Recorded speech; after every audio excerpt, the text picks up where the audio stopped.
there was meant to be an intro. Give me a second. There you go. You can enjoy your intro now. Professional work. With every volley they hold the line. Their determination, unbreakable sign. Unbreakable sign.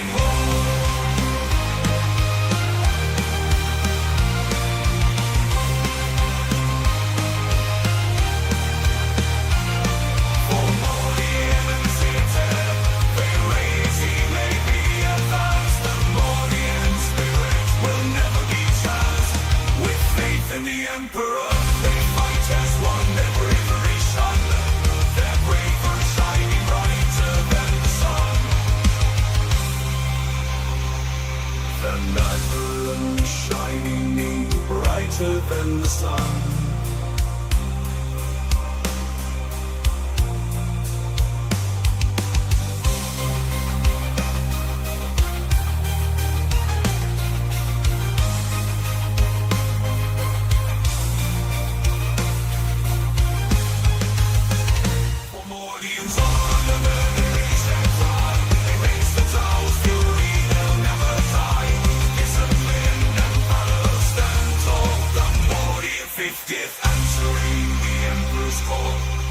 So let that story be told through the ages to come of the Mordian 50th rifles and of the wars that they have won. It's a weapon of terror. It's made to intimidate the enemy. This is a weapon of war. It's made to kill. Sorry, I just had to let that alert play out. It's one of my favourite scenes in Stargate. Hello again and welcome to the Mordian Glory live stream. It's an ugly stream, a bug stream, a stream hostile to the enemies of the guard as we know it. Gentlemen, I have had a few thoughts. I've had some thoughts and thunks. And look, I know, I've been thinking thoughts my whole life. Look where that's got me. But couldn't help myself this weekend. With the advent of the new Guard Codex pretty much fully out there and talk about day one FAQs and all this kind of stuff, we pretty much know what the lay of the land is going to be. And let me say, the more that I look into this codex, the more that I get an uncomfortable feeling in my trousers.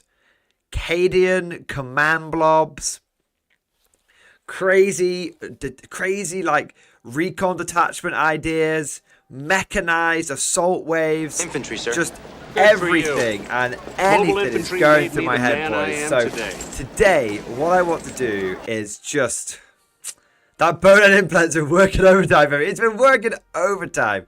So today, I just want to have a bit of a free-for-all, a free-form idea zone, you know, and we're just going to throw ideas out. I'm going to throw some of the ideas I've had at you guys out there. I want you guys to share your ideas with me. I just want us to just get this melting pot going, and I'm sure we'll be doing a few streams like this, but I want to start that. I want to start this today. I want to start it. So, that is the briefing. The briefing is, there is no briefing. There is just ideas. There's just the Emperor. There's just the Guard. And of course, there is just Banzai! Banzai! Alright. So, with that briefing done, let us march ever onwards into today's stream. Of course, starting with our traditions. Traditions are very important on the Mordian Glory channel. Traditions are what separate us from the renegades, the heretics, the traitors, and of course, the worst people of all, Tell players. I'm actually going to say Eldar players because this Eldar Codex keeps falling off the wall today. It's got like about half a pack of blue tack sticking up there now. Eldar players, you guys know the drill. Stand up and be counted. It's time for roll call, baby! Let's find out who is in the stream tonight. Who is ready to rock out with their mechanized bayonet out. Maybe. Oh, baby.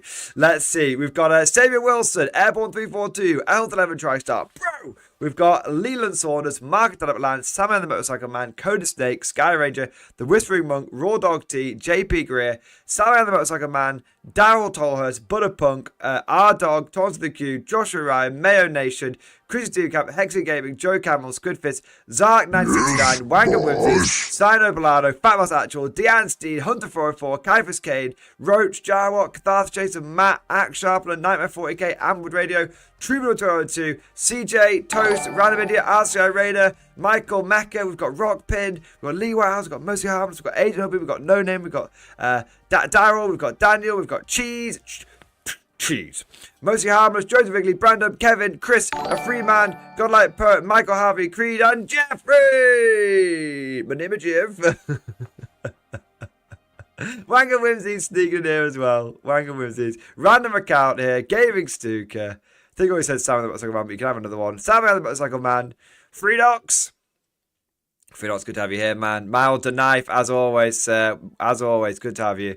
Emil, Anonymous. Love that. Love that name. Josh Durr, Spooky Pants. Got a few more sneaking here. Joseph Christ. Got a few more sneaking here. Well, welcome. Thank you, one and all, for being here. Thank you for joining today's stream. 07, you magnificent bastards. Where's my glass tube? Hey, Bad Rabbit, Craig Mitch, Mark Batchelor, Mind Fuss, a few more sneaking. The HV. There we go. Well, welcome, boys. Thank you so much for all joining today's stream. And, of course, I want to say a big thank you to all of those guys that have already gone ahead and smashed that like button and subscribed. If you've not done so, please do so. I know it's a little cringe asking for likes, stuff, rattling my little cup on the side of the road, as it were. But it really does boost the channel with the algorithm. It just makes YouTube just love us long time. So, the more you can like and subscribe, that is awesome. Also want to say a big thank you. Oops. Fuck off, Microsoft Edge. That was on my computer. I've gone over from Firefox to Chrome recently, and ever since, Microsoft Edge just occasionally goes, you can make me a default browser. And it's like, fuck off, Edge. It's like, oh, okay. What I was going to say, before we were so rudely interrupted, is I also want to say a huge thank you to everyone who has got the stream started off right. Pop it up, baby! Coming in with their super chats, their member flex, their gifted memberships, and all that good stuff. And let me just take a moment now to go through and personally wank off those people duty, that have supported the stream already. Let's see who we have got here. So, I want to start off by saying a big thank you to It's Me, Marco. Marco, thank you very much for the P90 chat, sir. Thank you for your support. Thank you for doing your part. Bridgehead is terrifyingly good. Gonna put it in stream discussion. Okay, let's have a look here. Let's have a look. I've been thinking about doing a bit of Bridgehead recently, but I kind of want to wait for the codex to come out because there's a bit of ambiguity, obviously, around the whole thing. Deep Strike and whatnot. I think 99% certain it's coming back now, but yeah. It's the me, Marco. Thank you for the support. Let's have a look here. Deathcore Marshal. Tempest Command Squad. Tank Commander. Deathcore of Krieg, Scion. So that's 1, 2, 3, 4, 5, 6 Scions, and then 60 Krieg, so that's 120 infantry in total. We've got Max Marshals, Max and then you've got a Rogel Dawn Battle Tank. Okay. I mean, I like it. I'm not sure I like the Rogel Dawn. I'm not sure he's really doing much for you, but okay. Let's have a look at the pictures you sent him. Oh, man. So Tank Commander in there as well. I do like the tank. I do like the Rogel Dawn then. There was a Tank Commander in there as well. Oh, my God. Holy shit, man. Holy shit. That is very, very cool. Orcs versus Guard.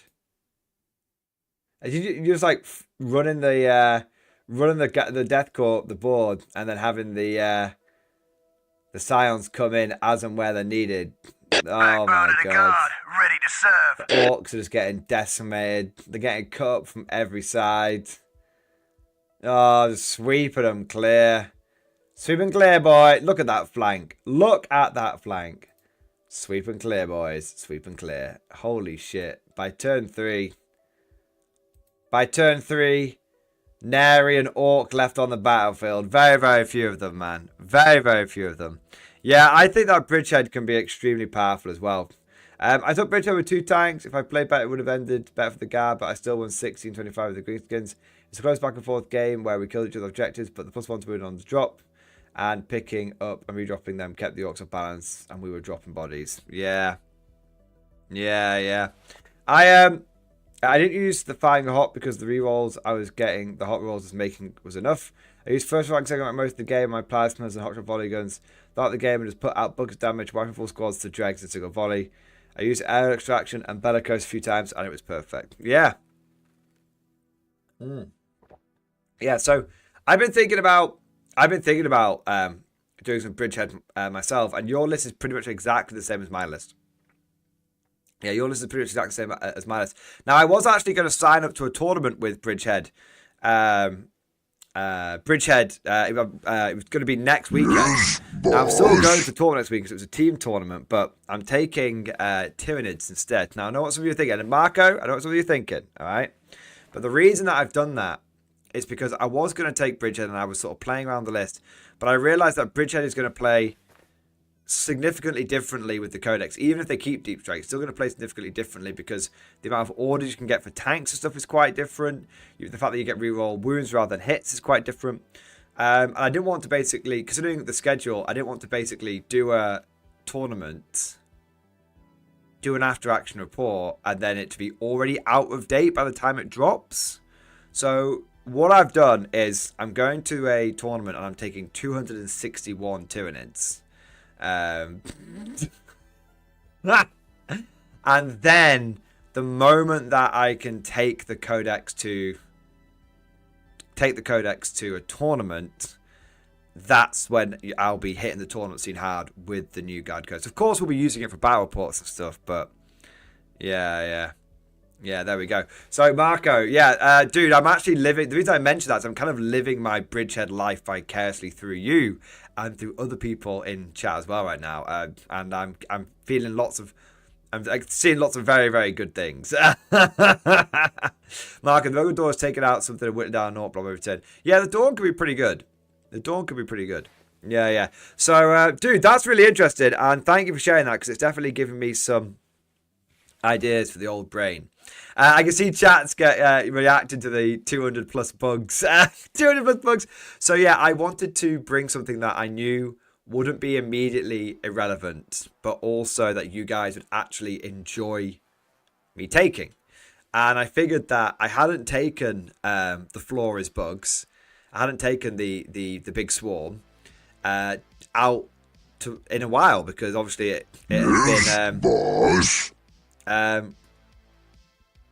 it was what was I going to say? It was so I got completely distracted by Craig Mitchell in chat that he was like, taking 261 Tyranids, opens box, was missing, list doesn't work. I was like, I get it now, yeah. I figured I hadn't taken Tyranids since they gutted Unending Swarm, and I hadn't taken the big swarm to a GT. So I figured, you know what?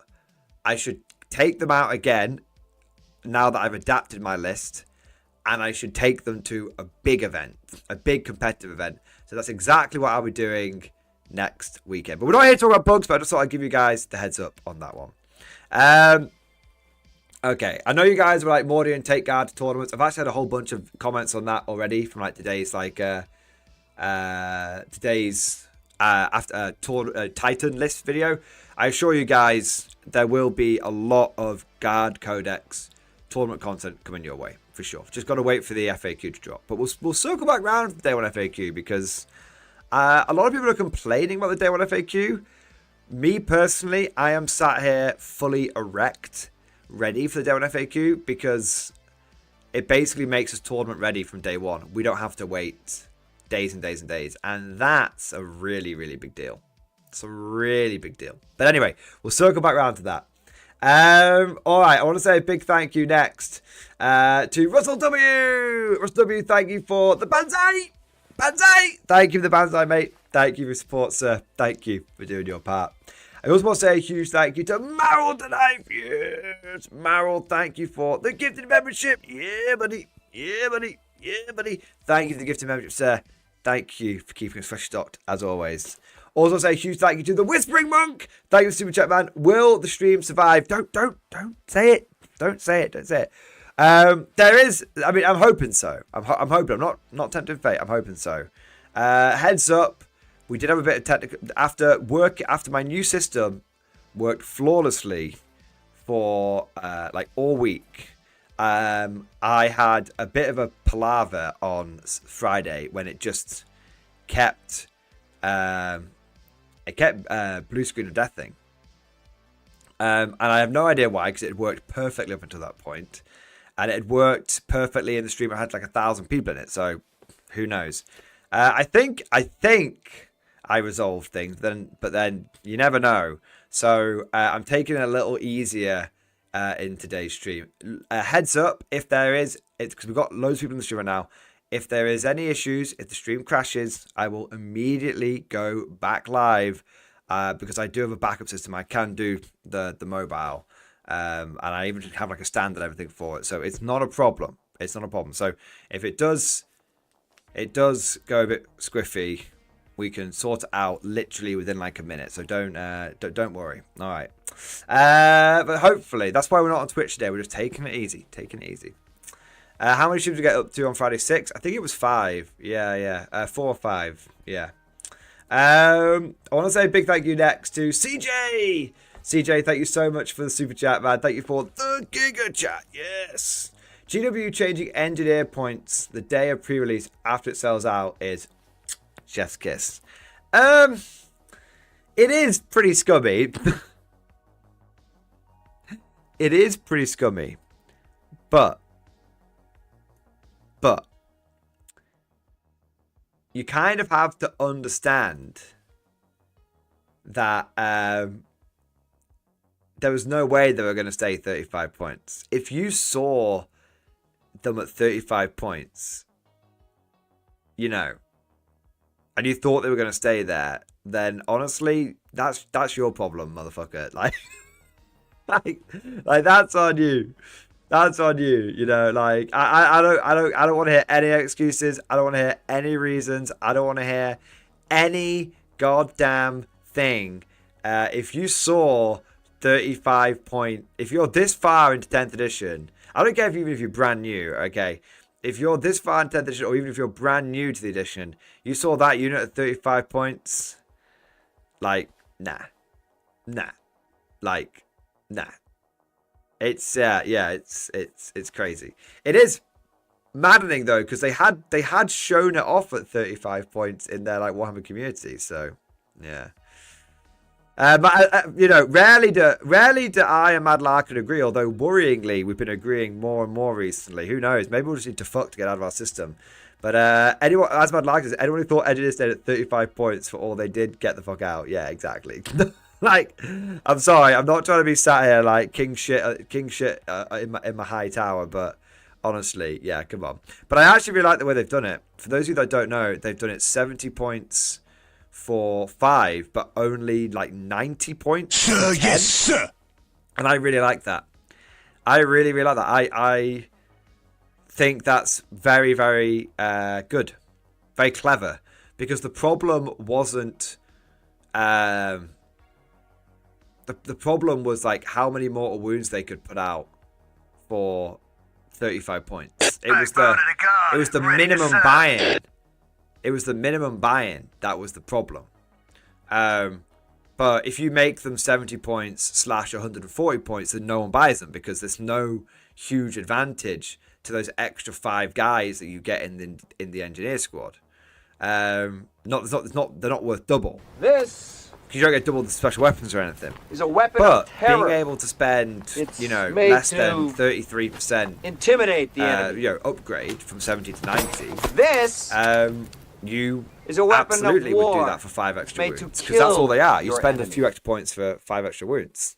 So yeah, I really like the 70-90 split. I think it will, the buy-in is fine. People will take them for 70 points, but I think you'll see a lot of people that are like, fuck it, I'll run 90 man. I'll run the big 10-man squads now, which is kind of which is good. That's what you want them to do. You want to see the big 10-man squads. That's cool. So yeah, 70 points is good. Being aware enough not to make it 71-40 is better. Yeah. What do we got next? I want to say a big thank you to Godlike Poet. Godlike Poet, thank you so much for the tip, mate. Thank you for the support, man. Well, I did say sub 40, so I was technically wrong. But I wasn't wrong by much. Can I please have an F in the chat for my whole faction for what I reckon will now be the rest of 10th? Stats on stream discussion along with musical representation of my feelings. Oh no, what's happened? What's happened, Godlike Poet? 1 minute. What's happened? Oh, least played faction if you don't count agents. 14 out of 1,064. Oh no. 0 players going X and 0 or X and 1. Brings of the Flame is absolutely dead. So is Army of Faith. Champions of Faith was predictably DOA. 2 semi-viable attachments. And if you aren't super independent side, you have won. Oh my god. Oh my.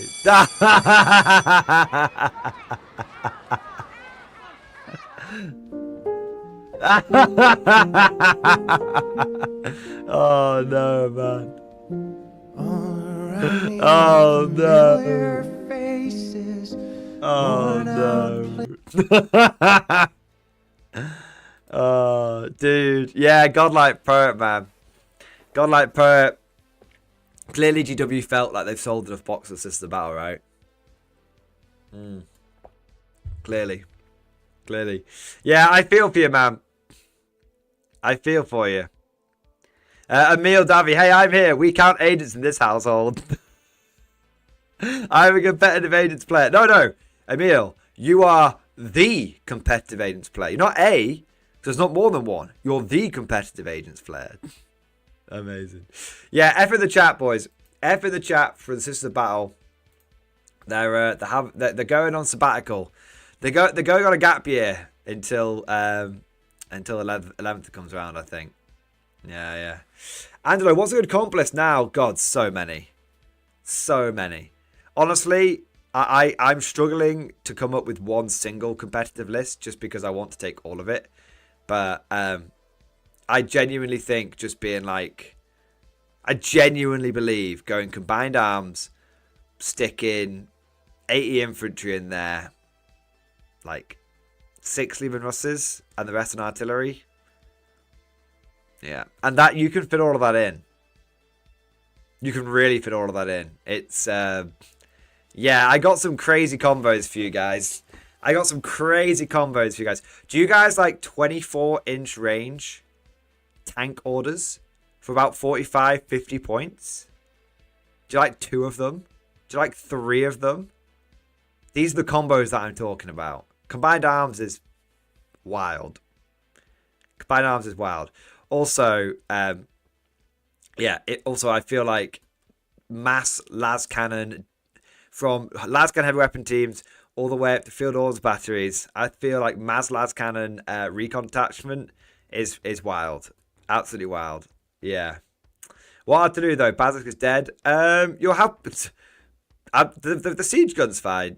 The siege gun is fine. Yeah, siege gun's nice and cheap. Yeah. I think the siege gun is the best, cheapest option. Or the fob. Yeah, the only artillery you're going for, guys, is you just want artillery that can pick up. You want to spend just enough artillery to pick up. Reporting for duty, sir. Like a 5-man intercessor squad a turn. That's your buy-in. You don't. That's your maximum. You don't go more. Reporting for duty, sir. I don't think you go more than a couple of heavy mortars or a couple of bombers field or 2 fobs. I don't think you go more than that. I don't think you need to spend more than 10% of your lists on artillery. Just enough so that if someone has a few 5-man units holding, like infantry units holding objectives, you can you can pick those up, but not too much that if they've got loan op that you're completely fucked and your artillery can't do anything. You want your artillery to be able to do its primary job of picking up little 5-man Space Marine squads, secondary job of just having enough strength, AP, and damage to be able to finish off tougher targets like vehicles. That's what your artillery does. That's what your artillery does. So I feel like the heavy mortar in the artillery teams is a really good go-to, or the field arms batteries. Yeah, something like that. Yeah. I think that's the way to go. Otherwise, yeah, the siege guns are interesting, but they're a little swingy. Yeah, they're a little swingy. In combined arms, though, I think Basilisk is still fine, though. In combined arms, I think Basilisk is fine. They're just a bit pricey. That's the only thing. Especially when we take into account the order tax you might need. But we'll circle back round to. I've got a really interesting combo for you guys. But we'll catch up on it when we've caught up on all of our super chats and stuff. Okay, want to say a big thank you to the Uber Lizard, yeah! Hey, Mr. MG, here's a thought. Maybe taking Krieg Engineers and a heavy weapon team into a Chimera with the Taxi Boys. With the Taxi Boys tactic might be fun. Faster to drive up and damage plus when jumping out. Torques might work if 2 engineers fit in it. I really like engineers. Yeah, they're just...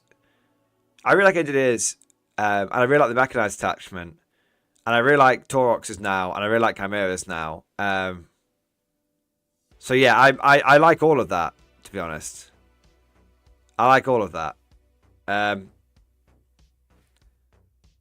I don't think you want the Krieg engineers and the heavy weapon team in the Chimera, because the Chimera won't be able to then scout.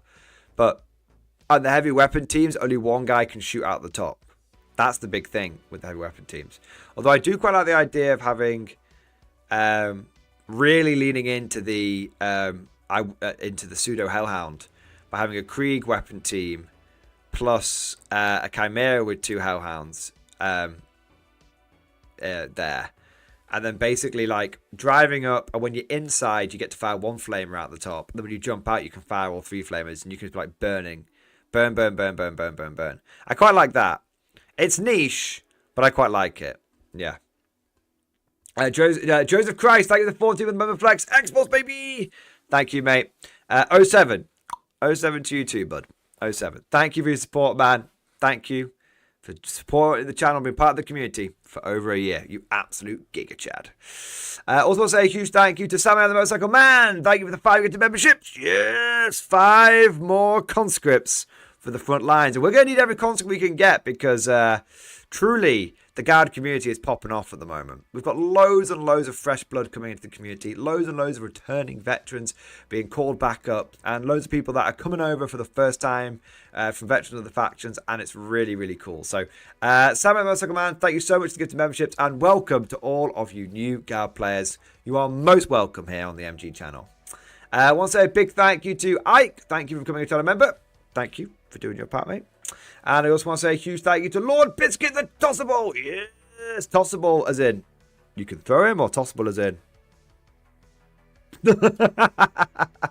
Lord Biscuit, thank you for the 5 gifted memberships, mate. Thank you for the support, bro. And thank you for doing your part. I also want to say a huge thank you to Craig Mitch. Craig Mitch, thank you for the 30-month member flex, baby. Thank you, sir. Double X Force, Mordian approved. Old World FAQ today, nerf cannons and lore familiar. Oh, really? Okay, I'll have to check that out at some point. I want to keep things focused on 40k today, but I will definitely be checking that out. When the guard hype settled down a little bit, I'll be checking that out. But Craig, to give you and the other... Leaf Savanda, oh, so what's that? It's a salute emoji. O is the head, 7 is the arm. It's nothing sinister or weird, it's just a way of doing... a salute. If you're a channel member, we've got a dedicated salute emoji that is like animated and everything. But if you're not a channel member, you can just do 07 to join in. There you go. L10 is Twitch down, Mordian. It is today. I've had a few technical difficulties with the multi-streaming at the moment, so it is today. But we're looking to... I think I'm narrowing things down, so we're looking to get back on it. So yeah, going back to what you say, going back to the same Craig Mitchell. I don't want the Old World or Bolt Action gang to think that I'm not covering those games anymore. I absolutely am. But it's only appropriate as a Guard central channel. When the Guard Codex is out, the Guard takes center stage. And that's going to be the case for a little while, although you will still see old world content and action content on the channel. Speaking of which, I was at a tournament weekend. I took Empire... I took Wish.com Plutonians, basically Mass Empire Cavalry, to a detachment, to a tournament, and there will be an after-action report coming out about that ASAP. There will be. There you go. Although that one's probably not going to go out. That one will probably go out this weekend, something like that, just to keep the old world community satiated. Okay, next we'll say a big thank you to Mark Batchelor. Thank you for the super chat, man. Thank you for the giga chat, yes. Seeking your insights as an experienced Purity Guard commander, question and stream discussion. Okay, let's have a look. Let's have a look at this guard-related question. Okay, Mark Batchelor. I want to take full infantry guard list to a tournament next month on the recon element detachment, aiming for 200 infantry. Want to keep science to a minimum as I don't have many anyway and wanted the huge infantry push field. I get it, you're going for the vibe.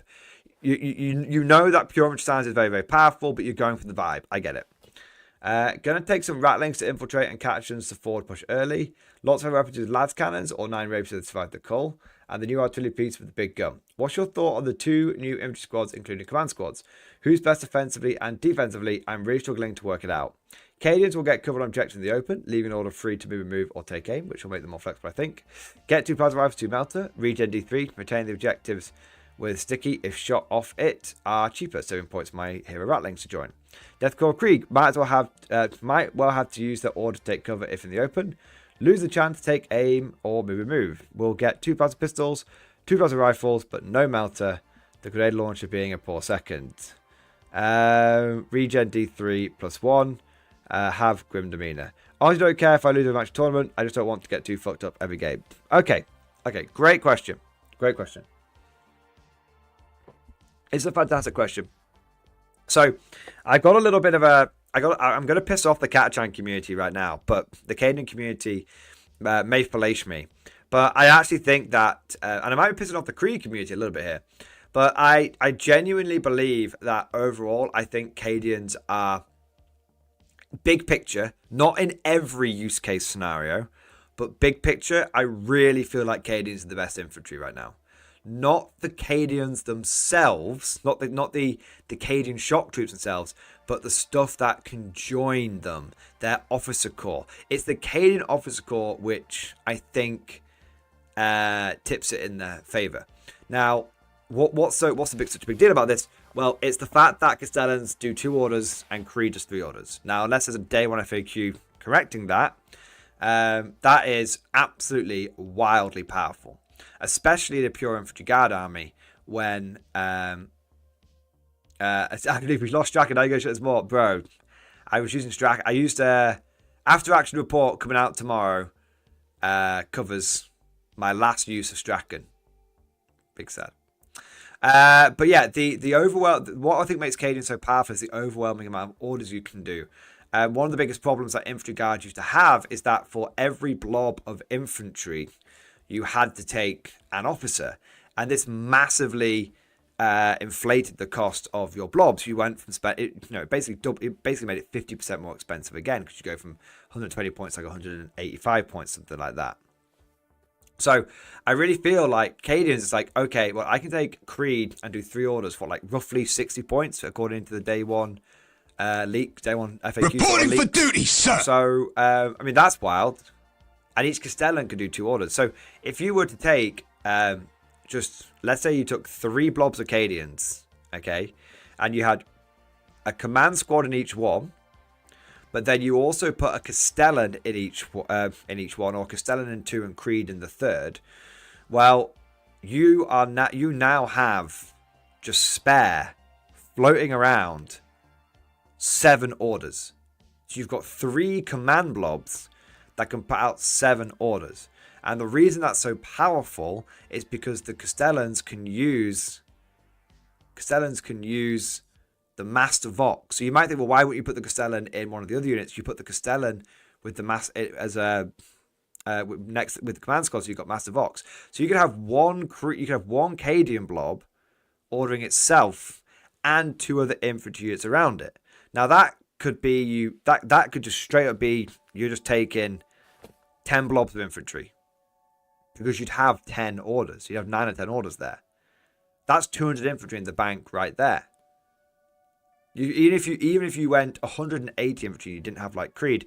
That's still like that could be 3 blobs of Cadians and 6 blobs of Death Corps of Krieg, and you don't even need to take any more officers. Now, I think a smarter way of doing that, I think a smarter way of taking advantage of that is having a whole bunch of infantry blobs, but then having a whole bunch of heavy weapon teams. Because I think another one of the big problems that pure infantry has always had in the past is a lack of long-range anti-tank. Like, you're kind of relying upon mass plasma guns and mass melter guns and mass grenade launch to grind down. But now that we've got access to potentially 9 different heavy weapon squads, 27 lance cannons in total, well, that's all well and good. But if you take 6 or 9 of these heavy weapon teams, each one of those is going to need an order to be effective. So this is why Cage is so powerful, because you have so many orders for so cheap that they completely eradicate the order bottleneck for pure infantry guard. They completely eradicate it. And so that's why and the big thing is it's definitely we're looking at a nerf glass half full here, guys. But there's definitely an element of, well, if we haven't got feel no pains in our blobs anymore, then I don't need to worry about every blob being led by a command squad. Because that's one of the big reasons, wasn't it? Everyone was like, okay, I'm going to put a command squad in there. They're going to have a medic. There's going to be a 6 feel no pain. I'm going to put a Death Corps Marshal in there. They're going to have a 5 at feel no pain. Well, now there's no feel no pain. So now there's not that pressure. Obviously, it's a nerf. Obviously. Don't get me wrong, I'd love a good feel no pain. I love a good feel no pain. But now there's not that pressure to have every single blob with its own command squad. It means you can concentrate your orders around command blobs and then have many, many individual units that are running around which are wildly more sacrificial and wildly more independent and wildly more efficient as well. That's the word I'm thinking of, wildly more efficient. So yeah, there's definitely that. So about Bachelor, I know I haven't really got back to you on the specifics you were asking, but my thoughts on pure infantry recon detachment guard is I'm not leaving home without 3 blobs of Cadians, minimum, and yeah, minimum, and they're going to be my command blobs, and then everything is just going to get shitloads of orders from there. And this, yeah, everything's going to shitloads of orders. So yeah, there we go. That's my thoughts. And I know I've gone quite deep on that one, guys, but I know it's going to be a question that a lot of people are going to be curious about. So I thought I'd go deep on that one. So hopefully that gives you guys some things to chew on, to think over. Hope that was helpful. That's not to say, I want to make something clear. That's not to say Krieg is bad or Catachans are bad. That's just where my thoughts are right now for. That's what my thoughts are right now for infantry guard and recon detachment. Okay. Next, we'll say a big thank you to Wind Whistler. Wind Whistler, thank you for the super chat, man. The Giga Chat, yes. 07 Mordian, it's Memeless Monday. I have a spicy recon element list in your email. Here's the thing. Everyone loves the combined arms attachment. Everyone thinks that the siege attachment is cool, but you know what? There's so many people, myself included, that we just can't take our eyes off that recon detachment. We just can't do it. Okay. Greetings, Mordian. This list is made with the points from the leaked down FAQ in honor of the buffs to the quantity of guard regimental orders. This gimmick is using multiple command gigablobs to progress all over the VoxNet to full company of heavy weapon squads and a couple of cheeky artillery teams. The heavy weapon squads are taking lance cannons and the artillery teams are taking siege cannons. Detachment recon element Lord Solar, Ursula Creed, 2 times Caden Castellans, 3 times Caden Command Squads, Creed Command Squad, Gaunt's Ghosts, 3 times 20 Caden Shot Troops, 1 times 10 Death Corps Creed, Forward, you 3 dogs, times to 3 Caden Heavy Weapon Squads, victory! 3 times 3 Captain Weapon Squads, 3 times 3 Krieger Weapon Squads, 2 times Artillery Teams, and 1 Scout Sentinel. So I do like that list. However, I don't feel there's enough infantry. I know, crazy. But you basically got 80 infantry and then a whole bunch of super fragile weapon teams. Super duper fragile. I really, considering you don't have any vehicles, I really don't see the benefit of taking the Lord Solar in this list. I think Creed, yeah, that's right. But I mean, I would honestly, I'd swap that Lord Solar out for a 3rd Caden Castellan. I'd save, what, like 100 points roughly? 95 points? Do you know what I mean? I'd definitely do that. Oh, also, I'm not entirely convinced you need Gaunt's Ghosts or the Scout Sentinel. So yeah, I'd work it out, but yeah, I think you could definitely get cheaper orders and more infantry. I think if you're going recon element with shitloads of artillery support, I think you need to aim for 120 infantry minimum. 80 infantry, because you got to remember the point of the infantry is to distract the enemy long enough that the heavy weapon teams don't all just get picked up in a heartbeat because they're obviously doing the damage. That's what I'm thinking. So that's my feedback. But obviously that's theory. I want to make something clear. That is theory-based feedback because I've not played a game in the new codex yet. But that's my instinct, okay? My gut instinct. Next was but Wimmis, I like the Wimmis, let me just say something. We are on the same page when it comes to style of list. Absolutely on the same page, mate. Next we'll say a big thank you to Coded Snake. Coded Snake, thank you for the Giga Chat, yes. Suggesting a Rogal Dawn is a do-it Mordian. You've been reported to the commissar, sir. Oh man, give me a second. No. I was completely wrong. I missed the tank command in that list. Yeah, I thought the Rogal Dawn was just lone wolfing it, and I was like, nah, fam. Like lone Rogal Dawn with no orders at 2,000 points, nah, fam. But it actually turned out to be okay. So yeah, now Rogal Dawn's legit. Do you know what's kind of funny? I've been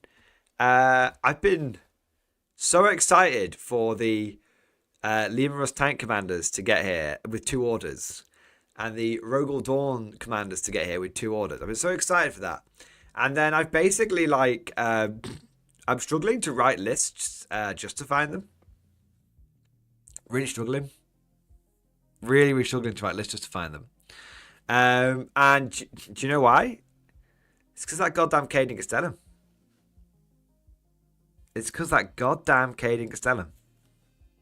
It's my favorite officer.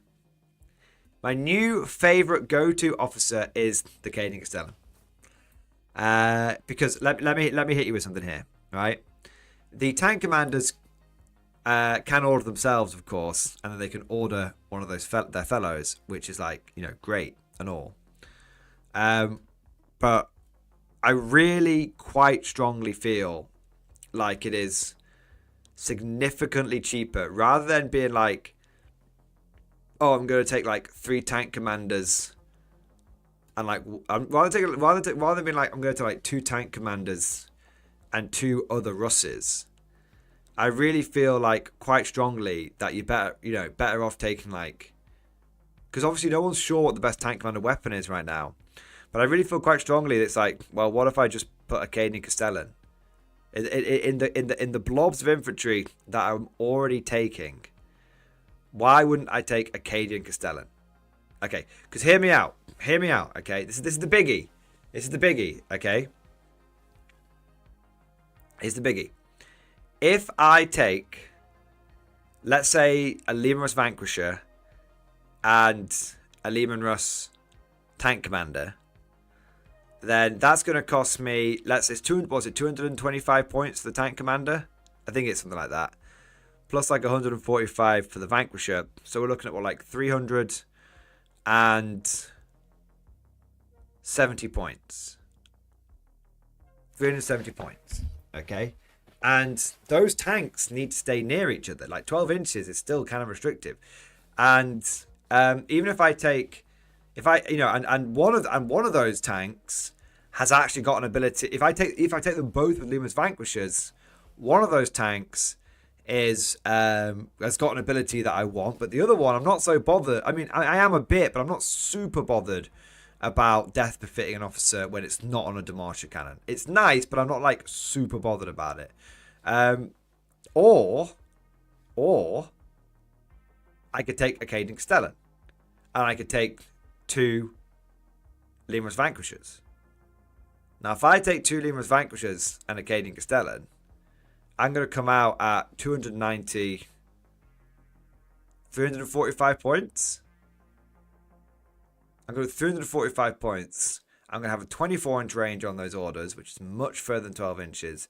And I can still order them. And you might be like, Mordian, how are you going to order them? Well, with Creed, who I'm going to... Or I take Creed. Or I take Creed for 65 points. In fact, that's even better. Not the case then. Creed. I take Creed for 65 points, who can do 3 orders.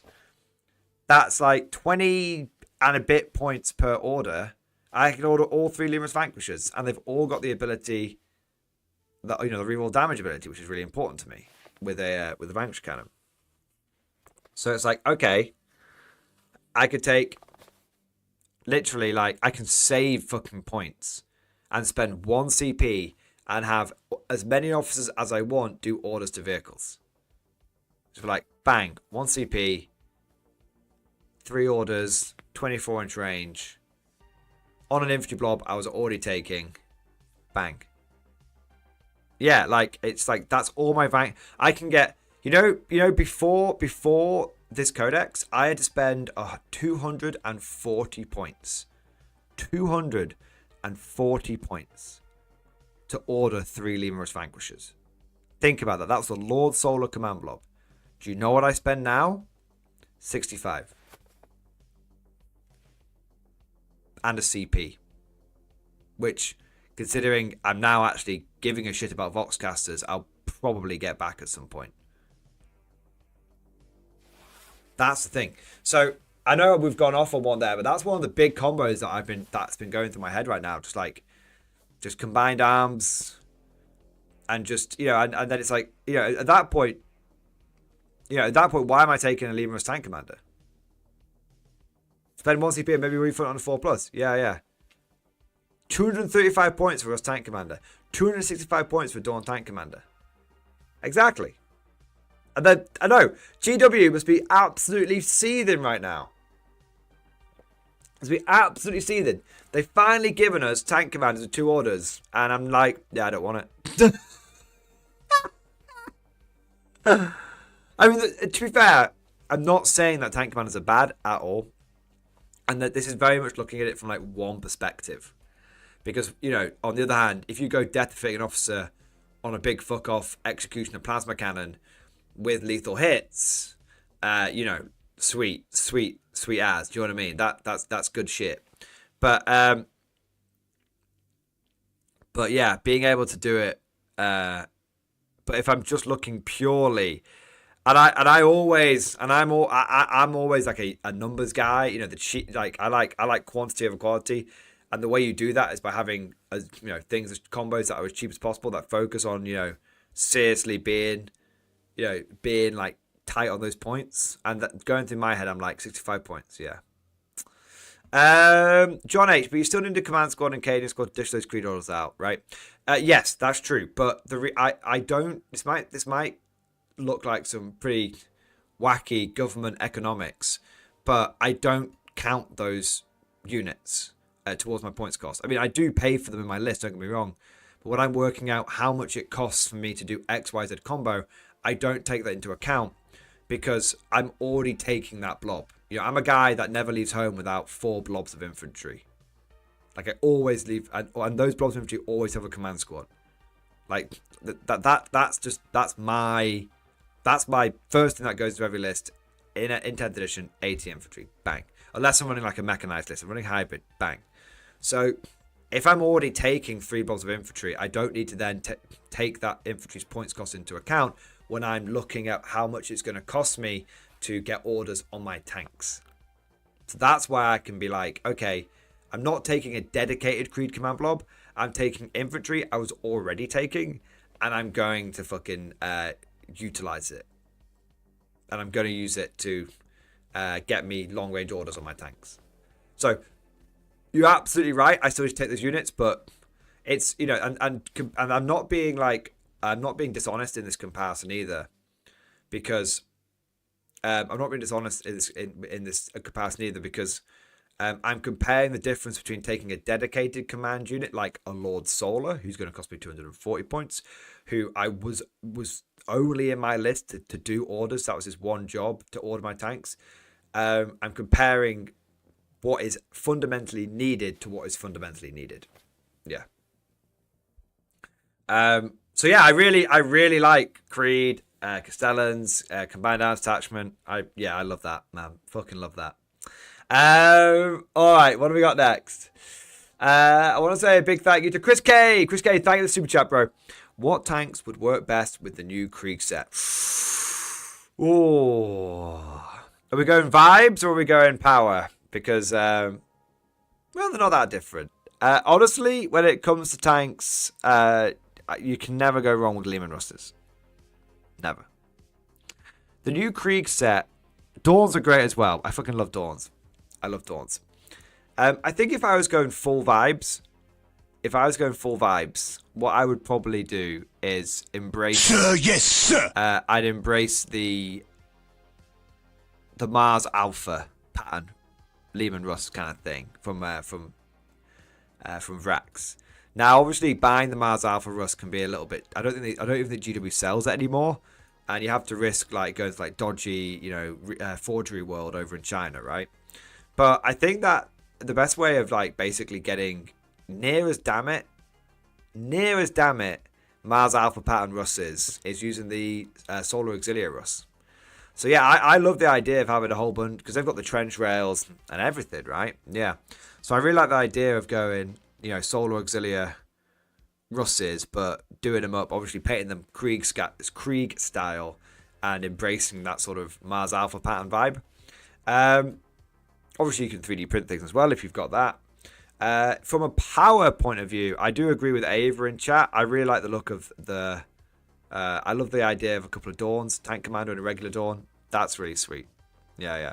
I mean, I really think that, you know, despite everything I've said about, you know, Creed command blobs and everything, I really think there is something to be said for Dawn Tank Commander, regular Dawn, Lehman Russ Tank Commander with Execution and Plasma Cannon, and another Lehman Russ with Execution and Plasma Cannon. I think that's a really solid 4 tank combo. If you're like, I always take 4 tanks, like that's my go-to number.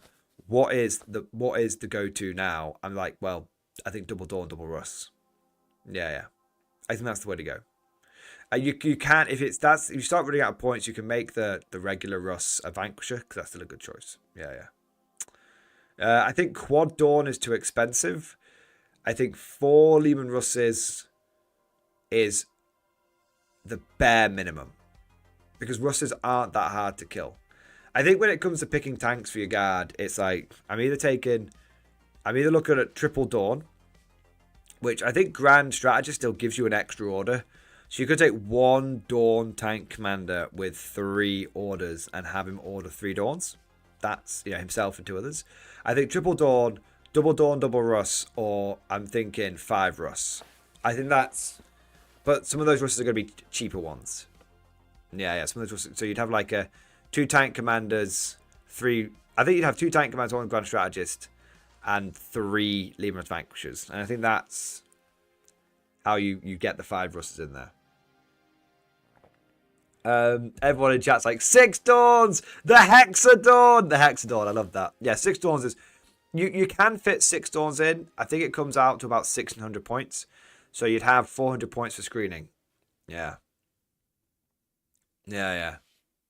Catharsis J says double Dawn is in pretty much all my try hard lists. Yeah. I think double Dawn TC is strong. Yeah. I really like the regular Dawn's ablative armor ability though.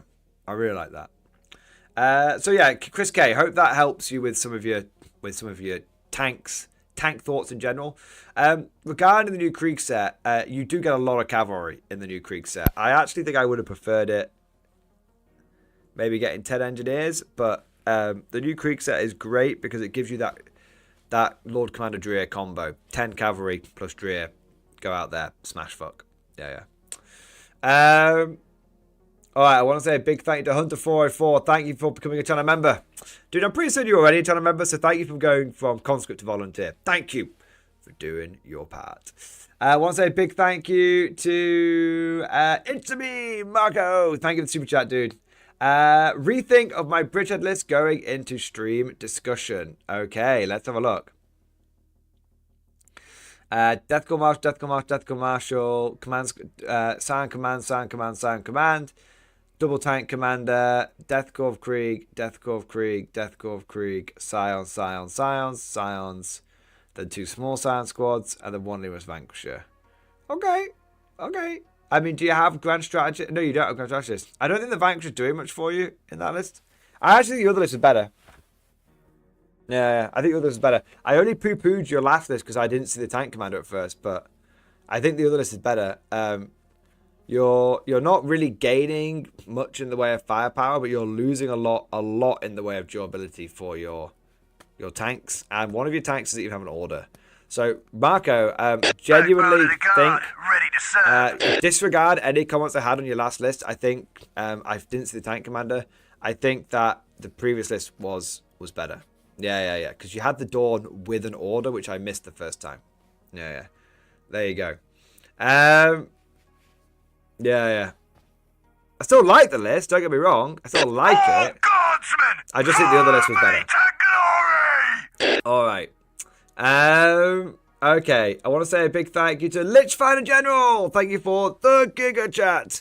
MG, first lift the new codex in the stream chat if you'd be so kind. Have a great day, friend. Dude, you have a great day too, man. Let me have a look here. Lich Fighter General. I saw this before. Okay. Bridgehead, we've got Sound Command Squad, Creed, Engineer, Rogel Dawn, 2 Catachans, 1 Cadians, 3 10 times 10 Scions, 2 Chimeras, 2 times 10 Aquilans, Rogel Dawn, Heavy Lascan Ordnance Battery, Basic Bridgehead setup, a couple of Dawns to draw fire and butter them in field, Heavy Lascans to help the Dawns with the hardest targets, and although I expect people to ignore them, in favour of all the more direct threats, if they die, you know. I think that list is okay, but I really feel like the first thing that should go into every Bridgehead strike detachment should be 3 Giga Blobs of Scions.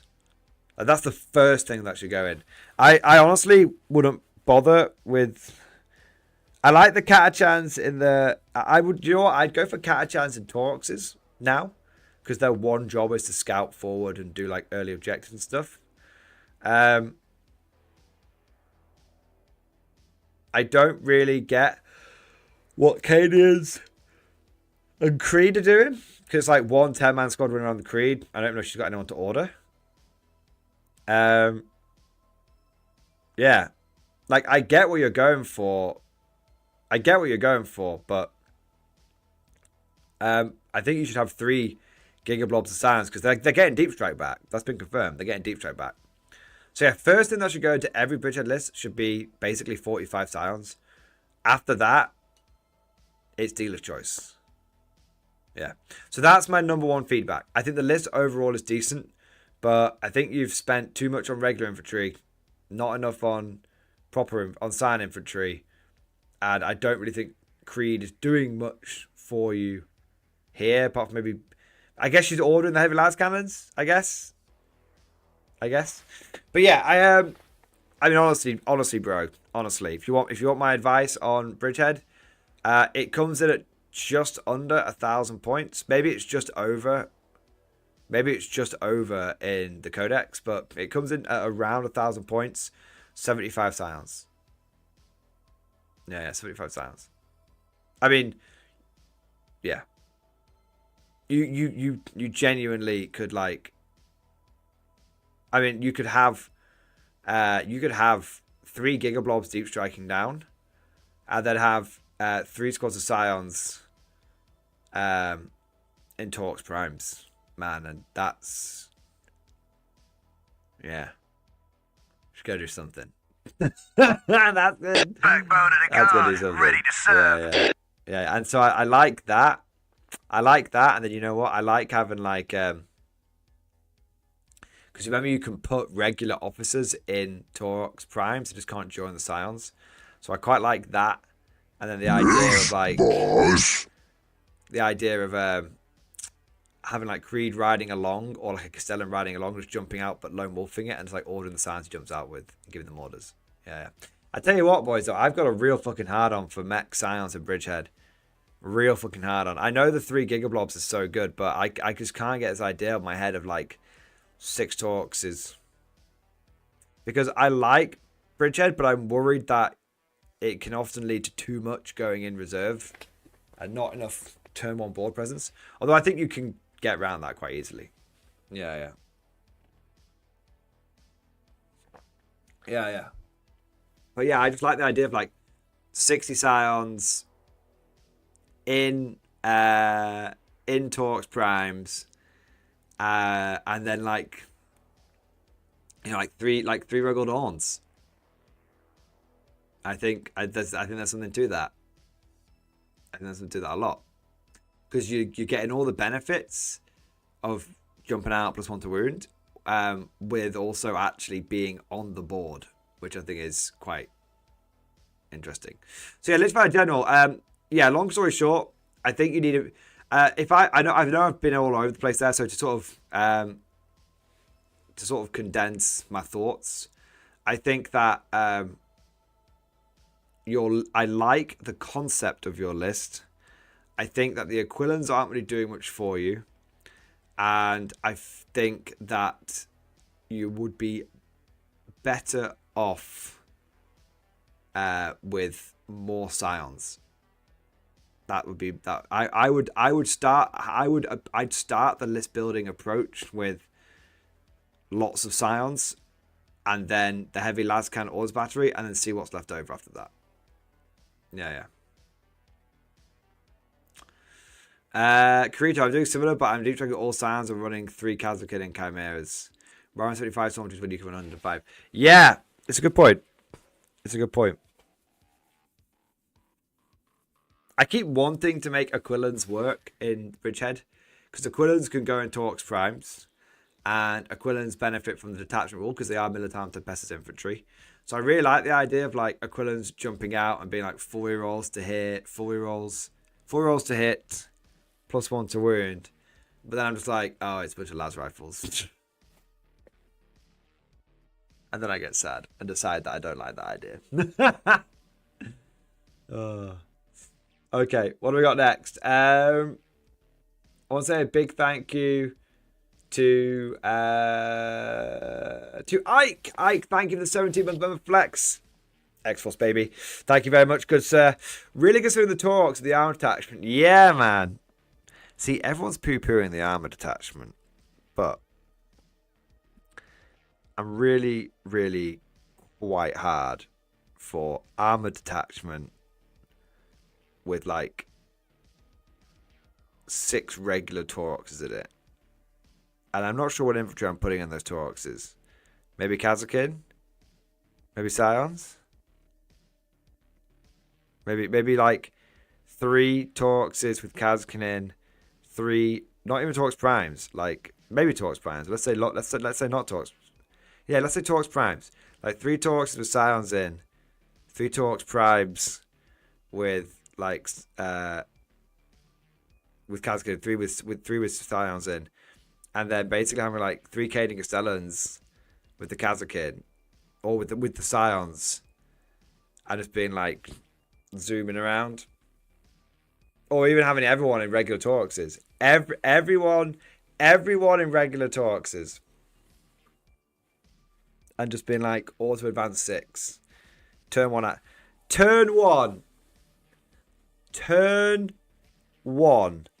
Taurox Alpha Strike. The meme is alive. Because every single one of those Tauroxes is going 18 inches. And then jumping guys out 3 inches. And one of those Torxes can burst through a wall. And the ones with Kazakin in are going 27 inches. Because they go 18 plus 6 on the advance. So, no. Plus, they go 12 plus 6 on the advance, plus 6 for scout, plus 3 for disembark. Torx jail. Torx jail. And you could, if you wanted to do it cheaply, like if you want to do damage with it, you do it with that. If you want to do it cheaply, you could do it with cat chance.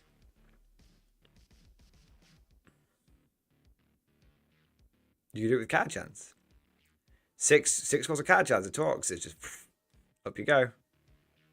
27 inch, 27 inch. Move 27 inches. Make a wall of guys. As Bad Larkin said, you could go Kazakins and engineers. Engineers start jumping out, just fucking nading people in the fucking face.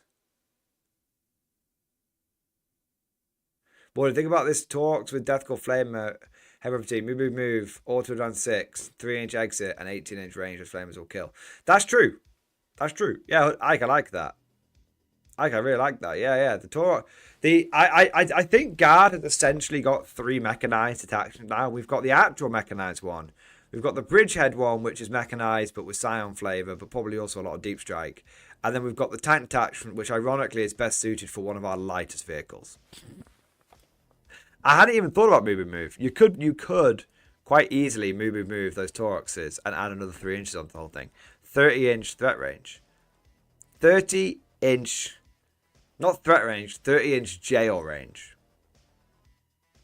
You could probably do that. Sir, yes, like sir. Twice.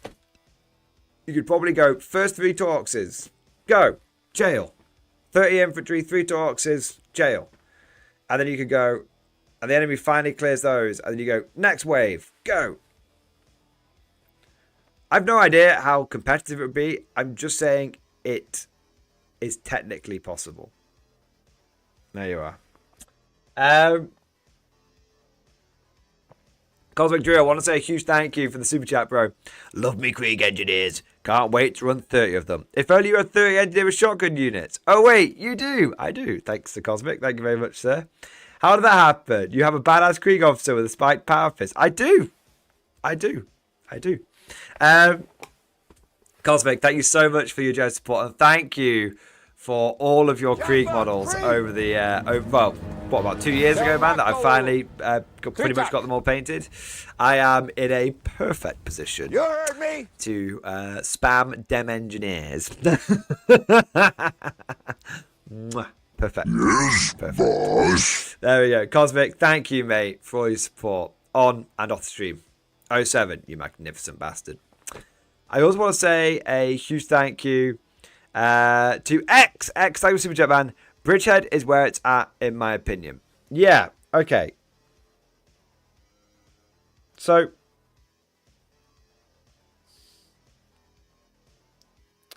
I agree that I think Bridgehead is wildly powerful. I guess one of the problems I'm having personally with Bridgehead, and I'm definitely focusing on the negatives here, so I want to caveat this whole thing, right? We're going on a bit of a Bridgehead dilemma. The Bridgehead paradox. Okay, the Bridgehead paradox, all right? And chat, I need your thoughts on this. And any of you who have run it, I need you to assuage me of my worries, if that's the right word. So one of the big problems I have with Bridgehead is I can't shake this feeling of not having enough on the board to start. So, you know, I'm there thinking to myself, okay, I need to have my, like, you know, max scions. And then it's like, okay, well, I got about 1,000 points left over. So what do I spend that 1,000 points on? Do I just spend 1,000 points on infantry? Well, you know, you can get a decent amount of infantry for 1,000 points, but not like an insane amount. Or do I go for tanks? At which point it's like, well, okay, I could go for tanks, but then I'm basically going to run like four or five tanks with no screening initially whatsoever. And I can't help but think like, well, what happens if I go second?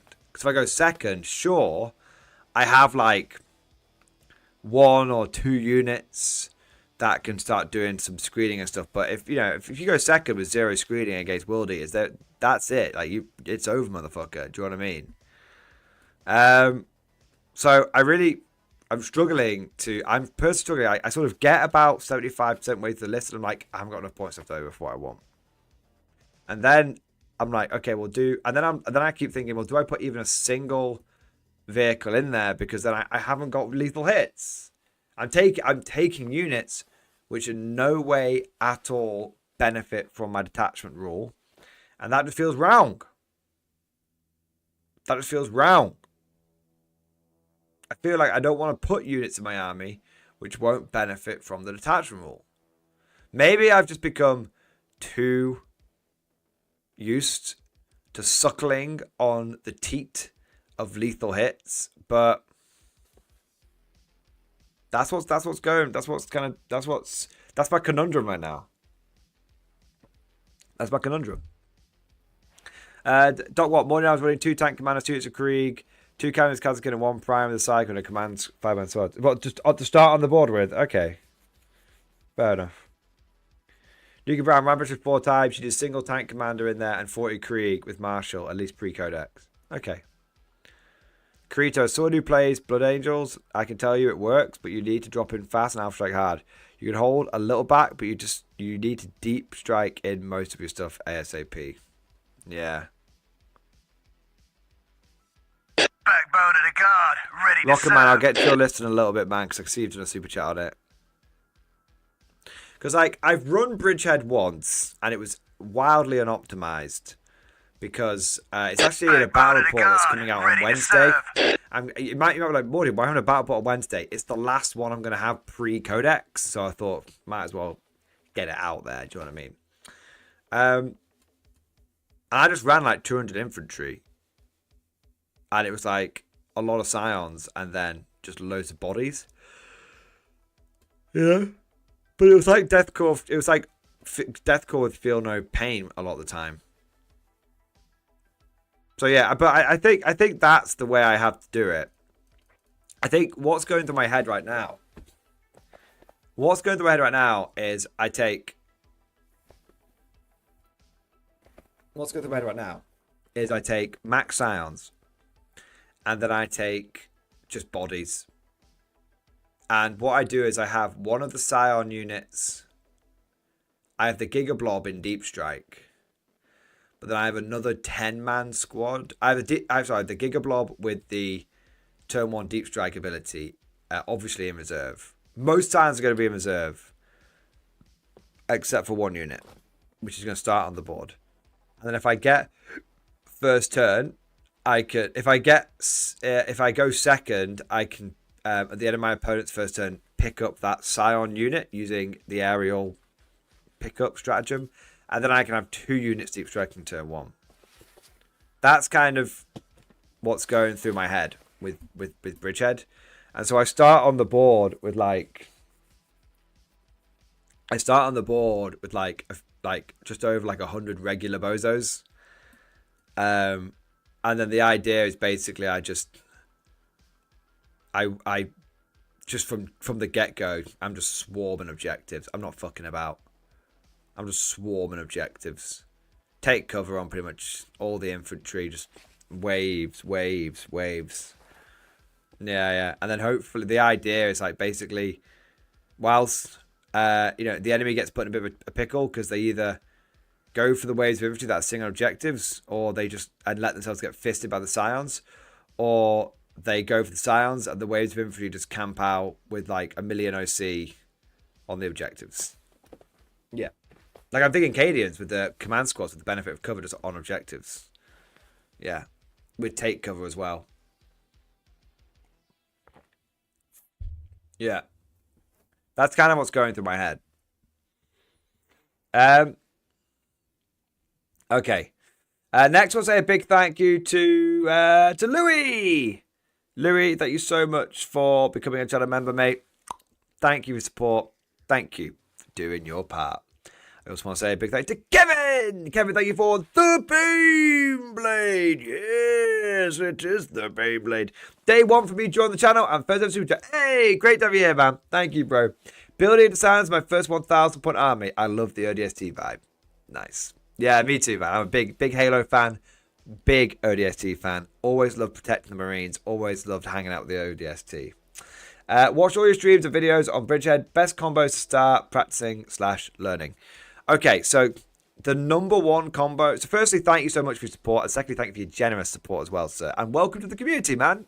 07. Sorry it's taking me a little while to get to you. I'm often a little bit behind on my super chats. Like sometimes 15, 20 minutes behind like I was in this case. But I always like to try and give in-depth answers to each super chat. Rather than just being like, yeah, thank you. And then moving on. So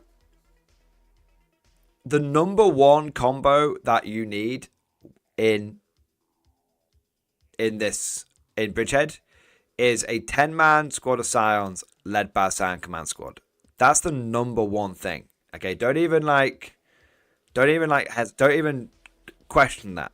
All right, because essentially those 2 units combine together. So essentially you can have a 15-man Scion squad. Now let me tell you, a brick of 15 Scions is it's something. It's pretty weighty. Now what you're going to equip that unit with is you're going to have a plasma pistol and a power fist and a sergeant, and you're going to have 2 plasma guns and 2 melter guns and a Voxcaster. And then the rest of the guys, the Voxcaster guy is going to Voxcaster and a pistol. And then the remaining guys that should come out to 4 are going to have the hotshot rifles. Okay? So that's what the Scion Squad's going to have. And then you're going to have the Scion Command Squad, which is going to have the officer with a plasma pistol. And then honestly, I think if you go, you go plasma gun, melter gun, grenade launcher. Now that's going to leave 1 guy left over.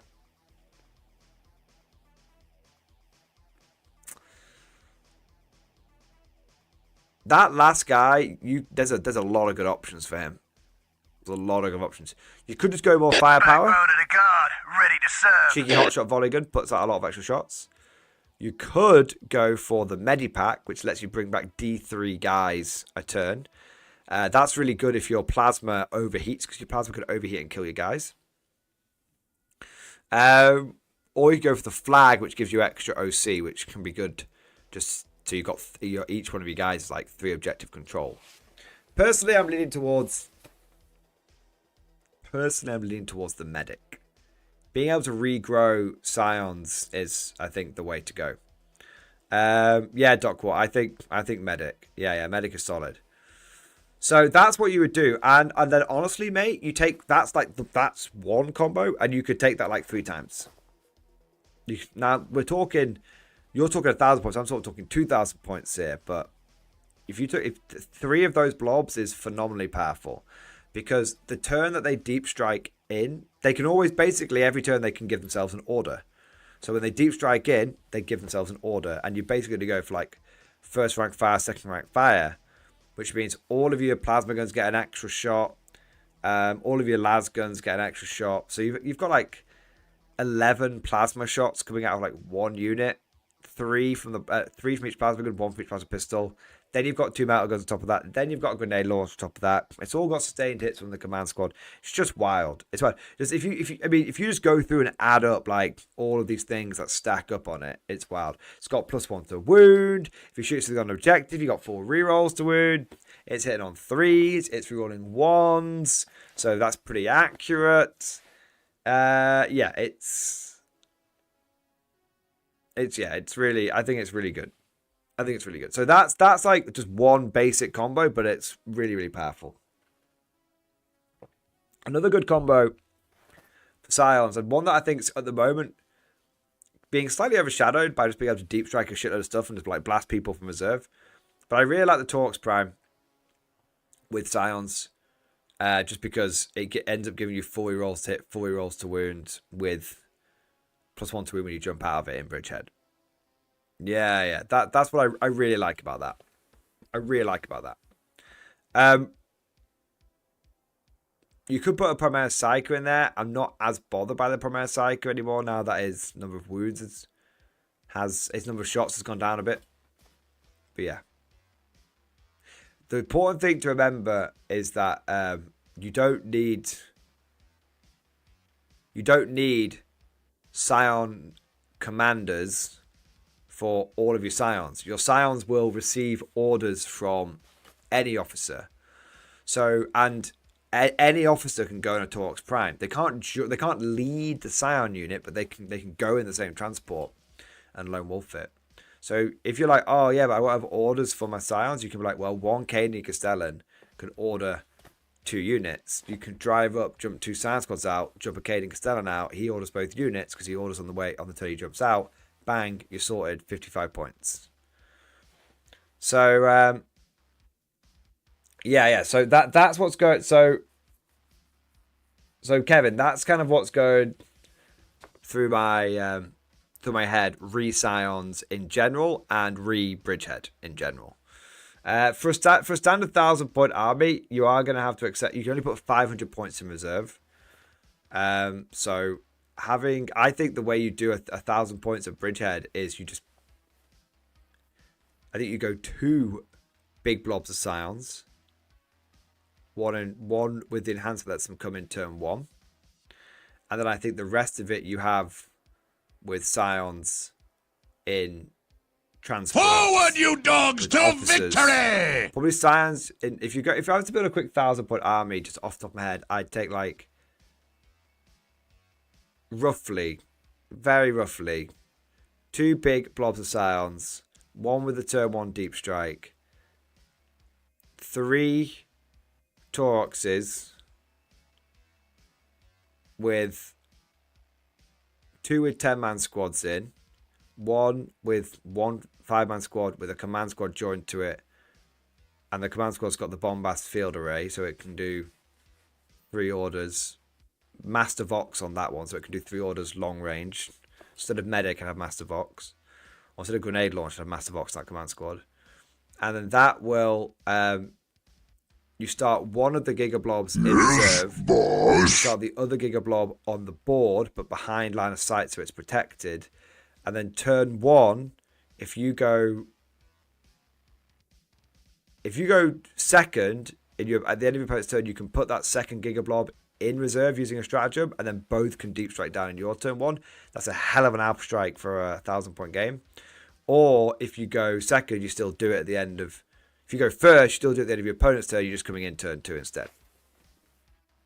Yeah, that's what I would do. I think that comes out about 1,000 points. I think. I'll have to have a look. Let me have a look here. Is it 200 points on the nose or 190 for Scion Giga Blob now? I feel like are they 130?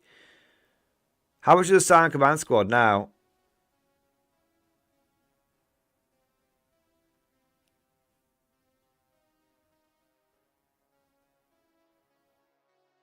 You might not get it all. You might have to cheap out on a couple of things, but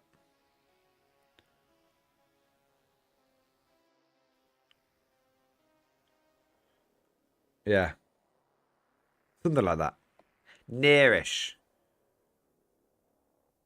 175. Holy shit, man. Is it 130 and 75 for Scions? That's wildly expensive.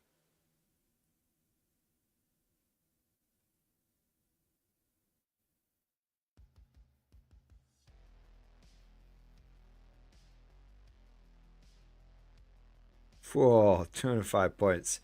That is expensive. It's very expensive. So yeah, I'd probably do what I just said, but drop. You might have 2 Giga Blobs, 2 10-man Scion squads, and then just the command squad in the Torx Prime, something like that. Yeah. Roughly, something like that. I hope that points you in the right direction, mate. And I hope that helped. Thank you for your support. I want to say a big thank you to Cabig Eagle. Thank you for the 22-month member flex. X-Force AB, nearly double X-Force as well. Any benefit to heavy weapon squads in Bridgehead? Yeah, as long as it's not Katachan. Because Katachan, heavy weapon squads, reroll 1s to hit, reroll 1s to wound natively against the most important stuff anyway. So, but yeah. Yes, I do think that I think that heavy weapon teams like Kane heavy weapon teams and Krieg heavy weapon teams can be of great benefit in a bridgehead detachment because it's a very cheap way of answering the long range anti-tank problem. Very cheap way of doing it. Not so much on the Krieg ones, but the Cadian ones for sure. Yeah. I think it also kind of fits in with the vibe of... I feel like the vibe of Bridgehead is pure infantry. I feel like Recon and Bridgehead are going to be competing for the attention of pure infantry commanders. And the lists could look pretty similar. Yeah. I tell you what, though, that's pretty expensive. 205 points. Those Scion boys be pricey. They're very good, though. They're very good. Seth Key, thank you for the 4-month member flex, my man. DC demo cannon nerfs, so we occasionally non-demo cannon TC, in my opinion. Yeah, 100%. So I think it depends on what detachment you're in. I think if you are in a combined arms detachment, I think the new go-to tank commander weapon is the Executioner plasma cannon. I think you go all plasma. Double plasma, cannon sponsons, plasma cannon on top, lance cannon in the front. The reason for this is the fact that lethal hits. So yes, so strength 8, but it's got the AP, it's got the damage to get the job done. I think if you're not in combined arms, I've said it before, I'm going to say it again. Controversial opinion incoming. Are you guys ready for a bold Morning Glory hot take? I think the Vanquisher Tank Commander is go-to outside of combined arms. I said it last week, and I'm saying it again. If you are someone who's run Vanquishers, you know the power of that weapon. You know the power of that weapon, and you know that we're in a meta of monsters and vehicles. You know you're going to need those tank commanders to be pulling their weight. And if you've not got lethal hits,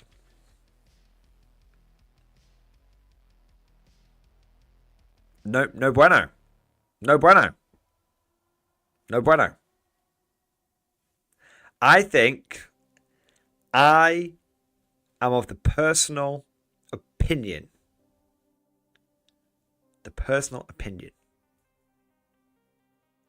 That the 6 Vanquisher meta is not only incoming, it is here.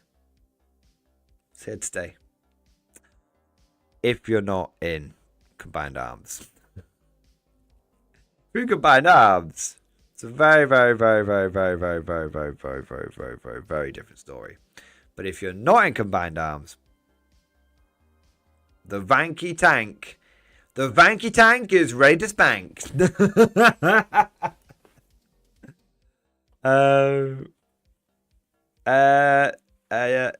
Cyrillic dude, what about the battle tank cannon and an extra exterminator tank? It's just expensive, like, to get AP. Like, why not just start with AP?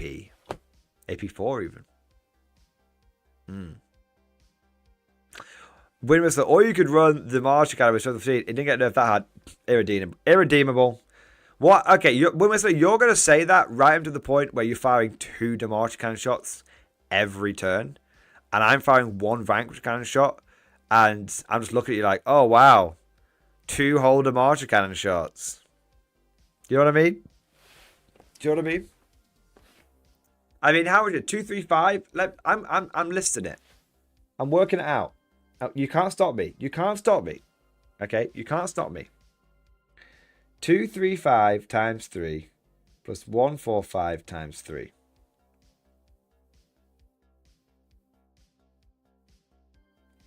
Then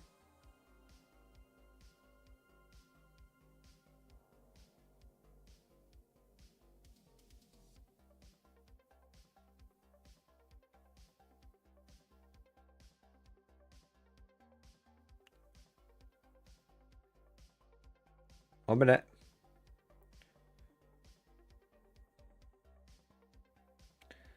Now, this is a quick list. There's definitely ways you can improve this. Okay? There's definitely ways you can improve this. I'm just saying it's possible. To take 6 Vanquishers, 5 Chimeras with Deathcore Krieg in it.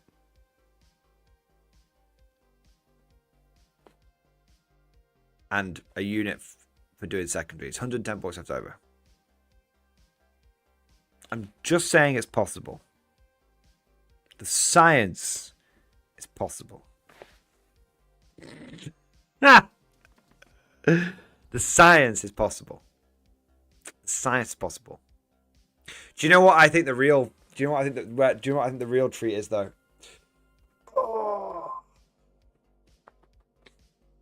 I think there's a better way of doing it. I think that's if you go mech detachment.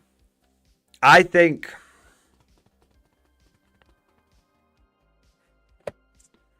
the 3 bank, 3 eradicator meta is also here. Because I think if you go combined arms, you take 6 cheap tanks, and you have Creed and 1 KD Castellan with Grand Strategist, and they can order all 6 of those tanks. And that's like super cheap. And they've got lethal hits, you've got volume, and you've got volume and you've got punch. There you go. All right, let's work out how much would that be before we move on. How much would that be? How much would that be? Okay, so what? 145 times 3 plus 150 times 3 plus Cadian Blob's still 120 for 20, isn't it? It's not 130. It's just the 65 points for the minimum squad size.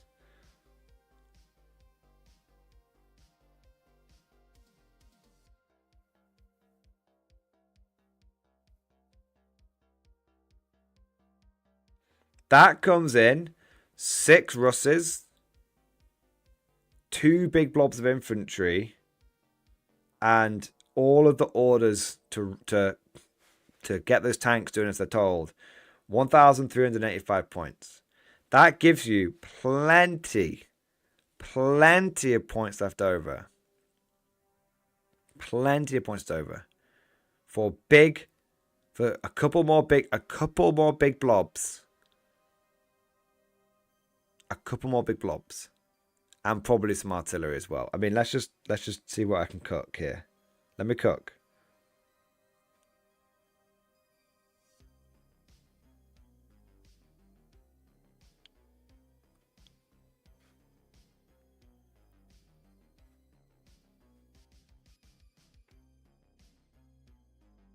Sir, yes, sir.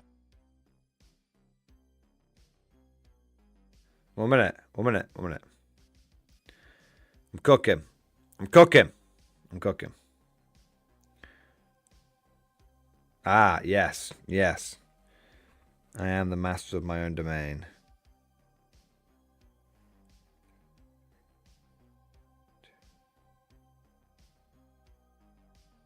Right, I fucked it up. 1 minute.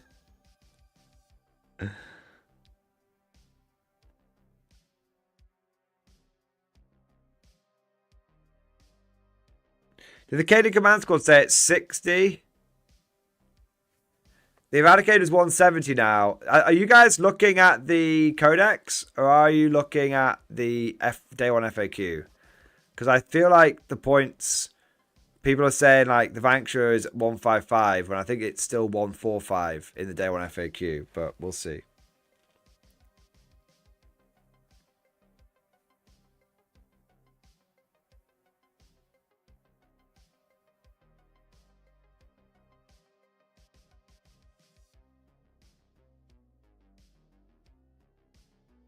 Reporting for duty, sir.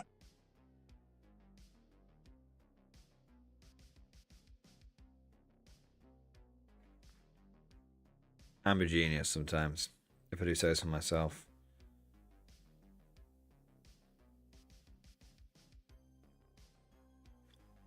So close. So close. Well, I guess that leaves a little bit of wiggle room.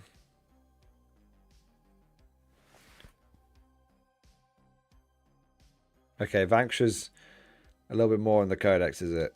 Okay, okay, okay. So I'd have to add on. People keep saying it's 155. Some people keep saying Vanquisher is 145 and Commander 65. That's what I said. Yeah, that's what I thought. That's what I thought. What's the Eradicator? Day 1 FAQ. What's the Eradicator? I'm sure it's 150. I'm sure it's 150. I'm sure chat's just fucking with me. Anyway, we'll leave it. We'll leave the fine details out of it for a second. Check out this. Check out this. Okay. Check out these boots for size. 3 Vanquishers. 3 Eradicators. 2 big blobs of Cadians. 2 Cadian command squads. Castellan. Creed. 2 more blobs of Cadians. Or could be, yeah, 2 more blobs of Cadians, we'll say. Okay. Another command squad. Another Castellan. 2 of the new siege guns with heavy mortars. Bit of indirect fire. 1,915 points. Now that leaves some points round for me being wrong on some points, and possibly for some secondary stuff as well. Secondary game. 80 infantry, 6 tanks. 8 infantry, 6 tanks, 2 artillery pieces. I'm just saying, you probably don't even need 6 tanks, bro. You don't even need 6 tanks. I'm just saying. I'm just saying. So that's what's going through my head. 1 CP every turn, order all the tanks. 1 CP, order every tank. 1 CP, order every tank. I think you could drop down to 5 tanks. I think you could drop down to 5 tanks. And have I think that, and then not need grand strategist, and I think that would be slightly better. There you go. There you go. All right, next one saying big thank you to Rexier. Rexier, thank you for the super chat, bro. New orders at 1995-ish. 1 Cadian Castellan, 1 Cadian Command Squad, 2 Commissars, 3 times 20 plus 1 times 10 Cadians, 3 Demolisher's Commanders, 3 Devil Dogs, 2 Manticores. Ugh. So 60 infantry, which is all being bossed around by the command blob. Demolisher, Russes, and Devil Dogs. Interesting. The double Manticore, I don't think you want to go for the double Manticore. I think it's like going up to like 170 points or something in the Codex. So I like everything in that list except for the double Manticore. I like everything. The rest of it, nah. Nah. Not for me. No, not for me. Sorry, that was a stupid ogre moment. I like everything in the list except the Manticores. The Manticores are not for me. Everything else, I've got a hard on for. There you go. Sorry, Rex. I had a brain moment there. Rocket Man, thank you for the super chat, bro. Bridgehead list and short message and stream discussion. Let's have a look then. Let's have a look. 1 minute. Okay. Rocket Man. Thanks for the answer in advance. I didn't want to rush you before in chat. It just fits your question. Not enough times, but screening. First of all, say thank you to Automatic Tactics. A shout out. How's that Retire Army? Watch Mordian Glory. Hey, that's cool. Let me have a look. So let's talk about assembly. Let me have a look at that in a second. Just building up my start going to defensive science box and extra science box. I like the idea of power troopers. Let's go. My suggestion for British strike force down below. Some of the ideas. 1 Krieg Gigablob for the center objective. 1 times 5 Scions and command squad with Bombers Vox and Psyche with first Torx. Jump out order. Like it. Second Torx with Kazakin. 5 Scions and command squad with Shroud to hunt Hex March destroyers. Interesting. Scion Gigablob in deep strike. What would you cut for more Scions? I mean, is that 1,000 points or 2,000 points? That feels like 1,000 points.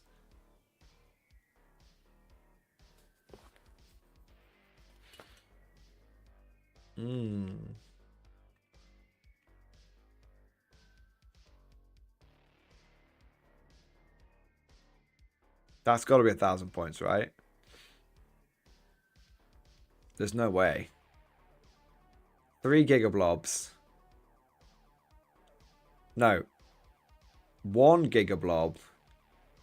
2 small squads with command squads. And then a second Torx with Kazakin. I'm struggling to visualize the army. 1 Krieg Gigablob center. That's 15 guys. 10-man squad and a Torox. 10-man squad and a Torox.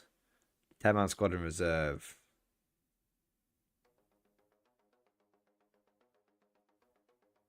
Okay. Okay.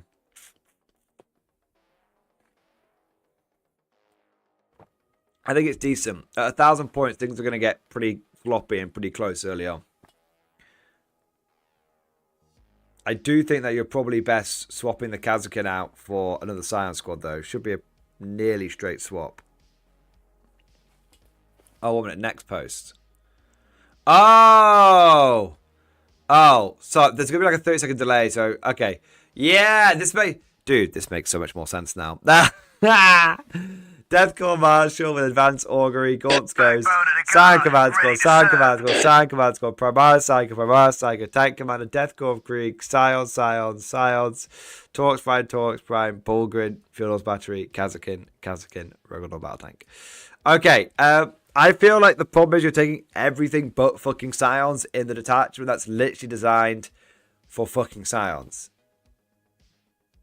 Okay? That's the thing, like, dude, just take fucking Scions in the Bridgehead detachment. Especially if this is for the current Codex points. Yeah.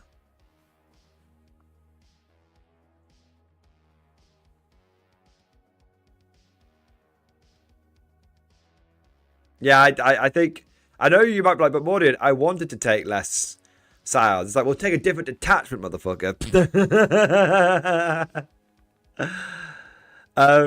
Yeah, I mean, right, don't take Kazakin. Take Scions. Don't take Bulgrin. Where I see Bulgrin, there should be a Scion squad.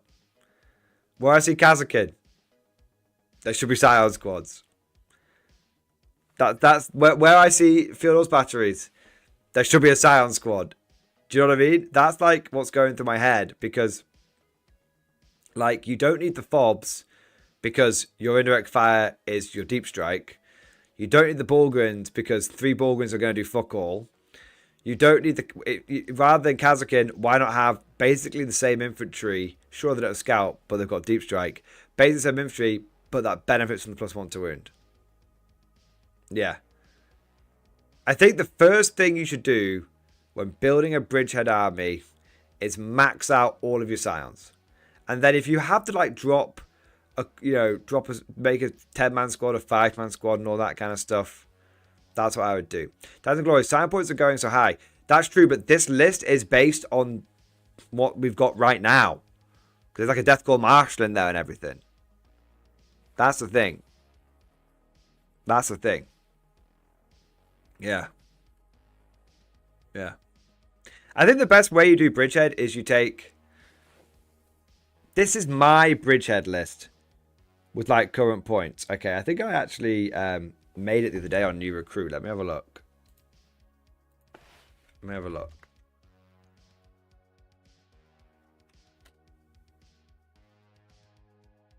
I should be logged in. Yeah, bam. So this is what I started. This is where I got to. This is old. This is Codex points. 3 Death Corps Marshals, 3 Scion Command Squads, 1 with a priority drop beacon, 3 squads of Death Corps of Krieg, 6 squads of 10 Scions. That comes into 1,545 points. I was then thinking of going 1, 2, 3 squads of Kazakin, and then 1 squad of Aquilans. 1985 points. I got 15 points left over for the Shroud Array. That gives me 60 Kriegers, 60 Scions, that's 120, 30 Kazakin for 150, 10 Aquilans for 160, 18 for the characters, 188 infantry. Or 178 infantry. 178 infantry. Basically, you take my... Basically, what I've done is taken my... Last time I took Scions, pure Scions, to like Winehammer, and I just dropped the 2 Aquilin squads. Which didn't... The two extra Aquilin squads. Which didn't do much for me anyway. That's it.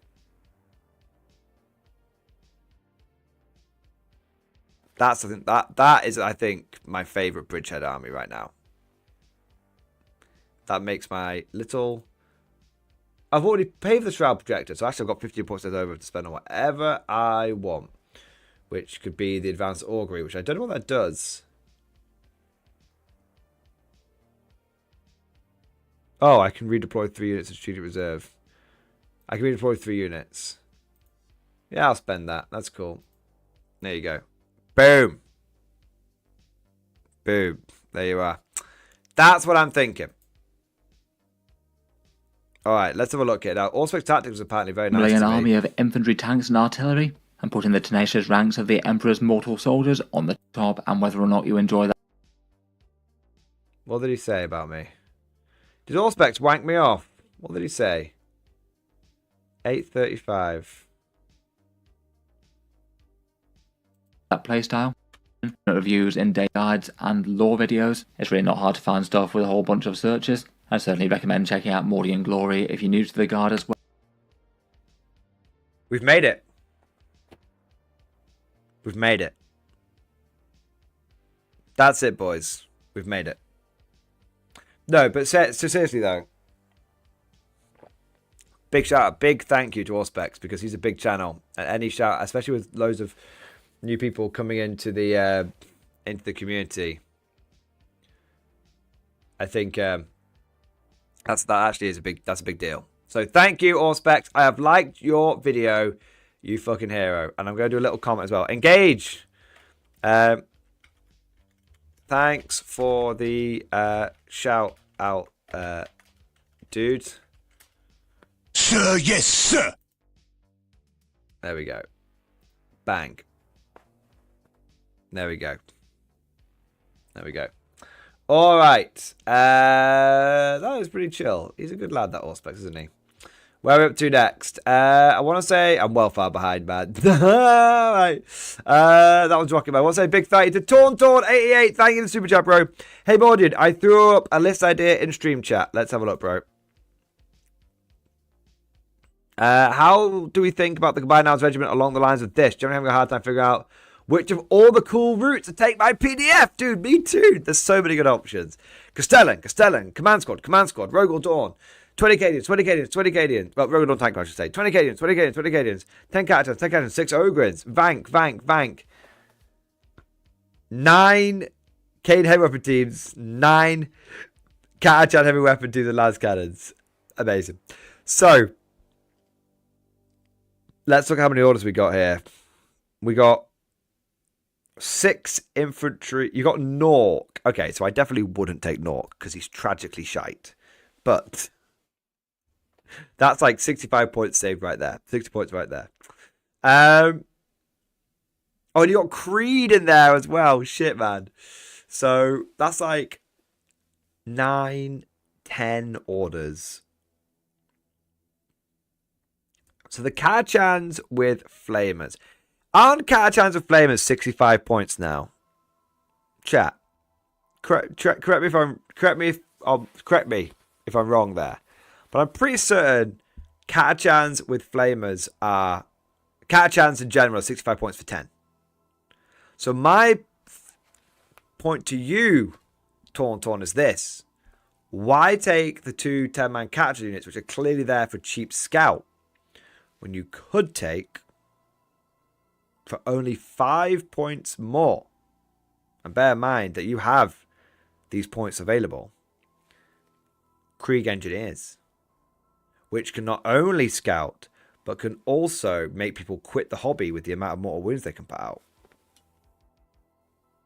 There's not much difference between 10 guards and 5 guards, and they all fucking die anyway. Thank you very much, guys, in chat. Thank you actually to Star Captain Sam Paints Badly. So that's the first thing I'd do. Second thing I do is drop Nork. Third thing I do is I don't think you need what is that? 18 lads cannons? I mean, I love it. I love it. But I strongly feel like you don't need 18 lads cannons and 3 Vanquisher tanks. Now I know this is an addition of monsters and vehicles, but holy shit, dude, that's even by my standards, that's going too far. What are the other, man? What are the other? What I would do with all those points, I would probably drop Nork. I'd probably drop Nork, drop the Cane Heavy Weapon Squads, and put the rest of the points, put those saved points into some artillery. How can you not take more las cannons? I know. But 3 Vanquishers and 18 las cannons. I'm just saying, like, take 9 las cannons instead, okay? I'm just saying take 9 las cannons. And then you can take 9 las cannons. And then take, like, 2 of the heavy mortars or 2 of the field arms batteries. That's all I'm saying. That's all I'm saying, okay? Like, chat, be reasonable here. Be reasonable. No Nork and fewer lads cannons. It used to be cool. I'm sorry, chat. I've let you down. I'll commit Sudoku now. Yeah, that's what I would do. That's what I would do. Calpy, never any guard before this weekend. As of now, I ordered the Krieg box, Cave Sands, and Hive Storm. What should be the next thing for me? Tanks. You clearly have cavalry. You clearly have artillery. You definitely need some heavy armor in there. I recommend starting with Lehman Russ's first, Rogel Dawn second. Maybe, well, actually, whichever you prefer. Whichever is available. Actually, they're both very good. Now that Rogel Dawns can do tank commanders, both are very good. Yeah. Alright, let's have a look here. I want to say a big thank you to Capic Eagle. Capic Eagle, thank you for the super chat, bro. It makes a stormtrooper enjoy happy that every stream eventually turns into Tempestian glory after a little while. Only the best, screw the rest, baby. You're right, Capic Eagle. Everyone's just got a fucking hard on for the Scions right now. Yeah, hard on for the Scions. I mean, I'm hard for the Scions as well. I'm right there with you guys. I'm hard for the Scions. Marcus the Gaia Calendar, thank you for the 24 with Member Flex. Double X, what's more to prove, baby? You're boned. Nah, just read the Dusty Primer. Of course. I mean, I always have mine available to hand. Let's pick a page. Ooh, here you go. Shotgun. The smoothbore combat shotgun fires a massive low-velocity shot which fragments into flight into a multitude of lethal pieces of spinning metal or plastic. Though the weapon has only a short range, it is exceptionally dangerous against unarmored targets. Combat shotguns have magazines of shells and are reloaded by means of a pump action. They are a strongly made, simple weapon which makes them ideally suited to brave guardsmen who are soon to launch a close-range assault or troops of limited intelligence. A special feature of the shotgun is its ability to fire different kinds of shell, including solid shells and loose scatter shot, making them ideal weapons for close quarter fighting, where the experience of putting a foe down is more important than accuracy. Shotguns are often employed by the arms and aboard vessels of the Imperial Navy, since their low-velocity rounds are unlikely to pierce the hull of a starship and are ideal for repelling boarders. For this reason, Imperial Guards should familiarise themselves with the operation of shotguns, as they will often be called to defend the ship when in transit between war zones. Though shotguns are impressively noisy when fired, they're unlikely to penetrate the armour for anything stronger than flak, or its equivalent, and should only be employed in situations where the advantages outweigh their considerable disadvantages. Against foes without armour or that scare easily, a shotgun is a desirable weapon, but in most of the cases, a guardsman should rely on his trusty lasgun when in a combat situation. There you go. There you go. I always read from the uplifting primer. Praise be the holy shotgun. Praise be! Praise be.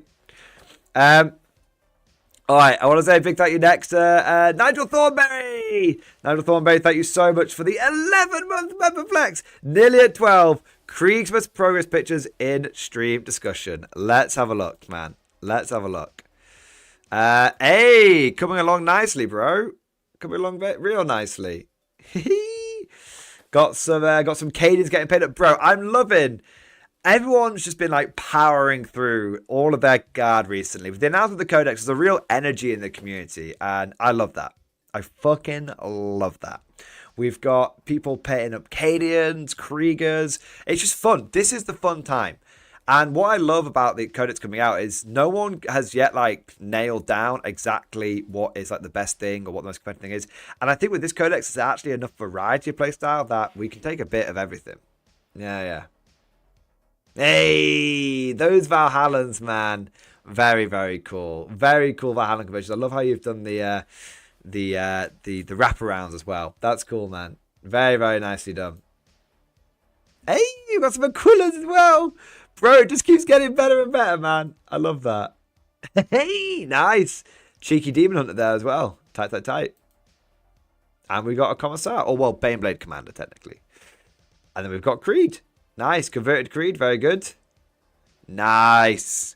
Dude, excellent work, sir. Excellent. I also want to say a big thank you to the Lower Decks. Thank you for the super chat, man. Sir, I'm a prisoner. The Elder have shut me down and are demanding answers. I am pretending not to speak Low Gothic and respond in a mixture of Welsh and Australian to bamboozle them. They are angry.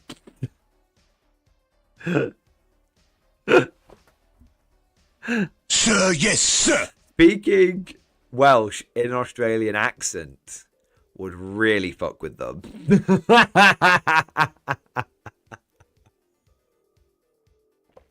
Just remember, if you can make your enemies angry, they are likely to make a mistake. This should lead to opportunities for you to be able to flee.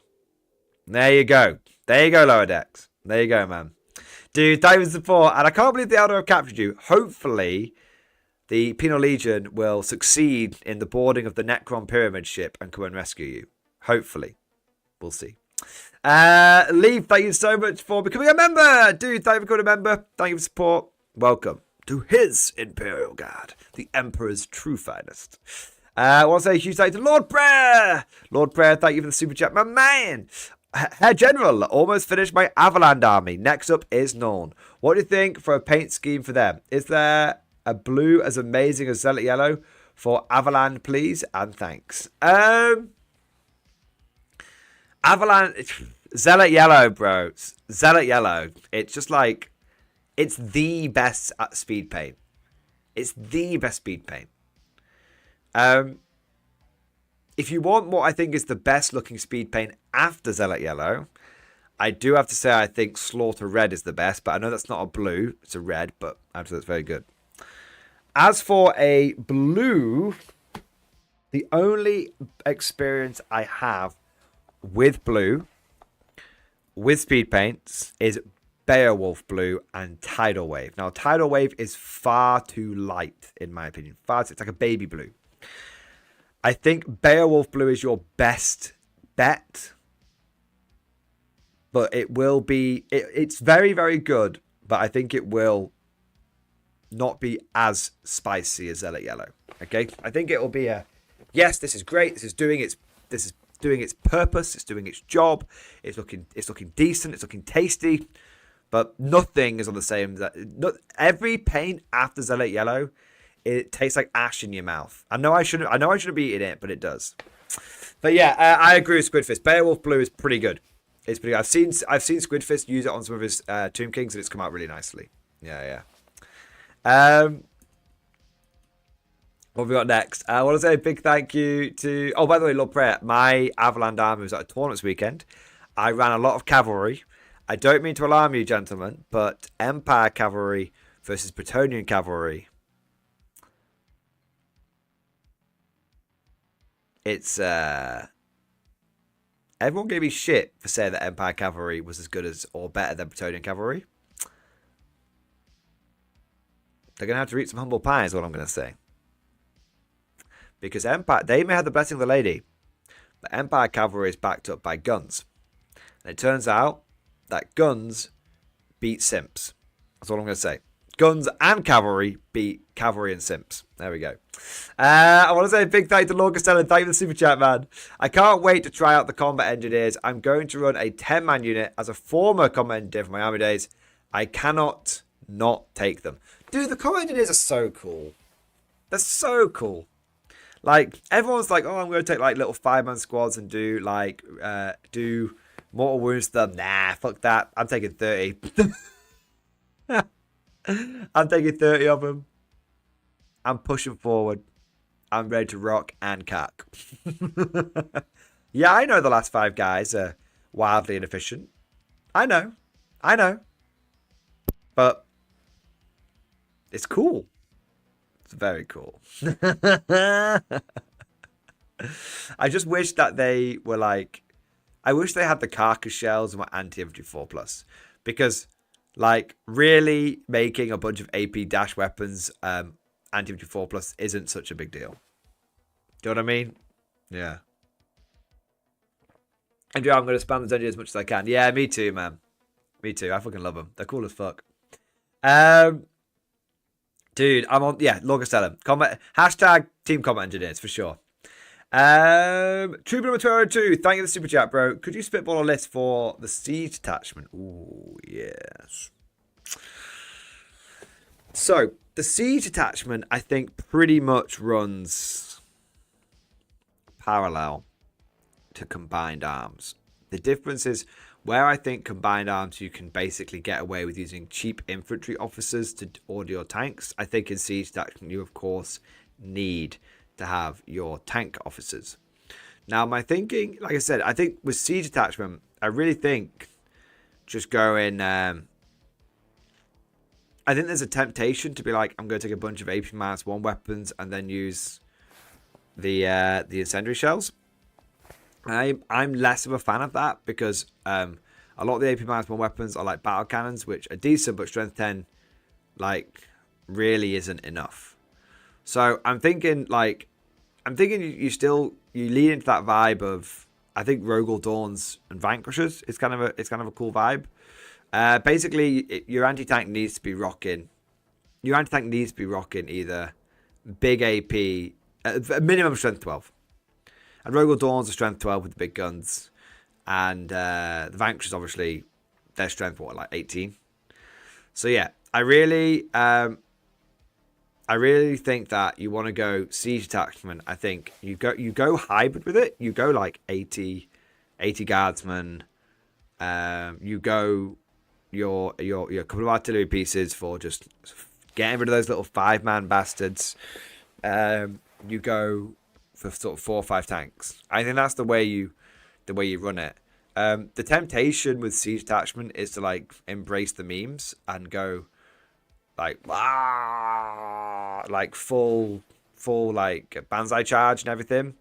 But honestly, I think you end up just not having enough anti-tank. Yeah, straight up. Not having enough anti-tank. Yeah, I think 4 tanks.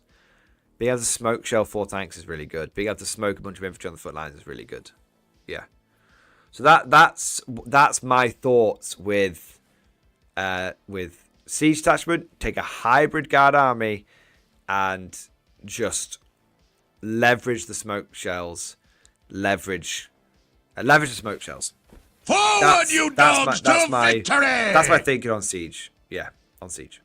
Okay, Spriggs, thank you for the 29-month member flex. 29 months I discovered my toaster is waterproof. Dude, come on. There's no way. There's like 29-month member flex and 29 months I discovered my toaster is waterproof. There's two implications in there. The implication is that you started watching my channel and was like, this is so awful, I want to throw my toaster in the bath with me.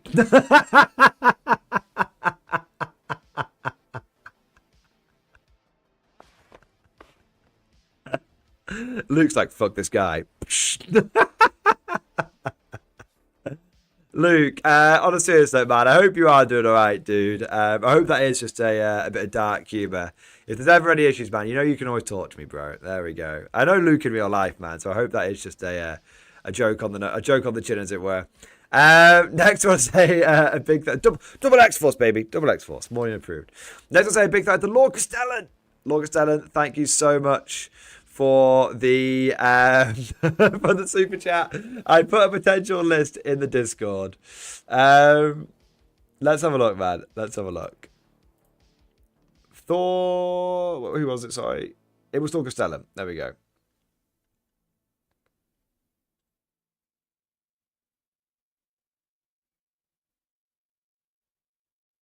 There we go. 2k on the nose. 2 times Castellans, Demarche Tank Commander, Dawn Tank Commander, 6 10-man Cadian squads, 1 10-man Combat Engineers, 2 artillery teams, Lemur's Battle Tank, Lemur's Exterminator, Lemur's Vanquisher, Hellhound, Hydra.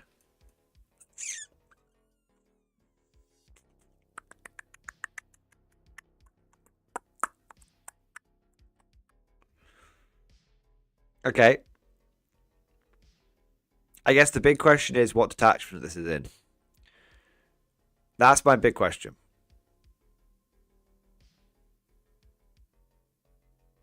Also, I think you could do with some command squads for the Castellans, do some longer range orders. So what's going through my head is the 10-man infantry squads don't seem to have much order support. It feels like the artillery teams are going to need one of the Castellans. So that leaves like 2 orders left over for the infantry, which doesn't feel great. Maybe those 2 orders are going to go on the tanks instead for like if it's in combined arms, but then that's like 2 CP a turn. So yeah, I feel like the orders are a bit fucky wooky. I feel like either you've not got enough infantry orders or you've not got enough tank orders. That's what this feels like to me. I would strongly consider binning off the Hydra. I would strongly consider binning off the Hydra and upgrading at least one of the other tanks to a tank commander. And then that should start fixing some orders. Some of the order situation. Yeah. Looks like they're just there to die for the cause. Yeah. Well, then you yeah. Well, I think you could. I feel like the Hydra is. I feel like the Hydra is really gonna struggle for orders. Yeah. The Hydra feels off to me. It just feels off. I feel like Hydras, you either spam the fuck out of them or you don't take them. Yeah. But I tell you what, Lord Castellan, you have prompted a thought. You have prompted a hell of a thought in my head.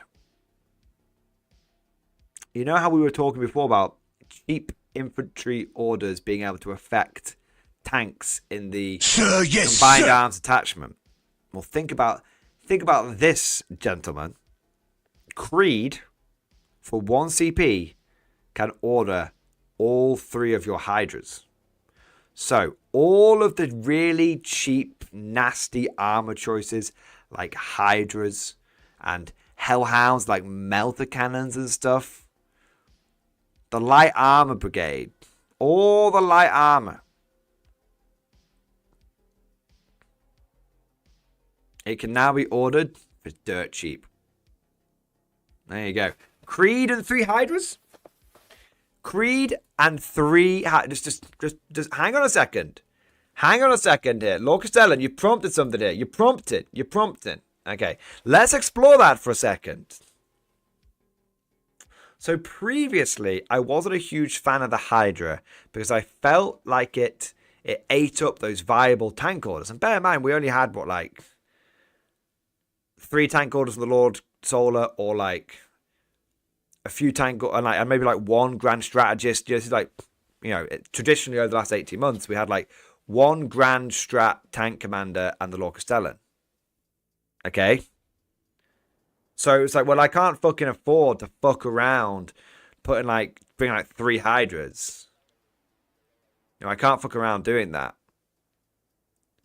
I got to put these tank orders on tanks, on big tanks. But now I can be like, 60, 65 points. All those Hydras have orders.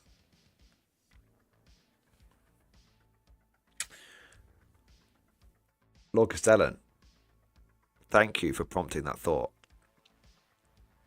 That is very interesting. 12 shots plus the heavy bolters, but 12 shots. Hitting on 3s. Against fly. 4 rerolls to hit. Strength 9. With twin linked. Anti-fly 2+. Damage 3. Hydra's down 95 points, true, but that's very, very interesting.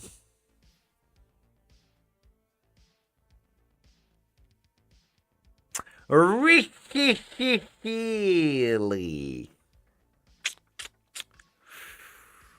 Ooh.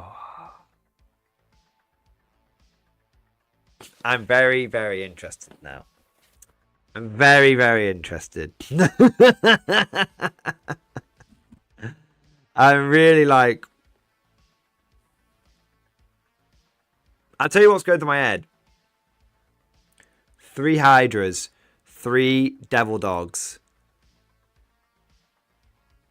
and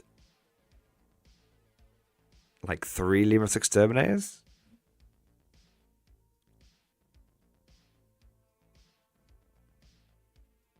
That seems... Or 3 Vanquishers.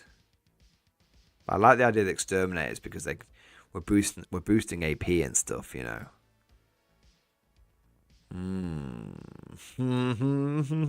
just saying. Yeah, I like that idea. All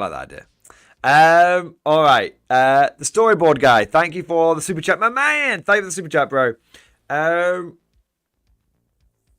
Help me realize a dream. How to run 12 Sentinels effectively in the new codex. There seems there's a good case taking them in most attachments.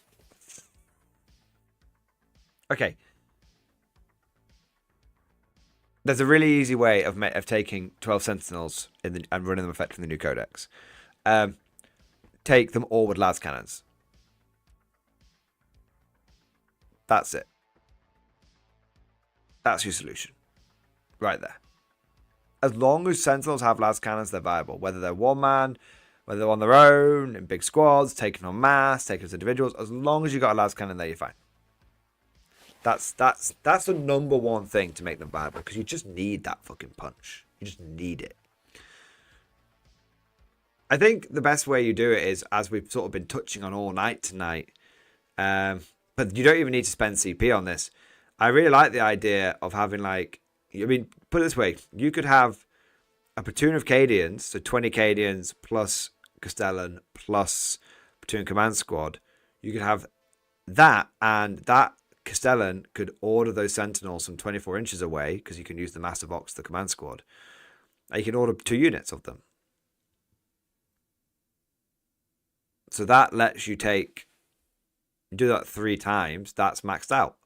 So you could take 3 command... Think about this, chat. Think about this. You could take 3 command blobs of Cadians plus all 12 Sentinels and have orders for every single one of them. Now, and that works in every single detachment. Every single one.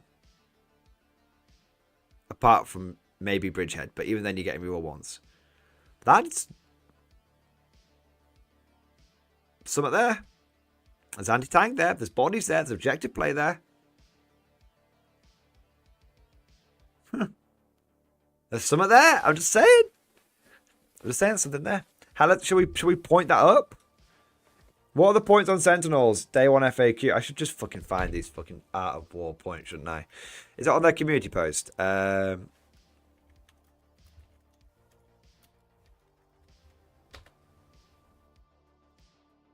yes, sir. Sorry, Art of War. Someone said it was a community post. I can't see it now. Damn your eyes. Astra, Militar, and Reddit. They'll probably have it. Come on, you bozos.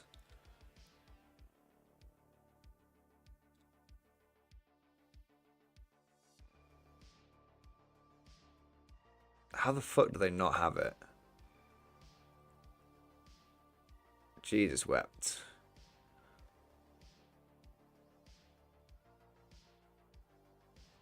I'm gonna have to fucking Google this, aren't I? Okay. Astra.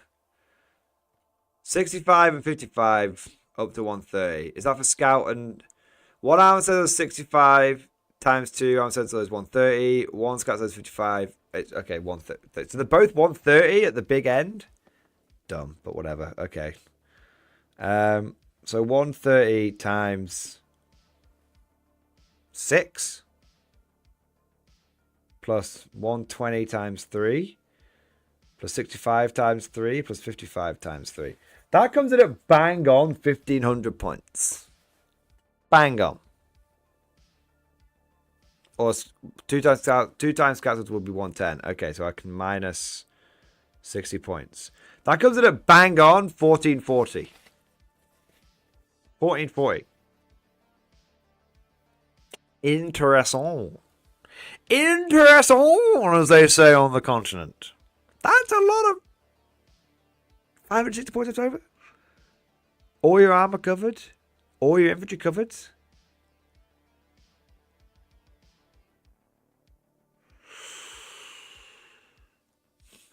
I've got a tickle in my pickle. That's plenty of points left over to season it with either more infantry, a little bit of artillery, bit of secondary game. I like it. That's... Who asked this question? Storyboard guy. That, my fine feathered friend, is exactly how I would start off a 12 Sentinel list. And you got 560 points to tweak it to your heart's content. You could take that and adorn a Daunty seat. Boom. Boom, baby. You could take that, and 2 gigablobs of Scions. Because they're like, what, 205 each now?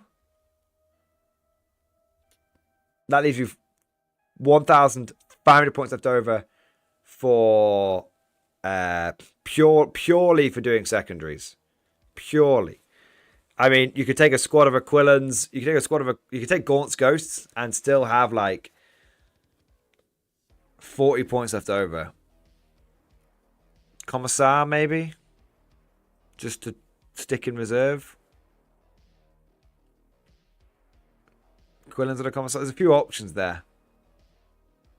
Yeah, but either way, it works. Reporting for duty, sir. Yeah. That's what I like. That's what I like. Okay, next I'll say big thanks to Dyson Glory. Dyson Glory, thank you so much for the super chat, sir. What do we think of Mechanized? Oh. That's why they got mechanized. Okay, no, actually, serious. Okay, so last week, I was furiously wanking off the mechanized attachment. Furiously. I've had a big think. I've had a big think about the mechanized attachment. I'm starting to worry about it. Oops, sorry, I knocked the camera. I'm starting to worry about it. Okay? The reason I'm starting to worry about the mechanized attachment is for one simple thing. You have to get out of your transports in order to do your damage.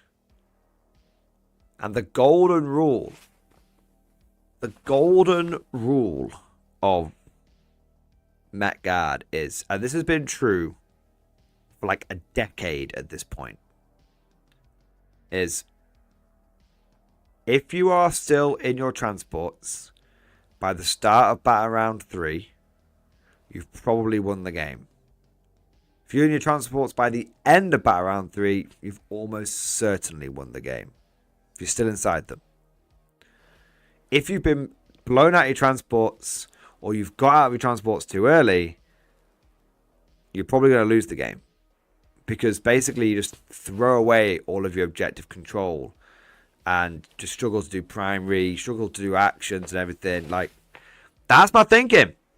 And this is an attachment that's like encouraging us to like get in there. And, I've run Met Guard for a long time.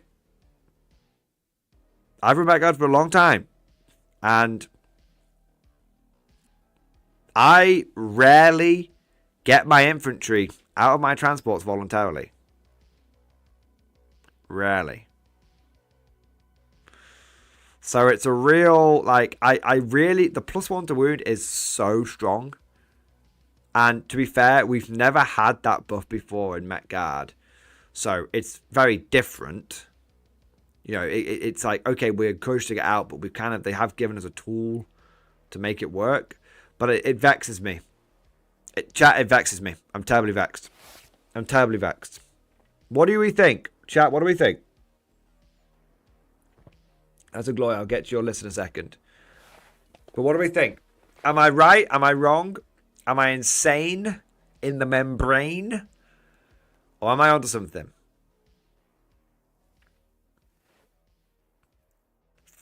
Azu39, the paradigm assumes the transports exist purely as OC pinatas. If they can't be killy, the OC is second wave. I don't know. I get what you're saying. But it feels like you're going to end up having to go down, especially with like chimeras and stuff going up. It feels like ideally you could have been like, that's a glow. Someone who pretty much already plays Met Guard. I think it's a movement detachment. Yeah. Matthew Skeleton. Most of the time you don't get attachment roll. Exactly. When you do, it's very risky. I think it could be like a bit of a pressure list. Like a pressure attachment. Like maybe. I mean, can you get 12?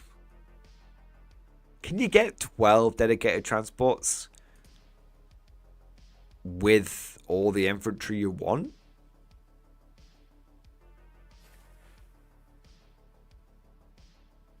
Let's have a look.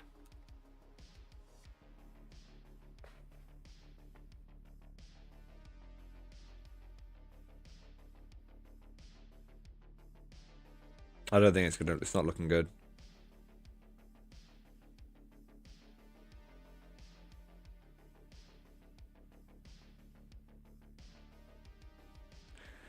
Maybe it's not looking good. It'd be technically possible, but it's not looking good. 6 squads of Catachans in 6 Chimeras. 3 squads of Kazakin, 3 squads of Engineers in 6 Tauruxes.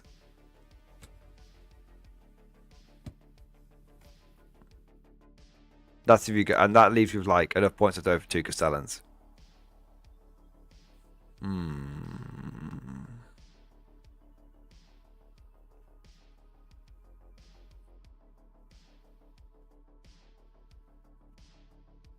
Yeah.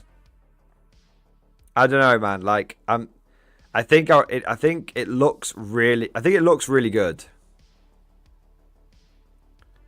But I'm just concerned about getting out and just losing all the objective control.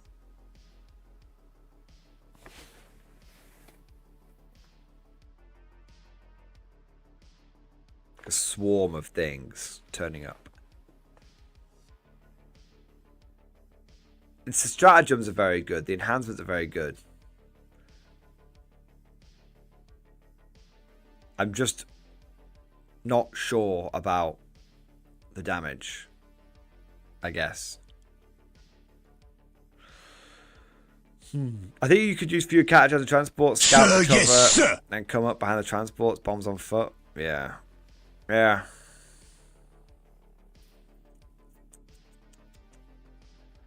I really, really like the mechanized attachment. I'm just struggling to land it. That's it. I'm struggling to land the mech attachment, guys. I'm struggling to land it.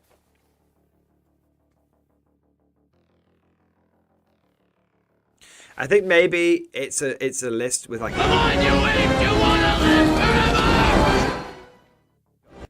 It's a list with an inbuilt go turn, I suspect. Let me check something about it. Okay. Hang on here. Hang on.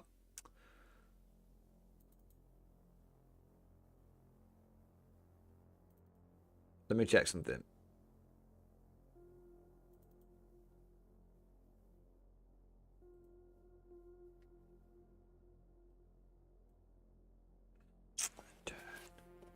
Doesn't really help.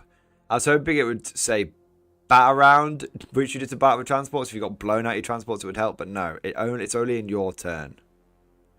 There's so many good. The thing is, there's so many good stratagems. Like clear and secure. I'm gonna drop out with a unit of Kazakin and just be like, oh, 4 rolls to hit, 4 rolls to wound, +1 to wound.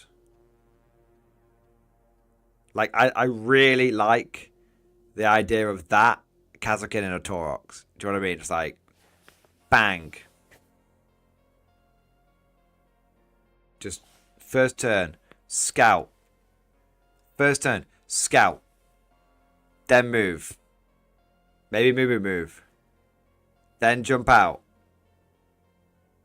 Scout, move, advance, jump out, clear and secure, bang. I love that. But you have to understand, it's like a 200-point investment. But you could just do that like 3 turns in a row. It's like bang, bang, bang, bang. I mean, I feel like every single turn you should be using clear and secure. Every single turn, it's like bang, bang, bang, bang, bang. Yeah. I think that's the way you make it work.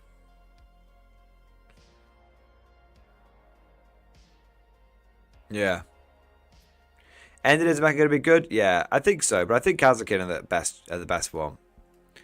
Jump back in. You only have to jump back in if you survive Dice and Glass. We got to remember. You get to jump back in at the end of the enemy's turn or if they charge you. Not after you. Not in your turn. Yeah, I think what's mandatory in this army is 3 units of Kazakin in Tauroxes. And that's mandatory.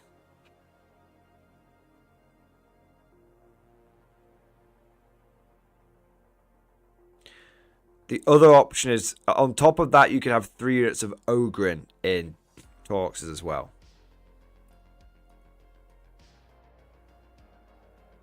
Because of the fact that they're getting +1 to wound, 4 rolls to hit, 4 rolls to wound.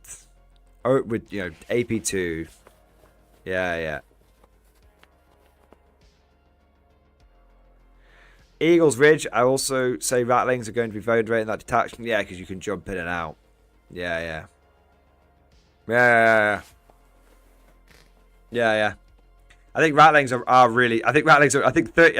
You could definitely see mechanized attachments with at least 1 squad of Rattlings, maybe 30, because you can just. They don't even need to be in talks. They could be in Chimeras, because they just basically drive up, jump out, shoot, jump back in. jump out, shoot, jump back in, jump out, shoot, jump back in. They don't even need to like drive too close to the enemy. Just drive enough to get the line of sight. Yeah. Mechanized rattlings, I think. Yeah, the cookery core. The cookery core is here. Yeah. Yeah. It's gonna be a bit different. That mechanized assault attachment is gonna be a bit different. Your instinct is gonna be. My instinct is to look at this like traditionally and be like, okay, like 5 Leman Russes, couple of artillery pieces, and maybe like 5 or 6 chimeras with like standard infantry in. But I'm not sure. I'm not sure the standard infantry do it. But I think it's very easy to run out of points in that detachment. Very easy. Phenomenally easy.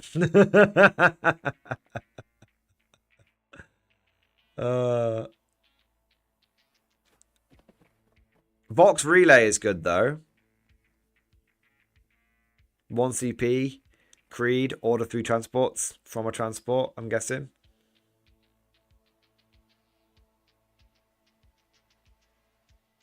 Yeah. I wonder how you... My man's addicted to scout mirrors. Exactly. I'm fucking addicted, man. Yeah. I feel like the detachment rule is very, very good. But it's not going to be... Here's what I think about mechanized assault, okay? I think the detachment rule is very good. It's just not always on. So you kind of have to think beyond the detachment rule with this thing. You kind of have to think like, okay, well, I've got a CP. I'm going to have 2 CP a turn. How am I going to spend those? And it's like, okay, well, I could be basically building and taking into account that I'm going to be Vox relaying every turn. And it's like, okay, well, one of my detachment benefits is being like, okay, I can have 3 transports ordered by 1 Creed, anywhere they are. That's really good for like just going take aim on 3 chimeras and just being like bang bang bang bang bang bang, daka. Yeah, I mean you could combine that with Ogren squad shooting out the top, and it's like okay, we've got a lot of daka coming out of that. No lethal hits though, but still it's there. But yeah, so that's kind of like what's... I'm not too bothered about Swift Interception. I think clever reminds them that we'll be able to use it. Rapid Dispersal is good for like getting onto objective if you're not certain. Move Out and Haste Extraction are really good, but you kind of have to survive. Clear and Secure is amazing. Yeah, Clear and Secure is amazing. Hey, refugees getting out of cameras any good? It's a shout. Yeah, it's definitely a shout. Jump out, fire your lads cannons. Jump. You can't jump back in though. Problem is, it's best to be hit on like 4s, rerolling 1s, like cat and heavy weapon teams. Yeah. That's in glory. But the 10th edition with no rule. True, but we've had lethal hits on all chimeras now and everything. That's a hell of a drug to give up. A hell of a drug. Yeah. Okay. So, let's have a look at your list, mate. Let's have a look. 1 minute. Primara Psyker, Tech Boost Agency, Creed Weapon Team, Combat Engineers, Creed, Castellan, Rough Riders, Scout Sentinel, Sly Marbo, Gaunts, Ghosts. Oh, and then like a shitload of transports. 1, 2, 3, 4, 5 chimeras, and then 1, 2, 3, 4, 5 Tauruxes. Yeah, that's cool. I really like the use of the artillery Rough Riders in that list. Melter Lancers. Well, I really like that. Like, I'm getting +1 to wound. I'm getting it. Yeah, I like that. Yeah.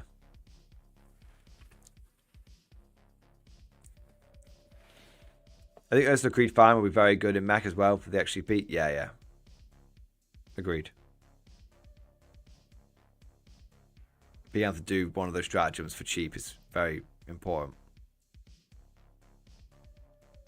Is 1 TC and 2 Russ battle tank and 1 function going to hold you back if you run it in recon? It's not going to hold you back. I just think, are you better taking that or 27 last cannons?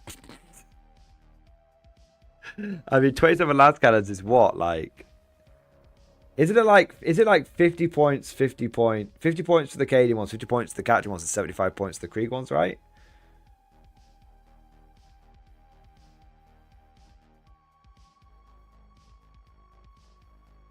I mean, 27 last cannons for 525 points. That's simple logic. That's all of the anti-tank you're going to need, and it all benefits from your detachment rule. Just saying. Take that. Take a shitload of Cadians. Take all the Castellans and Creeds you can get your hands on. Jobs are good 'un, mate. Jobs are good 'un. You might not go all... I don't think you go... I think you go for 18 lance cannons. Yeah, I think you go for 18 lance cannons because even Cadians are going to start feeling a bit of an order bottleneck at that point. Even Cadians will. Yeah, which is mad, but they will. Yeah, well, maybe. Maybe? Cadians can get access to 12 orders. Because you get 3 of the command squads, 6 from the... 3 of the command squads, 6 from the... Hang on. You get 3 of the command squads, 6 of the Castellas, 3 from Creed, 12 orders. 3 blobs of infantry and 9 heavy weapon teams is 12 orders. How many points do you have left over after that? It can't be much, right?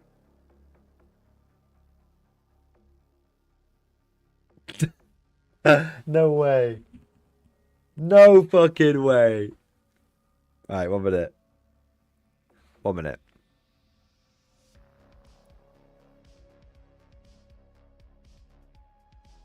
Our Death Corps of Krieg back up to 130 points post Codex, and the Death Corps command squads are like a 65 as well, right? I'm gonna go with that until chat tells me otherwise. Day 1 FAQs on, like, people are saying it's like it's out there. That's not a very helpful answer, but give me a second.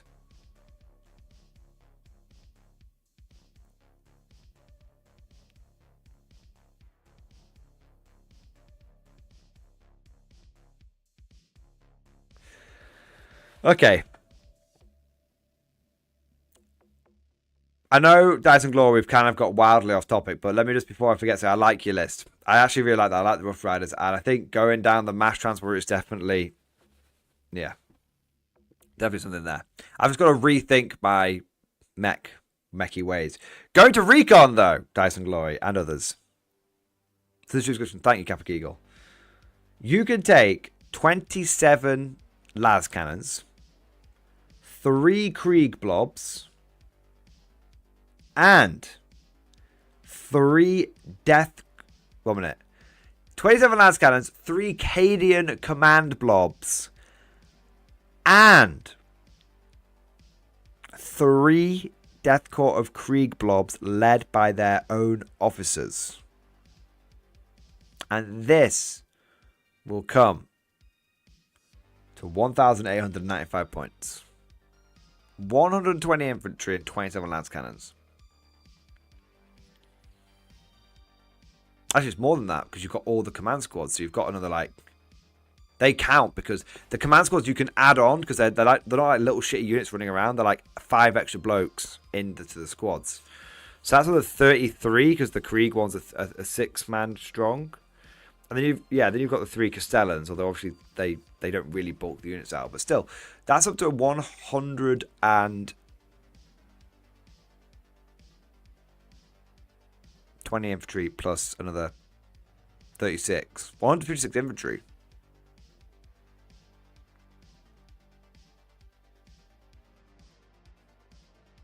And you still have 105 points left over. And that's not including all of the heavy weapon teams as well. you could have, which are like, what, an extra 6 blokes per... Let's work this out, right? So it's, you'd have 6 blokes per Cajun one, and you can take 3 of those. Same for the Catachans. And then it's 4 blokes per Krieg one, right? Oh, it's, well, 7 really, because it's like the 2 wins each. So it's 7 times 3 plus 120 for the infantry, 15 for the Canadian command squads, 3 for the Castellans, and then 18 for the Death Corps of Krieg. 213 infantry, with 153 of those being proper line infantry, and there being a lot of quite fragile heavy weapon teams. Like 50-ish being like quite fragile heavy weapon teams. 18, 18, 21. So what's that? 36, 57?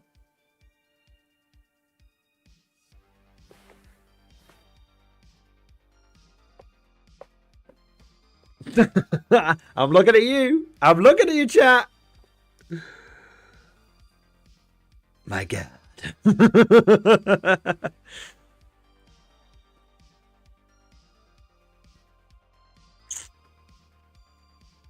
That's interesting. Now that you could slot that into any detachment, but I'm thinking recon. That's like 100 damage you get to blast get to blast every cannon. Just like amazing. Our las cannons will blot out the sun.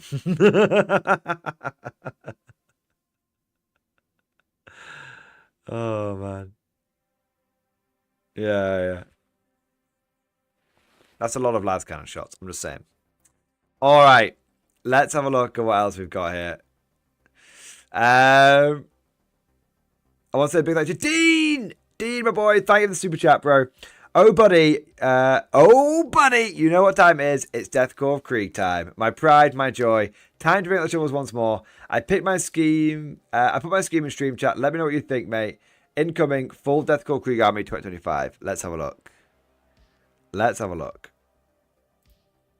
Hey. Forward, you dogs, to victory! Hey, Anthony Williams, thank you, mate. I'll get you super chat in a moment, bro. Nice. These look amazing. Flecktarn Germans, man. Holy shit. Flecktarn Kriegers. Dude, I love the glow around the eyes, man. Holy shit. Full Death Corps Krieg Army 2025. My God. Or should I say, mein Gott. Gott in Himmel. Dude, that looks so cool. The wood on the lasgun is amazing. Holy shit, man. They've come out perfectly. Wowzers trousers. Wowzers, mate. Holy shit. The Traitor Guard? Traitor Guard on hold for the time being. Death Corps Krieg out for the shout. I like it. I like it, man. Dude, that's really, really cool.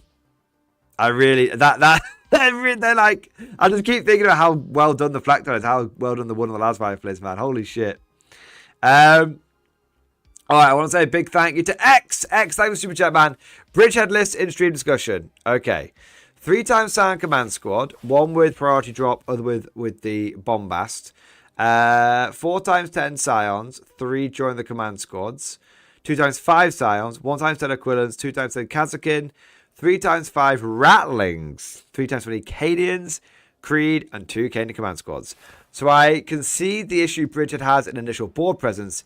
This list 2 places total about 975 points of deep strike. Anything that can deep strike is going to reserve. This is meant to counter this by pushing things onto objective in 3 waves. First is the Rattlings. I'll just infiltrate them onto objectives, preferably behind line of sight. They died to a breeze. I know. The point is the enemy needs to step out to kill them. Next is the scouting Kazakin. The cost means I'm not running 3 like I'd like, but they will follow onto the objectives. Lastly, the 60 Cadians. Their job is to be the 3rd wave. All this is intended to force the opponent to cease playing KG like they would. be playing against this list otherwise. Do I like anti-tank? Yeah, maybe. I got to try it. I don't think you do. Not with +1 to wound with 4 rerolls to wound on your Scions, but carrying on. But before change, I did the math, and the Scion Giga Blob with Firing Heart is more likely to kill a land raider than not to kill it on the drop, and they ignore whatever has low number of shots because I'm only presenting empty bodies, so I got to test this. I really like that, man. I really like that, and I think you're generally onto something. Yeah, generally speaking. I really wonder if I'm overcomplicating this whole Bridgehead thing, you know. I wonder if I should be like, okay,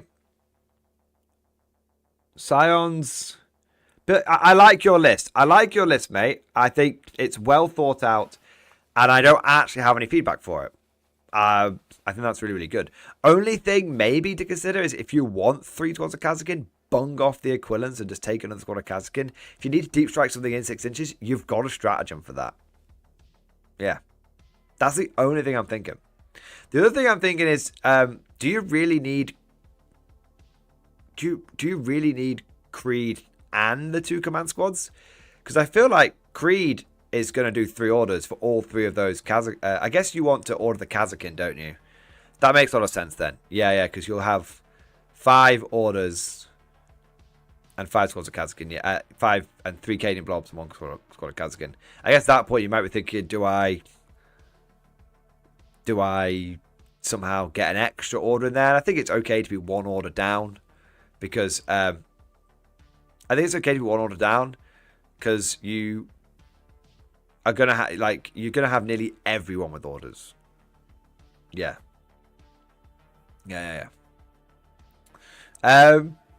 No, so yeah, the only thing I think about changing is maybe dump the equivalent to the Kazakin. I feel like I think that's a solid choice. You have inspired me for my own list though. I think maybe I'm overcomplicating this. So if we say that Scions are 130 per blob, right? And we take maximum of those. And then we take 75 times 3 for the command squads. And then the priority drop beacon is 30. Okay. Now what happens if I just do this?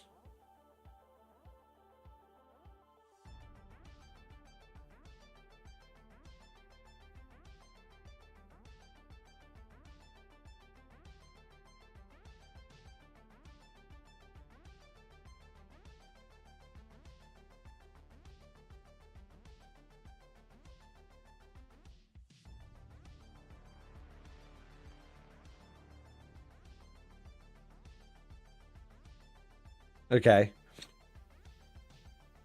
So, I've kind of gone out there a little bit. Let me 1 minute. Slight change of plan. Is Creed, quick question, is Creed 65 or 60? Because she's 55 right now. I feel like she's 65. She's 65. Okay, thank you. She went up 10. And the Cadian Castellan went up 10 as well. 55. And the Cadian Command Squad 65 as well, yeah.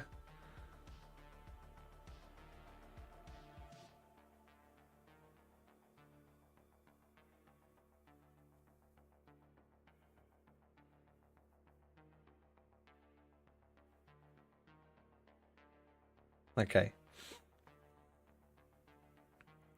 That's what her age, mate. I love it. Spice of life. I love it. So what's going through my head is if I take...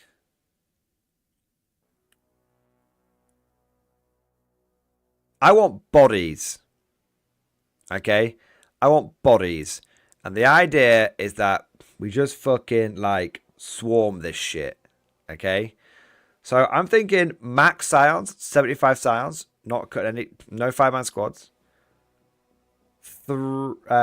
One minute. That would be 2 blobs of Cadians. Yeah, that works for me. So this should be max Scions with priority drop beacon. And then 2 blobs of Cadians, 21 blobs of Cadians. Cadian command squad in each one. and Creed in one, Castella in another. So that's going to give me maybe too many orders. But anyway. And then I have 2 blobs of Cadians and 4 blobs of Kriegers. And just be like 120 bodies plus 75. 120 bodies plus 75. All with orders plus 75 Scions. And I've got some spare orders. I can even start. I've got a few spare orders for Scions that deep strike down and then survive, which is always a thing. It's a bit of a not a big thing, but it's always a bit of a thing. Yeah.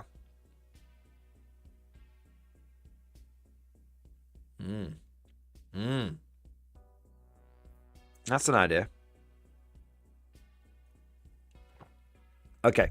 So yeah, that's what I think. That's where I think I'm going with Bridgehead now. I'm like, big old swarm of regular dudes to just add board presence, screening, and just fucking wait to the list. And then 75 Scions to add the fuck you punch. Yeah. That's what's going through my head right now. That's what's going through my head. Interesting.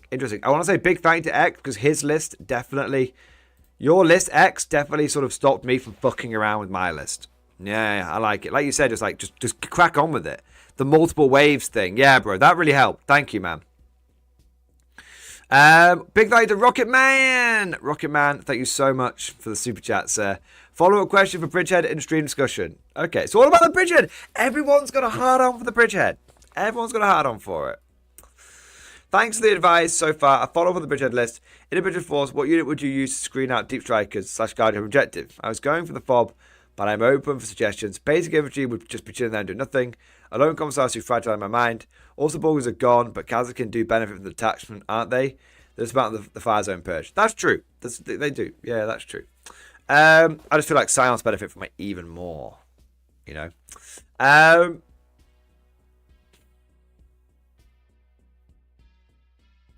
You could have something sitting on the home objective. You could. Or you could just be like, forward, baby.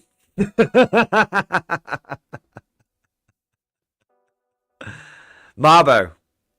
He's low up. He's low up, right? Someone might deep strike down against him. Sure. Maybe. Strong possibility. It's a great point, though. Yeah, like, definitely needs them to sit back on the home objective. It's one thing, so it sounds kind of crazy, but it's one of the things that I think, and this is still relevant to Bridgehead, it's one of the things that I think people are kind of forgetting about the Basilisk, is that it's such a good objective holder. Because things like fobs and siege cannons, well, not siege cannons, things like fobs and mortars and stuff are just too fragile, they just die. Now, I think the artillery team with whatever weapon you want it to have, I'd say heavy mortar or siege cannon, I think that's a good thing for holding your home objective. Because you get the reroll ones, and it's T7 with 10 wounds.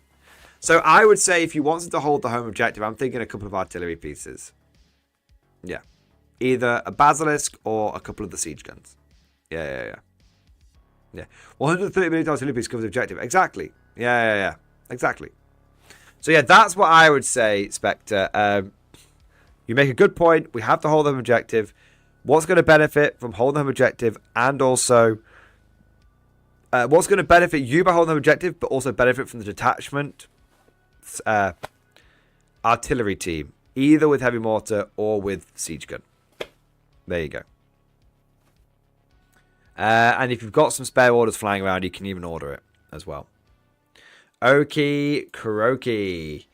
I want to say a big thank you next to Matt Larkin, my boy. Forward, you Matt dogs, Larkin, to thank you so victory! much for the super chat. So Matt Larkin coming in with the fucking with the fucking super chat. Thank you, bro.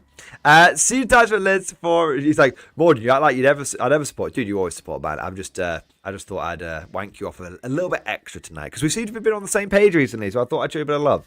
Mad Lagging, thanks for support, bro. See attachment list for review in stream discussion. Okay, he's coming in with He's coming in with the siege detachment. He's coming in with the artillery, not the metal chair, not the steel chair. He's coming in with the artillery shell. Hold the line, 1970 points. It's a great year. Could probably do with being a bit more expensive. You got 30 points left over. Buy a commissar, man. Points for enhancements are missed. Okay, yes, so you're basing this off like the new points aren't quite here or something. Okay, so Krieg command squad, plasma up. Okay. Oh, I see what you've done here. Yeah. So Krieg command squad. I won't look into the details too much. I'll just read the units. So Krieg command squad, Krieg command squad, Krieg command squad. Castellans.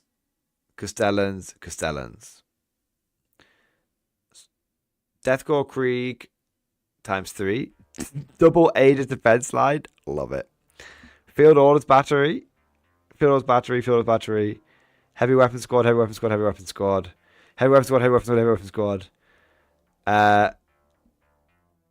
Artillery team. So we're looking at like 6 heavy weapon squads, 3 field orders batteries, 3 artillery teams, and then like 60 infantry, but led by command squads like 78 line infantry. Personally feel like you need a little bit more infantry. I feel like, and I don't know if this is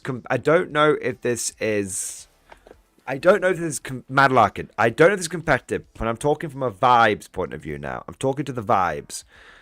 I feel personally like a good siege detachment shouldn't leave home without 120 infantry. That you know what I mean? Like 120 infantry all going over the top. Move them. That's what's going through my mind. Just from a vibes point of view. Not competitive, not tactical, not strategic, just feels right. Feels appropriate. You know? That's my feedback for you. I love the idea of just like blatting people with 1 million artillery. But I feel like you got to have 100. I think 120. I think the quintessential siege regiment. 120 infantry. 3 field arms batteries, 3 siege guns. That's it. All of that just works. You could let's tot it up for the points.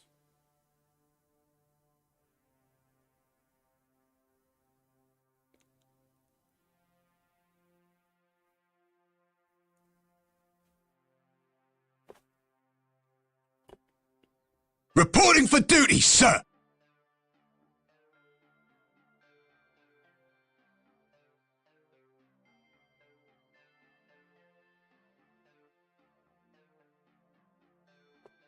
One minute.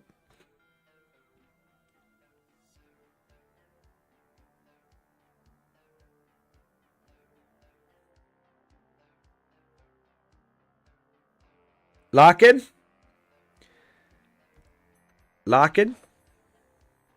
I have your list for you, sir. I have your list for you. There aren't any edge defense lines in it, though. So you may instantly disregard this. I'll understand. But I have your list for you. 6 blobs of Death Corps of Krieg. 6. 3 Krieg command squads. 3 siege guns. 6 bombast field cannons, a command blob of Creed, a Castellan, and the Cadians, a command blob of Creed, a command squad, and the Cadians, another command blob with a Castellan,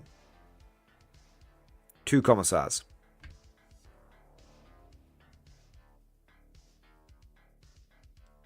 There you go.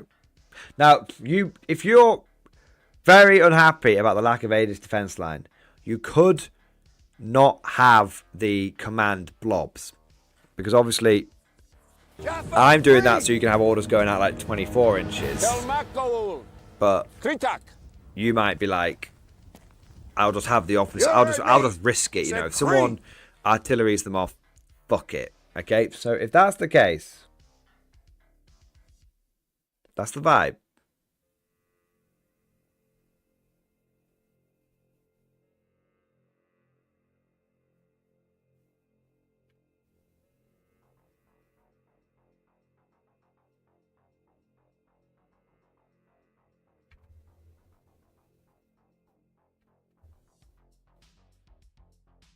I got you, buddy. I got you. Okay? I got you covered. 120 Kriegers. 1 minute. Yes, 120 Kriegers. 3 Krieg command squads. All the artillery previously mentioned. 2 Aegis defense lines. Creed, a Castellan, and a commissar, because I feel real strongly like you have to have a commissar in this kind of army. There you go. There you go. Full blob, full trench network, full artillery.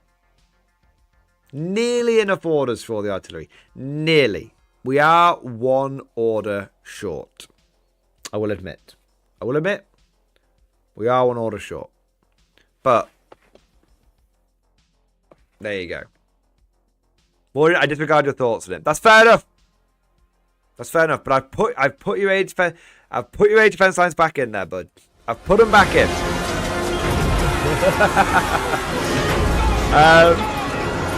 Alright, got some more support coming here. Not least of which, speaking of going over the top, we've just had Walario come in with 50 gifted memberships, baby! Yeah, buddy. Yeah, buddy. Walario the GOAT, baby! Walario coming in with the big mega membership drive. 50 more Kriegers. That's 2 command blobs. Two big platoons charging against a whole company. Send in the next wave. Go.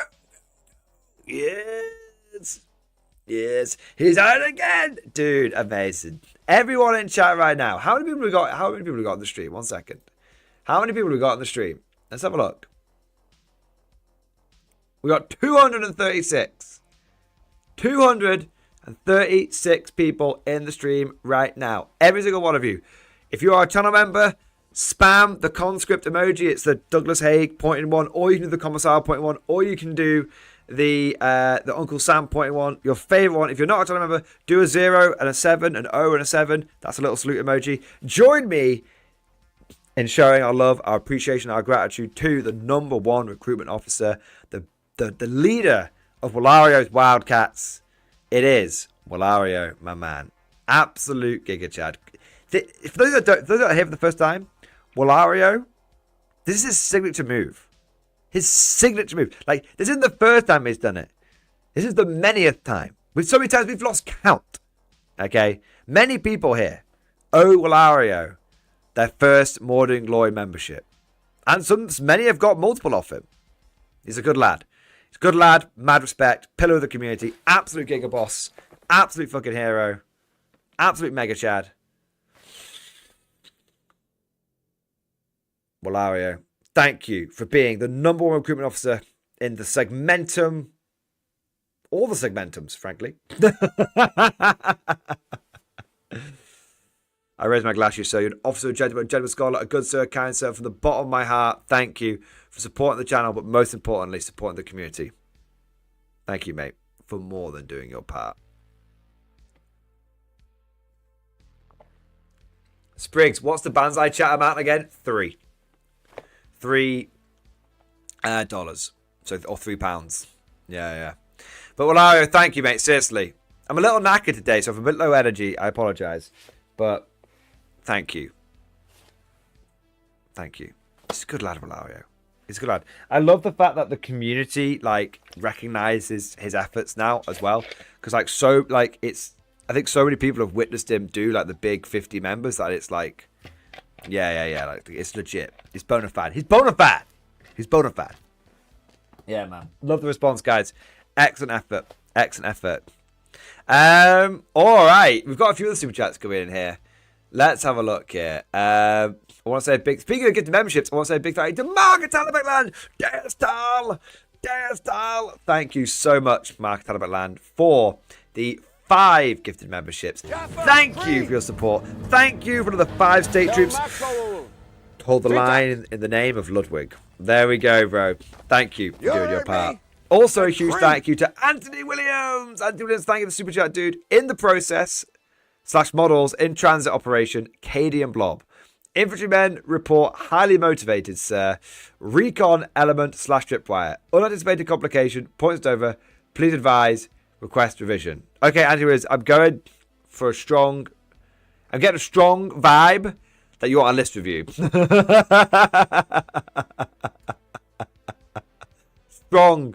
Strong vibe that you want a list review here. Okay, so I see Gaunt's Ghosts. I see Ursula Creed. I see Cady Castellan. 5 Cady command squads. 3 Cady command squads. 5 men in each one. I see 60 Cady shock troops. 2 Fields batteries. 2 heavy weapon squads. And 3 Lemurus battle tanks. If this is in the recon detachment, bro. If this is in the recon detachment, bro, I'm like, fuck off the tanks. Fuck off the tanks. Take more infantry. Truthfully, I feel very strongly about the recon detachment. Okay. I feel very strongly about the recon detachment being pure infantry. I feel very strongly about that. I could be very wrong, but I feel very strongly about that.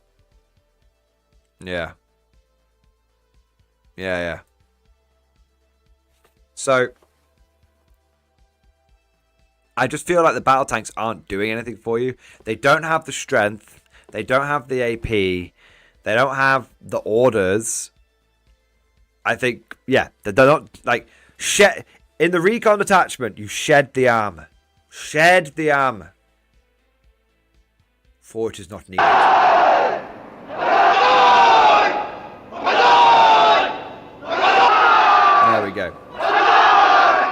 There we go.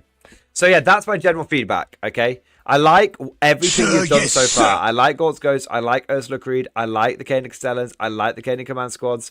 I like the Field Arms Batteries. I like the Heavy Weapon Squads. I like all the Cady Shock Troopers. I like the Tempestus Aquilans. I like the Heavy Weapon Squads. I just don't like the Lemurus Battle Tanks, okay? I'm just like, drop them, more infantry, boom. There you are. Just make sure your heavy weapon squads have all got las cannons, and as insane as it may sound, you may want heavy las cannons on your fobs. More infantry Krieg? Yeah. Well, I would certainly take 3 Cadian squads with Cadian command squads, because they're great for sitting on objectives, because they basically have benefit cover all the time. Then once you've got those in, the other infantry should be Kriegers for sure. Yeah. That's what I'm thinking. But don't underestimate Catachans. They're a little cheaper, and there's nothing wrong with Scout and Assault. Nothing wrong with that at all. Just little shout out here. I am hijacking your super chat slightly, Anthony Wins, but I think it's relevant for you and maybe relevant for chat. Really do not underestimate the ability of the Catachan blobs now. The fact that you can Scout move 6. Move 9. and then also advance, an average of 4, means that you've got like a 19-inch move, and you can still shoot, and you can still throw grenades. You can still throw grenades and still shoot. Now, yeah, it's like 4 fucking flamers, a bunch of las guns, then whatever the command squad's bringing along, but it's really not a bad shout, and it's cheap as well. Like it's relatively cheap, because I think chat, correct me if I'm wrong, but aren't Katachan 20-man blobs even after day one FAQ still 110 points? They might be 120, but I feel like they're still. I think it's like 65 points for 10, but 120, but 110 points for 20 of them.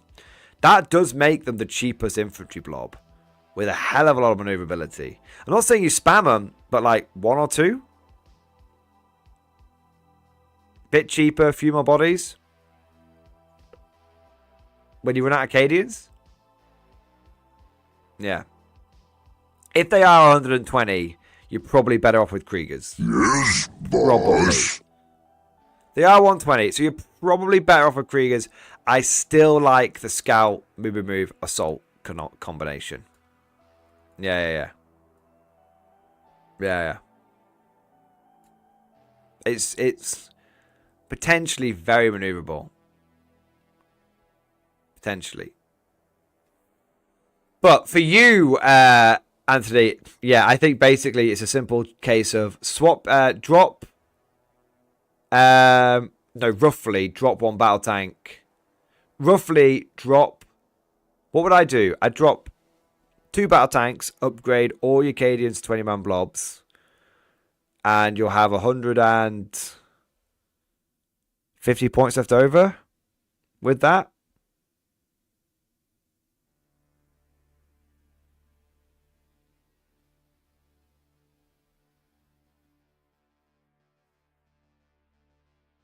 Could go for a squad of Kazakin. Something like that. And then you still have 40 points over. You could figure something out for that. Yeah. D-Mac, also a lot of manflash out there with their bulging arms naked in the breeze. Exactly. That's the number one reason, right? That's the number one reason. Okay. Want to say a huge thank you to Trooper number 2102. Trooper, thank you for the generous super chat, sir. Laughs in bolt action infantry. The recruitment drive was successfully completed. A new weapon team is well on the way. I'm also making some terrain. Food for thought on the new codex and pictures in stream discussion. Let's have a look. So you converted a bunch of bolt action guys over, didn't you? Fun fact, the large circle basement warlord are also 60mm, same as the captain weapon team, so they are cheap to pick up for those that need to quickly swell the ranks. Sadly, the water tube on the Vickers broke, so I used some paperclip wire to improvise. The thing that happened with mine as well. Yeah. Let's have a look.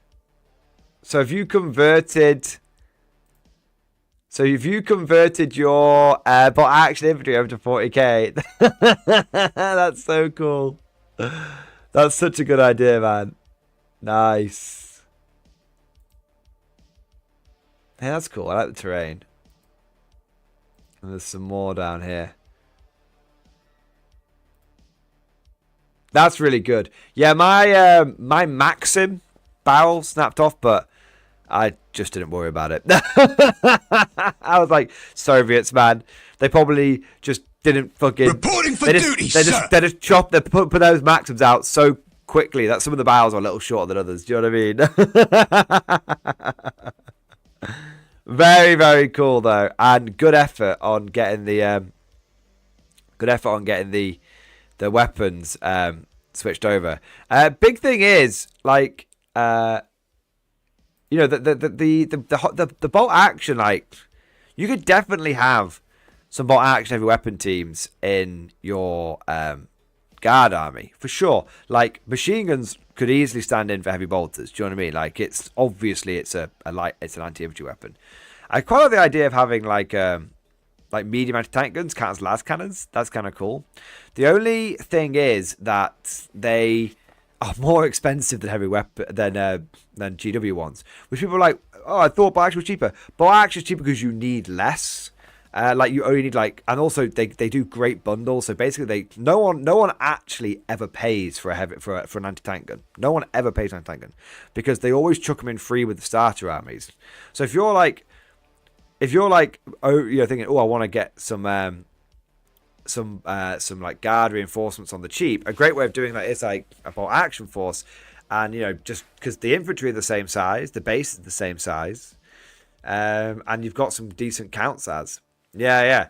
I mean, you can get if you want Valhallans, you can get 40 Winter Soviet infantry for like £40. It's pretty cheap. Yeah. But yeah, the heavy weapon teas is a great idea. Good effort, mate. Good effort on the converting over, and it makes sense. Like, do the recruitment drive. It's I've got a whole bunch of spare bot action models, and I'm kind of like putting towards bot action for the sake of it, but maybe I would be better off like getting those over to 40k. Thing is, I don't really need any more 40k infantry. Not really. There we go. But yeah, for those of you that are curious, I have some bot action infantry right here. In fact, chat.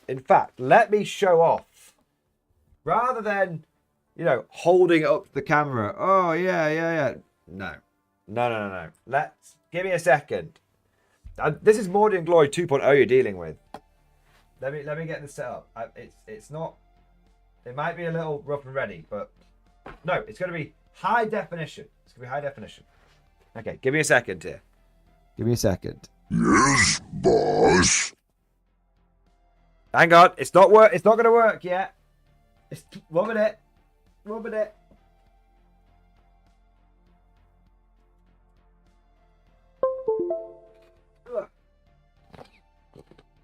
Right, 1 minute.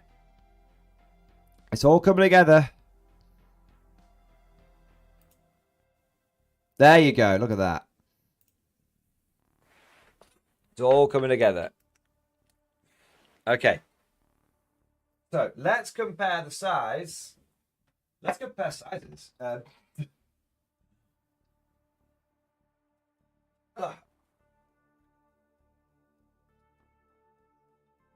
Let's compare size.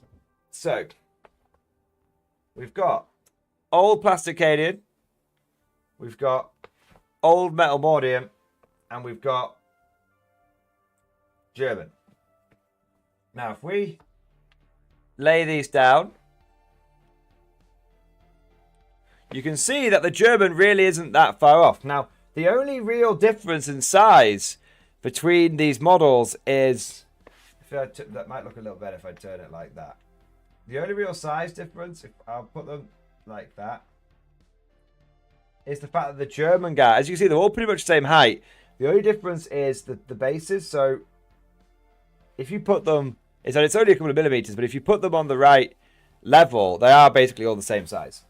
There's no modeling for advantage going on. There's no modeling for advantage going on. So there you go. There you go. You want cheap guardsmen?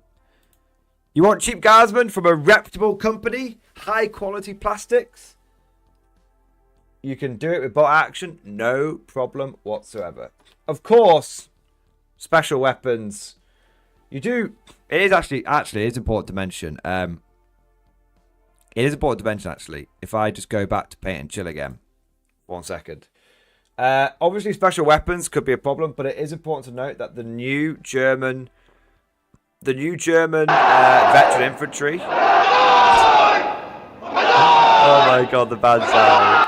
The Banzai is so loud. I'm sorry. I love it. Banzai! The new German veteran infantry does come with a flamethrower, and you get 6 flamethrowers in one box of 30, which is coincidentally the perfect amount of flamethrowers to build for 30 Katachans. So there you go. So yeah, you also, do get anti-tank rifles. So there's an anti-tank rifle there. There's an anti-tank rifle there. And it does come with the ability to make a so you get 2 anti-tank rifles per 6 guys, and you get, which I wonder what you could proxy them as, but maybe sniper rifles, maybe plasma guns or something like that. And you do get the ability to make a I've not glued the 2 of the crewmen on here, but you do get the ability to make a heavy weapon team, multiple weapon teams. In fact, I think you get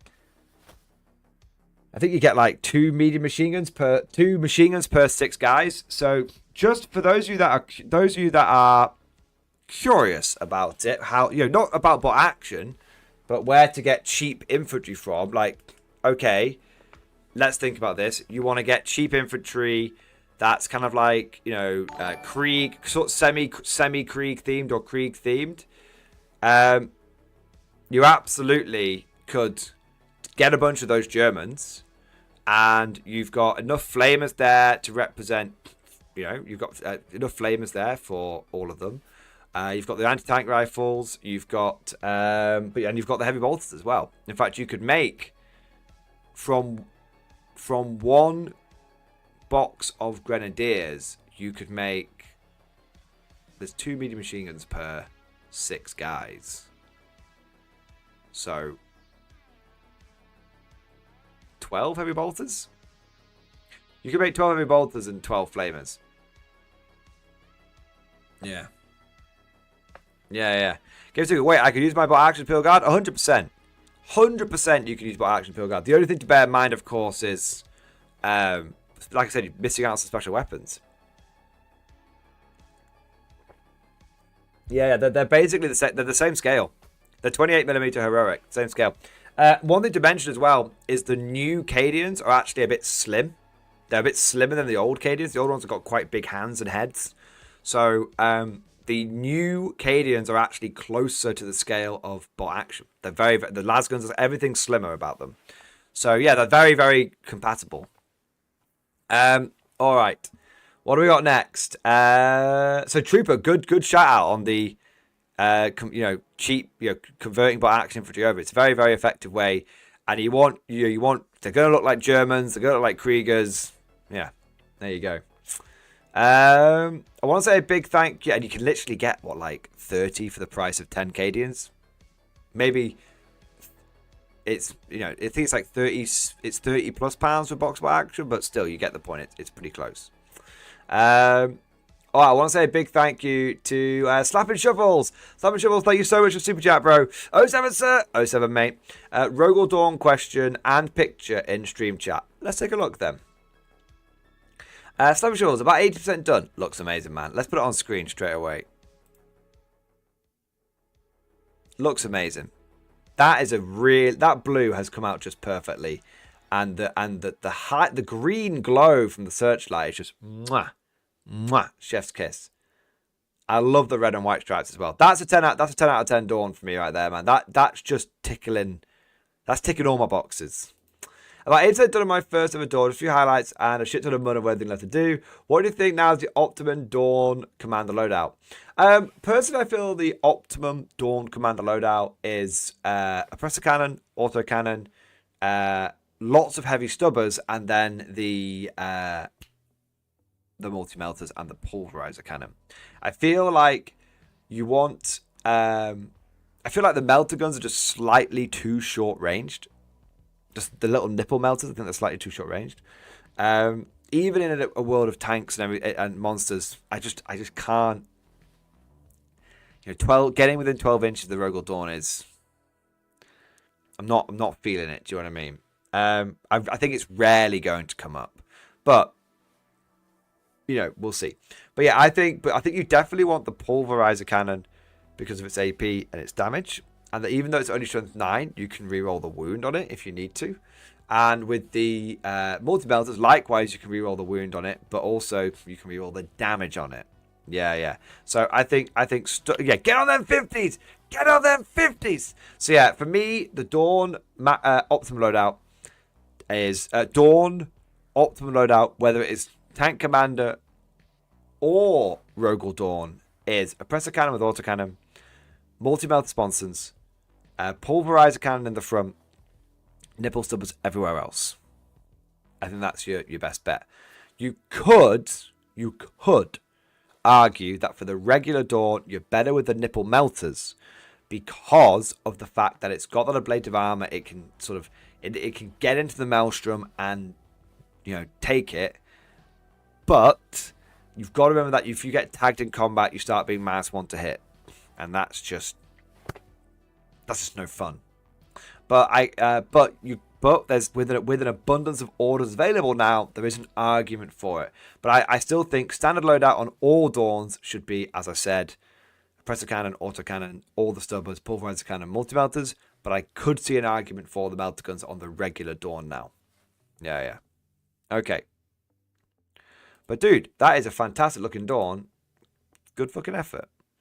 Dwarfwing nipple melters because you could paint the end of dark pink. I love it, Deathwing. I love it. Peak, absolutely peak. Okay. Let's see where I'm up to. Oh, Rapture later. I think it's Rapture later next. It is. I think I missed him before. I do apologize, Rapture later. Or where am I up to? Let me make sure I'm not missing anyone. Yes, boss.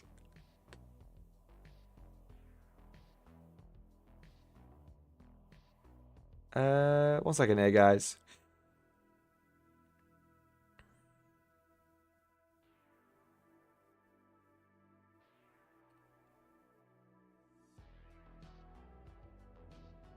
Okay.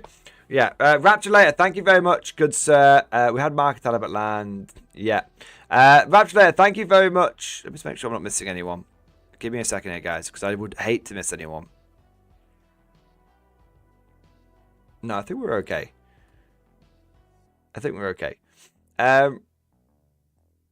Rapture later. Thank you, because I had Market Talbot land. Yeah. So, Rapture later. Thank you so much for Zoom Lizard. I think you are still missing me. I miss you always, but you only tipped 6 minutes ago. Rapture later was a little bit before that.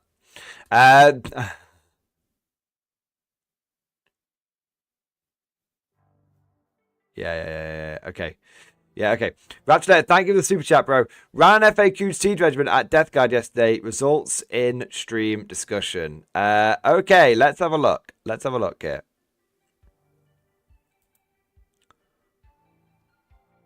Yeah, Slapping Shovels did one. Yeah. Yeah, okay. Alright, let's have a look here.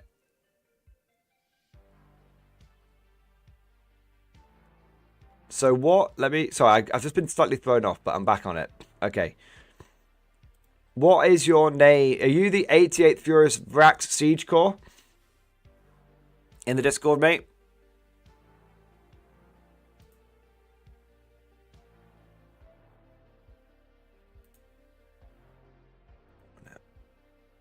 Yeah.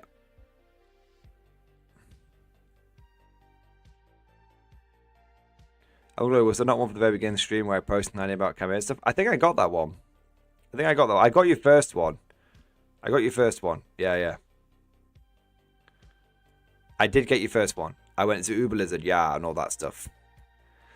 Spriggs just can't get a banzai. Right, Luke, give me a second, I'll fix it for you. I'm Rapture later a lot. Okay, Rapture later in the Discord as well. I don't see you in the stream discussion, but let me have a look. I thought you were. Ah, there it is. I've got it. Yeah. Sorry, man. Didn't scroll far enough down. Okay. Siege Regiment versus Meta Death Guard. Lost 67 to 73. Mordian Death Roll counter siege very hard. Was almost stable but close on points. Lord Marshal, 2 Tigers, 2 Death Corps of Krieg, 4 times 20 Death Corps of Krieg, 2 times 5 Death Corps Engineers. Rogel Dawn, 2 times 2 siege, 2 times 2 Bombast Field Guns, and 3 siege guns. Afterthoughts. Coon Barrage is super underwhelming and Smoke is pretty good. Lord Marshal is kind of not great. Death Corps so fragile without the old Marshal. Rip. It's true. They absolutely are. I don't think Psycho's Deathcore of Krieg Commander worth the points. Double Dawn carried the list. Seagull's pretty lame. Kills 1 model a turn or 3 damage, but are tough enough to direct fire. Call the Horde's objective is way too easy. 5 VP per 130 points of Krieg. I didn't even know Call the Horde was a fixed objective you could take. I didn't think it was, but maybe. So yeah, absolutely. Dude, I 100% agree. I think that so going through your points one after the other. I agree. I think Creeping Barrage is super underwhelming. It is definitely the vibes choice. It is not the competitive choice. And then Smoke, I think, is the go-to. I think Smoke is probably the one you're going to go for most of the time. Lord Marshal is kind of not great. Yeah, I totally agree. I think the Lord Marshal is super underwhelming. I think that he really should have been able to join a Krieg. The Lord Marshal needs an FAQ so he can join Deathcore of Krieg, so he can be a Krieg commander, like handing out 3 orders. Having 3 orders on him is basically fucking useless because he's never going to be in range to order 3 units. You're not going to have 3 squads of Death Riders next to each other. It's basically a waste of time. So he needs an FAQ to be able to join Deathcore Krieg units so that the Krieg can have their own command block. That needs to happen like tomorrow. Deathcore are absolutely fragile. Yes, I mean, I've been running non-Feel No Pain infantry a fair bit recently. And yeah, you absolutely get blasted. I think 80 infantry, we used to say 60 was the minimum, 80 was ideal for guard. I think now you want 80 infantry minimum. I think you probably want to aim for like 100, 120 infantry. This is where I think the strength of like Cadians and stuff can come in, because the fact that they can order just 120 infantry for just dirt cheap is wild. They can order 120 infantry. Well, they can order 100 infantry. I think 100 infantry is the minimum. And the fact that Cadians can do that with 1 command squad and Creed. I guess they could. That's like 80 infantry, but 1 command. I guess you go 120 infantry. You go 1 command squad, Creed, 1 Castellan, right? And I absolutely think that that's needed. Yeah, 100%. That's what I think is so strong about the Cadians is they save you points on officers so that you can afford the extra infantry you're gonna need, because all your infantry is gonna fucking die. We are now back to the days of you take 120 infantry, you expect to lose 120 infantry. That's where we're back. Which is not a bad thing. It's just that's kind of where we expect to be. I don't think Psychers are worth the points. I'm surprised you don't think the Deathcore of Krieg Command Squad is worth the points. I think only being able to do double orders once per game sounds really limiting. But going back to your original point with Deathcore being fragile, I actually don't think it's limiting at all, because your guys are all gonna fucking die. They're all going to fucking die. If we're talking about doing cheap orders, if we embrace the Cult of Sacrifice, you can kind of get away with just 3 command squads and 6 blobs of Kriegers, because yes, you can only order all of them in 1 turn, but there's a strong chance that half of them are going to die in 1 turn. And the turn if any of them survive, it's okay. They're not going to need orders because they're going to have +1 to hit and very possibly +1 to wound. Do you know what I mean? So yeah, I think that's kind of the vibes you've got to embrace with Krieg. And that's where I think the command squad's like, you have your like go turn where at full strength everyone goes out, then everyone starts getting and everyone gets the order with the servo scribes, then everyone gets pretty badly fucked up. And you just order the strongest remaining squads. That's kind of where I think, and everyone else is running around with Grim Demeanor kicking off. Yeah. Double Dawn kind of the list. Totally agree. I think Double Dawn is very, very strong. Siege guns, I think you direct fire them. I think the siege guns, I think the artillery teams in general, you direct fire them. I think heavy mortars are probably the way to go. I think siege guns are cool. Siege guns are the ones that I'm going to go with just for the funsies. But I think probably the heavy mortars are the way to go because they can do a little bit of everything. Yeah, but call the horde, fix objective. 130 points Greek. That sounds wrong to me, but yeah, there we go. I feel like I swear you can't take call the horde as a fixed objective. I swear. I could be wrong, but I swear. If you can, shouldn't it be less because of the fact that... Shouldn't it be less because of the fact that it's a fixed one? Yeah. But either way, dude, let's have a look. Brutal, man. Look at that. Look at all those dead motherfuckers. Shit, man. Shit. Yeah, I mean, yeah, man. To be fair, there's not a lot of Death Guard left over either. You've got this stuff, and yeah, he's still got like Morty and 2 tanks and stuff, but he's definitely not come out of that battle unscathed. Yeah, definitely not. Okay, let me catch up here. Yeah, okay. So, I want to say a big thank you next to Revenga, my boy. Revenga, thank you for the super chat, bro. Posted by tournament list for the weekend. All right, let's have a look.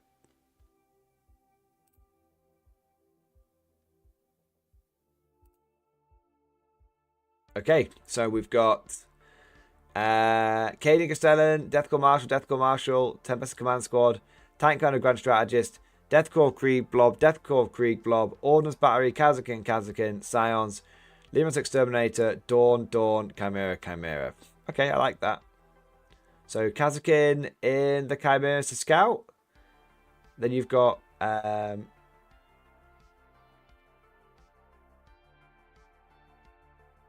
the only thing I don't like about that is the lack of tank orders.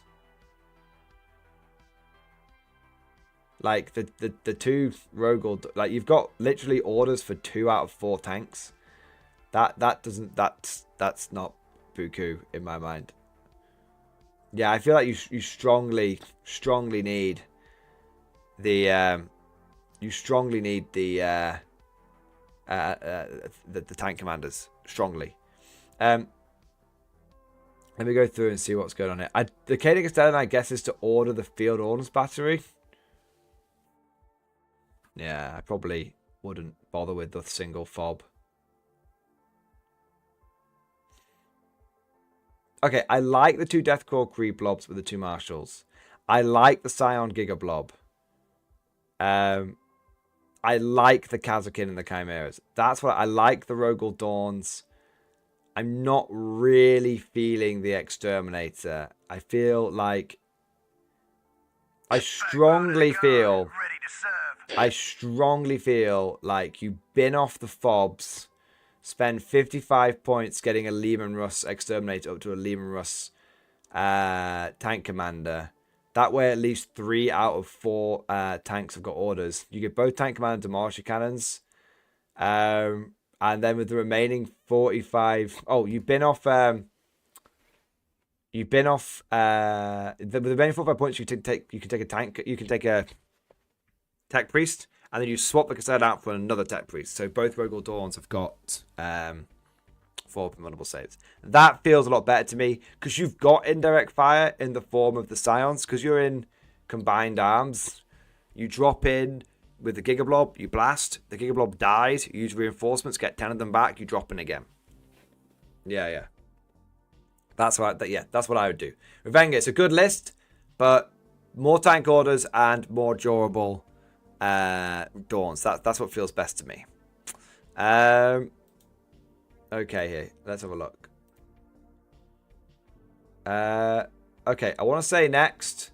a big thank you to Spriggs. Spriggs, thank you for the super chat, man. Salute the Olaro. Look, I know it. Look, Spriggs, right. Give me a second. Thank you for the support. I know you really want to do a banzai. Let me catch up on all these super chats quickly because a lot of them are just banzais.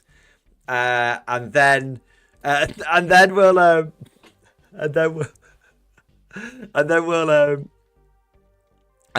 we'll get your alert sorted out. Okay, we'll get your alert sorted out. 1 second. So, Spriggs, banzai. I'll do the banzai for you. Banzai. But I'll get it sorted out for you in a minute. All right. Russell W, thank you for the support, man. Test for Spriggs. Yeah. So it's $3, not £3. So what I'll need to do is update the tipping link, which you can do $3, so that also does the banzai, which I can do. It only take me a second to do it. I can do that. All right. But I don't want to fall too far behind. So W, thank you for the banzai. Thank you, mate. Ash Pines, thank you for the super chat, man. How does stacking the Scions, Medic, and the banner work? Okay, so a lot of people get very angry about this, but basically, I did a whole, you know what? I did a whole video on this, and it still works to this day, but the app doesn't let you do it. Okay, so a lot of people say it's not possible because the app doesn't let you do it. But basically what you do is, I think if you take, it's like one man equipped with a hotshot lasgun can take a medibag. And so, or the other way around, one man with a hotshot lasgun can take the veteran stand. It's one or the other, right? So what you do is you basically say, okay, well, I'm going to give the guy the banner first, and then I'm going to give him the medibag second, because that's how you can take both. But if you give him the medibag first, you can't take the banner second. It's something. It's like. But how do you know? But don't the picks happen simultaneously? Well, I have to do things in some kind of order. Do you know what I mean? So yeah, it's definitely a bit fucky. But I did do a video on it. And long story short, you end up with a guy who's got a medibag, a regimental standard, a hotshot lasgun, and a hotshot las pistol, and it's quite funny. Ash, thank you for the Giga Chad. Also, currently building my Scion Command Squad, looking at this one being the Bombast Box Squad. What should I make my loadout? Okay, so dude, thank you for the double super chat, man. Very, very generous, sir. Really appreciate it, man. Woody, my boy, Woody's smashing it. So I would go with leader with plasma pistol, melter gun, plasma gun. That's 3 guys. Then I'd go for medipack and voxcaster guy. That's what I would do. Because the medibag's really good for regrowing scions, especially ones that blow up from hazardous. And the voxcaster obviously is great for doing for unlocking bombast. I want to say a big thank you to Ishmael. Ishmael, thank you for the super chat, man. Really needs to want to come up with a sheet detailing base sizes for the different guard units in the codex for research purposes, of course. I think it's on Wikipedia. I'm 99.999999999% certain that Wikipedia has all of the different base sizes on it. It is a slightly dodgy Russian website, and it does, for me, always seem to like it fails to load the first couple of times. But yeah, I think Wikipedia is your best bet. Yeah. Ash Pines, okay. Medipack now. Yeah, Medipack's good because it lets you bring back D3 guys. Dimitri, what does regrowing mean? It means you can add people back into the unit. So the Medipack now on the command squads, all the command squads, lets you, in your command phase, bring back D3 casualties to the squad. Any casualties, apart from officers. So, yeah, basically, I say you can regrow guys in the squad. You can respawn guys in the squad. You can add casualties back into the squad. Yeah. Catch and command squads come on 25mm, which is weird. That's just the size that they come with in the box. So, yeah. Honestly, gentlemen, if I can be honest, I really, really strongly wouldn't too worry about different base sizes. Unless you're going to a tournament. No one will give a shit. I know a lot of people that rebased, or genuinely, I know a lot of people, at least half a dozen, who rebased all of their heavy weapon teams onto smaller bases, only to now find themselves wanting to take the Cat and Command Squads, and now they're like, well, do I rebase them back? No. Just whatever bases they come with, just leave them with that. And if you need, and unless you're at a tournament, it doesn't matter. And even then, I've been to loads of tournaments, and unless it is a super major tournament where you have the intention of trying to win that super major. I don't think it matters, and even then, I think you can always just play it as, look, these guys are, what was it, like 10 millimeters smaller. If it's just be like, if it's ever right on the edge of me being in order range, I just won't accept it. I'll always just make sure I'm within order range beyond a shadow of a doubt. That tends to be, we're playing a game of soldiers, guys. Even at its most competitive, it really isn't the end of the world if things are slightly off. Like, all of my stealth teams for my Tau are on 25mm bases. It doesn't matter. Okay, we'll say a big thank you to Russell W. Thank you for the Banzai! Tiki, he's talking about action. It's never been done. Banzai! Banzai! Banzai! I love it, man. D-Mac for Tiki! Banzai! Banzai! Banzai! I love it, mate. Thank you for jumping on the Banzai train. And we've got Spriggs. Thank you for the super chat. Sadly, not quite a Banzai chat yet, but I'll sort you out. I'll sort you out. Okay. Okay. Spriggs, where is Tiki? Where's Apone? Where's Apone? The Uber Lizard, Time Sport, man. I'm heading off to bed in a bit. Just wanted to ask if you've got on the idea that I sent in earlier. Also, with the change of Manticore, do you think the art teams will be useful? Let me check, mate. So, is it Uber Lizard? Yes, I said that putting Krieg Engineers in Chimeras is absolutely a good idea, but I wouldn't bother putting the heavy weapon teams in the Chimera because of the fact that it would then stop you from scouting, unless it was the Catachan heavy weapon teams, and then maybe, solid maybe on that one. I still think that the Engineers are best as taken. I think the Engineers in Taurox is probably the way you want to go, so that you can, like you said, but just five Engineers in Taurox, drive up, advance, scout, drive, jump out, blat. Yeah, it's like a cheaper way of doing the Kazakin drive up, scout, advance, blat thing. So yeah, regarding the change of Manticore, I really don't like the Manticore now at 170 points and also dog shit. I really do like the artillery teams, but I think interestingly the artillery teams are kind of tough enough where you just direct fire them. Yeah. I'm really quite interested in the idea of taking like 3 of the siege guns, but direct firing them in a recon detachment. And likewise taking like the field ordnance battery and again direct firing them with the heavy las cannons. I think there's definitely something to be said there.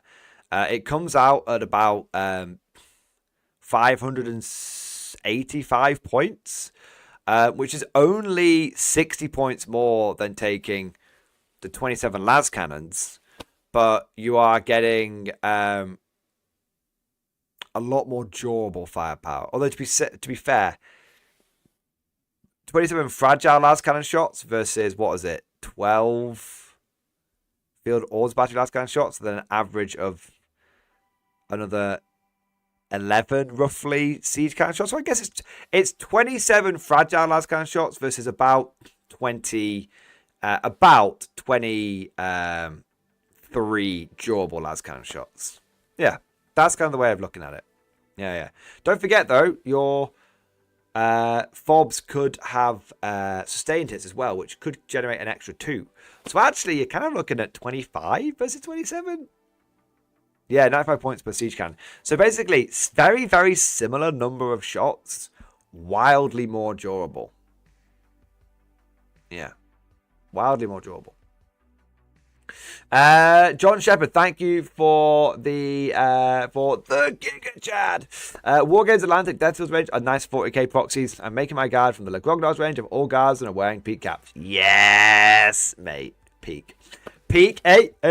Yeah, John Shepard, you're absolutely right. Big, if I may, I want to shout out that we do have an affiliate link for Wargames Atlantic. If you are a brand new guard player, you're jumping on this guard hype train, and you want to get yourself, and you're looking at the fact that that Krieg box is only 300 points, and you're starting, your hype is up, but you're starting to worry how much this fucking arm is going to cost you.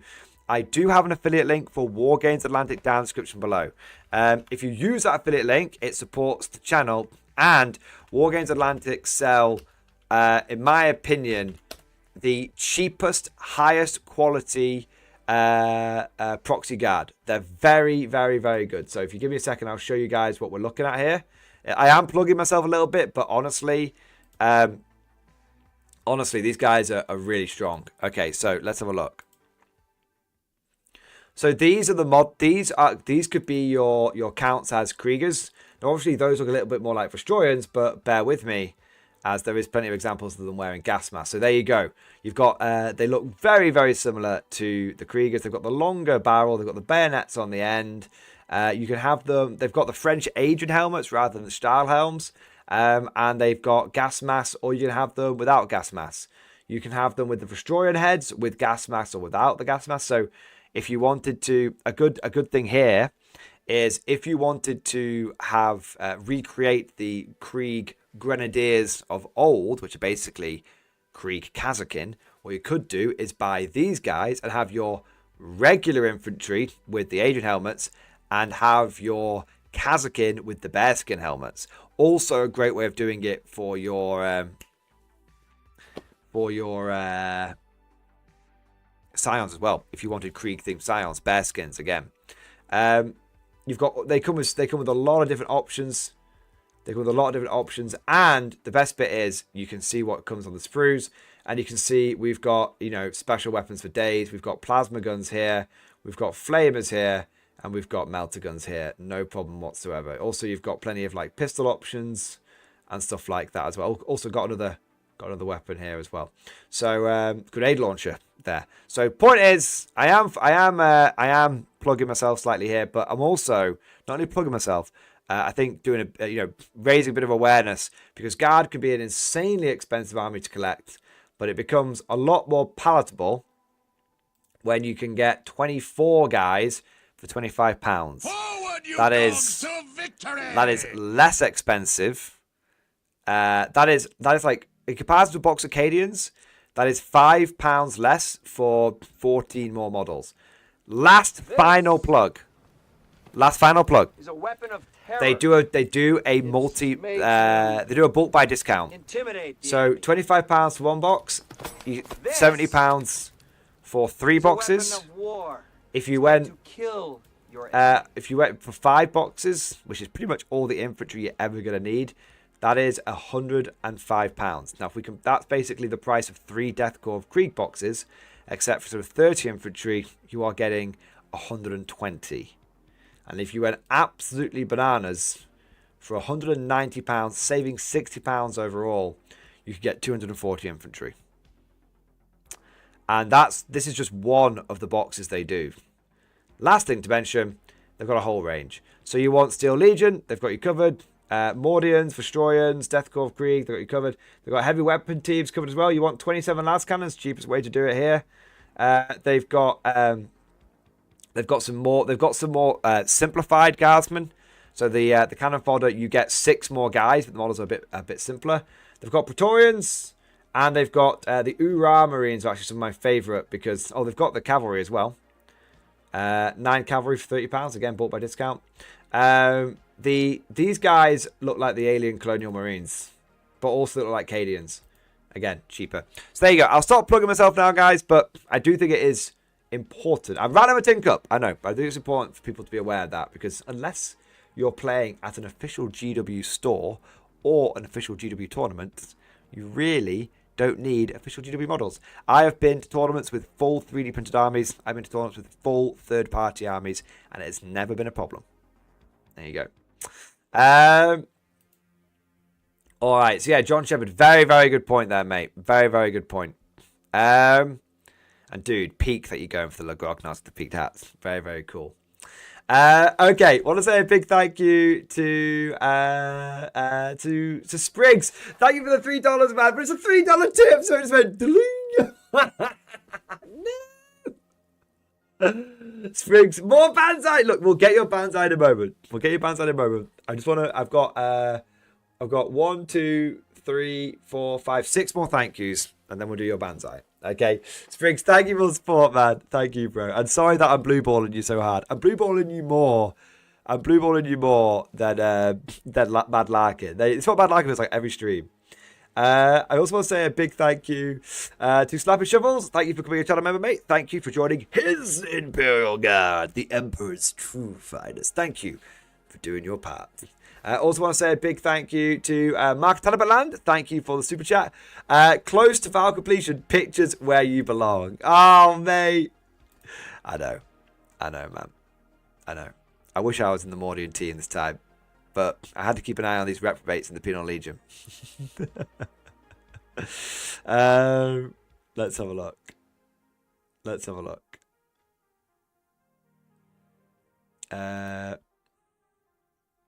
Oh, mate, you guys are there's so much old world going on, man.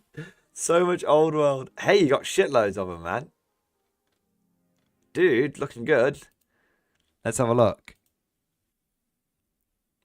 Those guys have come out fucking amazingly.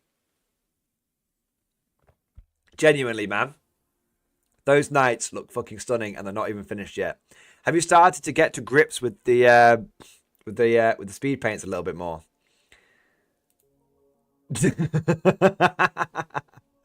Yeah, when you do end up with a hell of a lot of models, especially when they're 3D printed. Even if you didn't 3D print them, you still end up with a hell of a lot of them.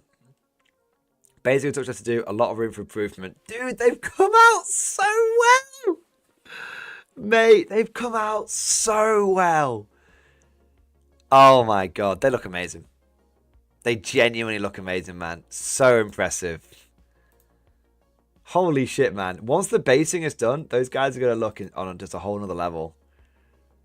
I love that, dude. I fucking love that. Mein Gott. Gott in Himmel.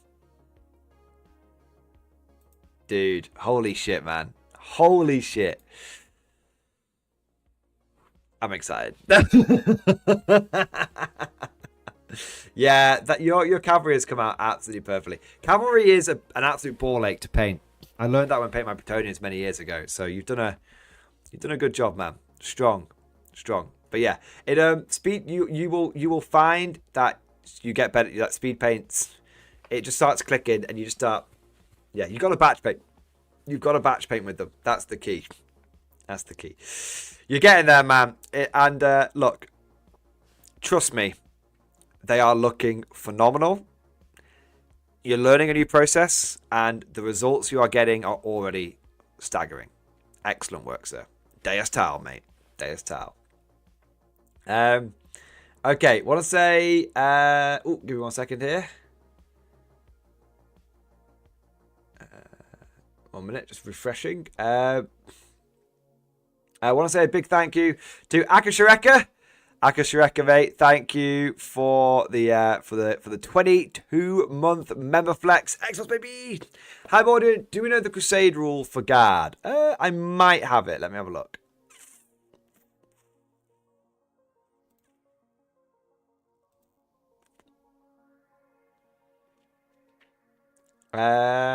Yes, I do have it. I do have it. So, give me a second.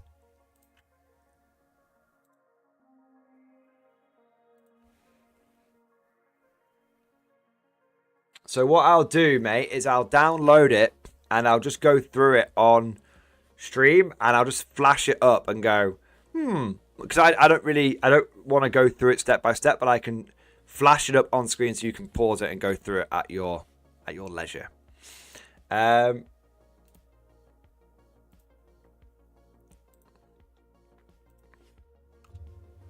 Okay.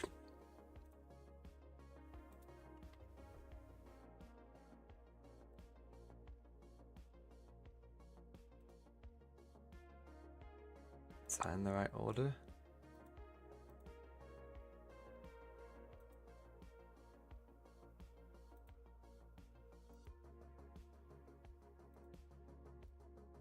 Okay, yeah. Okay.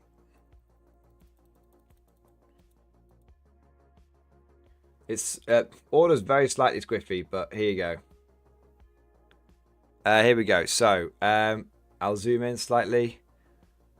So, in order for this to count as reaction content, I am going to have to react to it. Go, yeah, cool, you know, all that kind of stuff. So, introduction. Okay, tours of duty. Agendas, good to see that they're there. Crusade relics, additional things to add to your models. Crusade badges to things that you can earn. Interesting. Things you set yourself some goals. All right, okay, I like that. Tours of duty. So with this you do get D6 plus 4. The number of battles you Crusade forces to fight is D6 plus 4. The number of victories will require you to get D6 plus 3. You will get a number of logistics points, a number of commendation points. That's really good to see that in this section. Assigning logistical points, so it does tell you how to assign them, and it covers everything from the Lex Mechanicus to morale. Now, those are all important things that you're going to need for your crusade. I mean, without them, I just don't think this would be very good. But it's good to see that these are here. Regimental commendations. So there's a number of those here. We've got ex-bombardiers, veteran crew, Paragons of Drill Discipline, and Vanguard honors. Out of all of those, my gut is telling me that ex-bombardiers is the best. Okay, yeah, that's definitely the best. Yeah. Not sure on Vanguard honors. Not sure on that one. We've also got preservation, commendation, cavalry aquila, mechanized assault merit, veteran goes. These are all good. They all bring their own things to the table, and each one is definitely going to be which one you go for. It's difficult to be on depending on what play style you prefer. As a mech assault guy, I'm really leaning towards that mech assault one, but I could be persuaded towards the cavalry aquila. Agendas, good. These are your goals that you want to try and achieve. Personally, I'm always going to go for that hold the line one. I mean, if you're not holding the line, are you even guarding, boys? You can also requisition. You can also requisition things. All of these are 1 requisition point each, except for commit everything, which is 2 requisition points. So that's everything you're going to have to bear in mind when you're managing your requisition point economy. Battle traits. These are for infantry and cavalry units.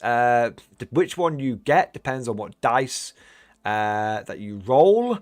I think you really want to hope for sharpshooters, although trench fighters is really, really cool as well. Similar vibes for officer units. Booming voice, love that one. Vehicle units, big game hunters. I mean, come on, you gotta love that. We've got some crusade relics here. Aquilinae is pretty decent, but you can't go wrong with the tactical auto Tiberius. That's back from 9th edition. Crusade badges, you can see different ranks for those, which is kind of cool. And then this is slightly out of order, guys. So if I go back to the beginning, you can see we've got the name generator here. Dovidas Vensk is still possible to make. Inquisitor Dovidas Vensk. There we go. All right. There you go. Actually, okay. I hope that was helpful, sir. Let me know what you guys think. I don't know. What is Crusades is super cool. It's narrative guard. It's narrative play. So instead of match play, you've got narrative play. Yeah, I'm not a huge fan of it in general because it's a lot of bookkeeping. But it's some people absolutely fucking love it. Yeah. Who have we got next? All right. We have got X, my boy. X, thank you so much for the Giga Chad. Phoenix Lord Proxies, 1 out of 7 in stream discussion. Vidith Laurie, the Dark Sister. P.S. I beg your pardon for the heresy. No, I'm not giving it to you. Please ignore all the towel models that I've been getting my hands on recently. All right, let's have a look here. Let's have a look. Hey, that's come out nicely.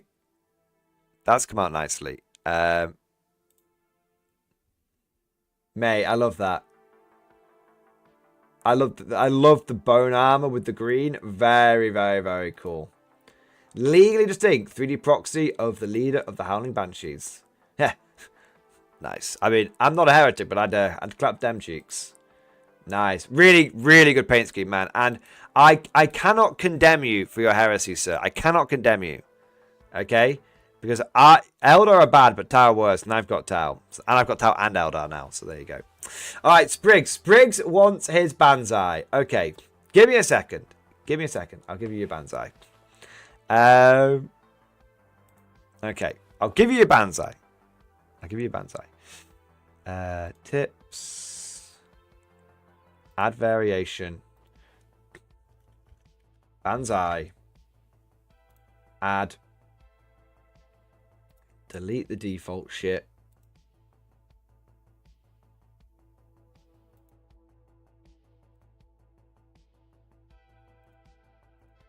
I only have one rule. Everyone fights, no one quits. If you don't do your job, I'll... Okay. That should work now. Let's test it. Oh, shit. No. Let's test it again. Oh, wait. Oh, condition. Sorry. Donation matters at least 3. Let's preview. That works. 1 minute. There you go. $3 tip. $3 tip. Luke, it's done. It's done. You can now Banzai. You can now Banzai to your heart's content. There you go. Let me just check that wasn't the right. Before, wait. Yes, you can Banzai to your heart's content. All right. Yes, sir. There we go. It's done. It's done, my lord. It's done.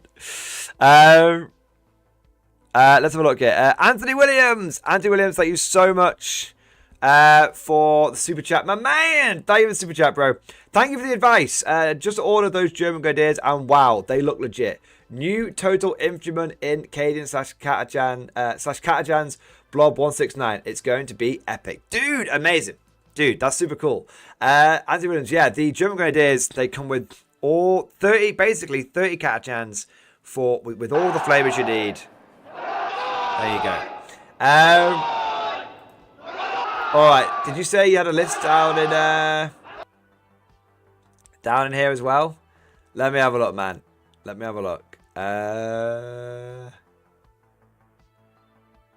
me have a look. Oh, no, sorry, you didn't put the machine discussion. Okay, so I thought you sent pictures in.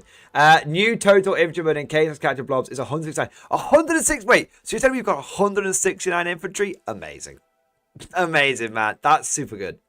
That's a proper infantry corps right there. Dude, I'm glad I was able to help, man. Thank you for support. And good luck. And good luck and good fun with those infantry models. I'm literally painting up 24 of them right now. I am loving every moment of it. Yeah, they're really, really good. And they, by the way, they build really, really, really, really easily. Really easily. They're literally like body, head, boom. No, there is a list. Oh, no list. No list. There we go. Spriggs, thank you for the Banzai, mate. Banzai! Banzai! I could finally go to bed. Dude, I'm sorry that I kept you up so late. Thank you for all of your attempted Banzais and for the legit Banzai as well. Thank you, man. Thank you. All right. All right. Let's have a look here. Who've we got next? We've got...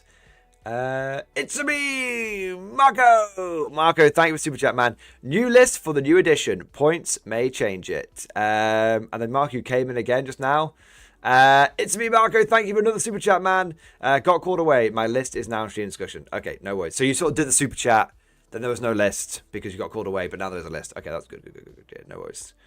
Good timing, Marcus, because I've only just caught up to it, so you've not actually missed anything, man. Or there's not been any issue on my end either, so there we go. It's me, Marco. Cosmics, Cadian, Cretins. Cadian Castellan, Military Defensive Command Squad, Military Defensive Command Squad, Military Defensive Command Squad, Ursula Creed, Cadian Shock, Scions, 2 small Scion Squads, 4 big Scion Squads, 3 Tauroxes, 3 Kazakin, and a Rogel Dawn battle tank. Ooh. Okay, so so what's going to change here is your Krieg command squads are going to be 5 points more. Your Krieg infantry squads are the big ones are going to be 10 points more. And the 5 ones are going to be 5 points more. So a lot of this stuff has gone up by 5. And the Castellans are 10 points more. Creed's 10 points more. So a lot of your stuff has gone up in points where you won't be able to squeeze quite all of this in. I really like the Kazakin Taurox vibe. I really like the infantry. Now the only model sticking out is the Rogel Dawn because he hasn't got anyone to order him. You were better before with the Rogel Dawn with orders, for sure. However, you're still going to need it because it's only in combined arms that your infantry officers can order your tanks. And that's a stratagem as well. It's a stratagem so that as many as you want can do it, but it is a stratagem. So I think in this case, you probably don't want the Lone Dawn, and you're probably going to need to drop it anyway to make room for all the points for the other bits. But the other option, of course, is you drop something else to get the Dawn and a Dawn tank commander in there. So the big question you're going to want to think about, Marco, is okay, if you assume all your Castellans are 10 points more, or your command, or your Creed, or your Caden command, or your Scion command squads are 5 points more, and your Scion squads are 5 points more for 5, 10 points more for 10. If you work that out, and then work out how much you plus the total when you add in the Dawn tank commander, which is 265. What you would need to drop to get that in there, and then I think you've got a solid list. I think you could probably get away with, I think you could probably get away. I don't really see what you've got the Cadians, right? You don't need 2 Cadians. You don't need 2 Castellans, and you don't need 2 Castellans because Castellans do 2 orders now. So that's the big thing. That's the big thing. And you probably don't need Creed because the Kazakin could order themselves. They jump out of Torques now. So that's like 55. That's 100 points saved right there. And it's actually more than that because you won't need to take into account the 10 points for that, more for that additional Castellan, the 10 points more for that additional Creed. So yeah, that's 100 points saved right there. So then it kind of comes down to, okay, well, maybe drop one of the Kazakin Tauroxes?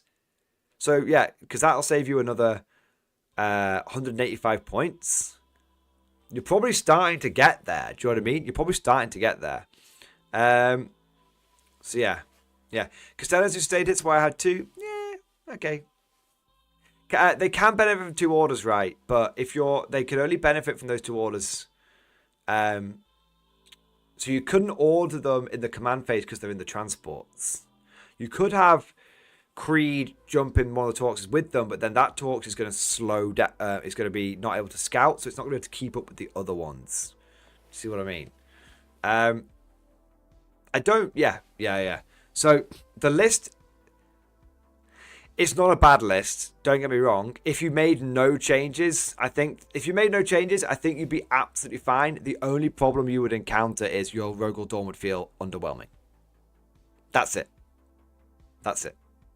Okay? So don't think you have to tear the whole list up. Not at all. You just kind of have to think about, okay, like, is the Rogel Dawn basically a distraction kind of effects? Or do we want it to do damage? Yeah. That's kind of the big thing. Yeah.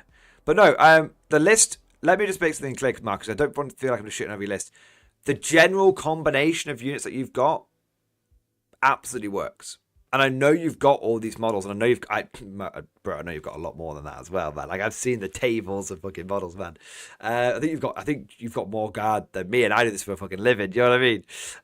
So yeah, don't get me wrong. I know. Like, if you want a double, I tell you what, man. If you want a double Dawn list, this is what. Let me build one for you. Because I know you've got the models, man. So let me build one for you. Okay. Rather than going back and forth, let's just nail this down now, okay? So we're looking at 240 for the Rogel Dawn, 265 for the Dawn Tank Commander. Let's go with that. Double Dawn, baby. Double Dawn. Let's go for, we know we want 3 Scion Gigablobs. So we've got Double Dawn nailed down. We've got 3 Scion Gigablobs nailed down, okay?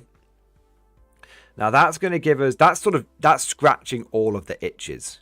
Now, I think we go for 1 more big squad of Scions, which is 130.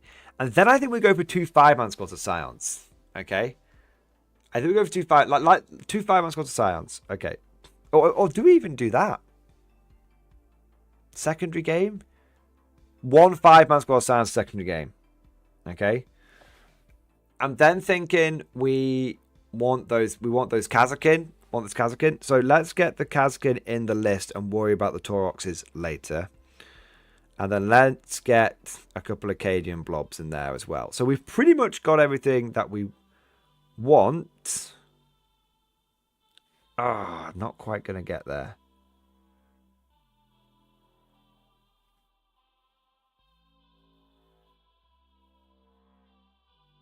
Oh, no, it's okay. So, what I've got... Yeah, that would work, because that would be enough orders for the 3 Kazakin.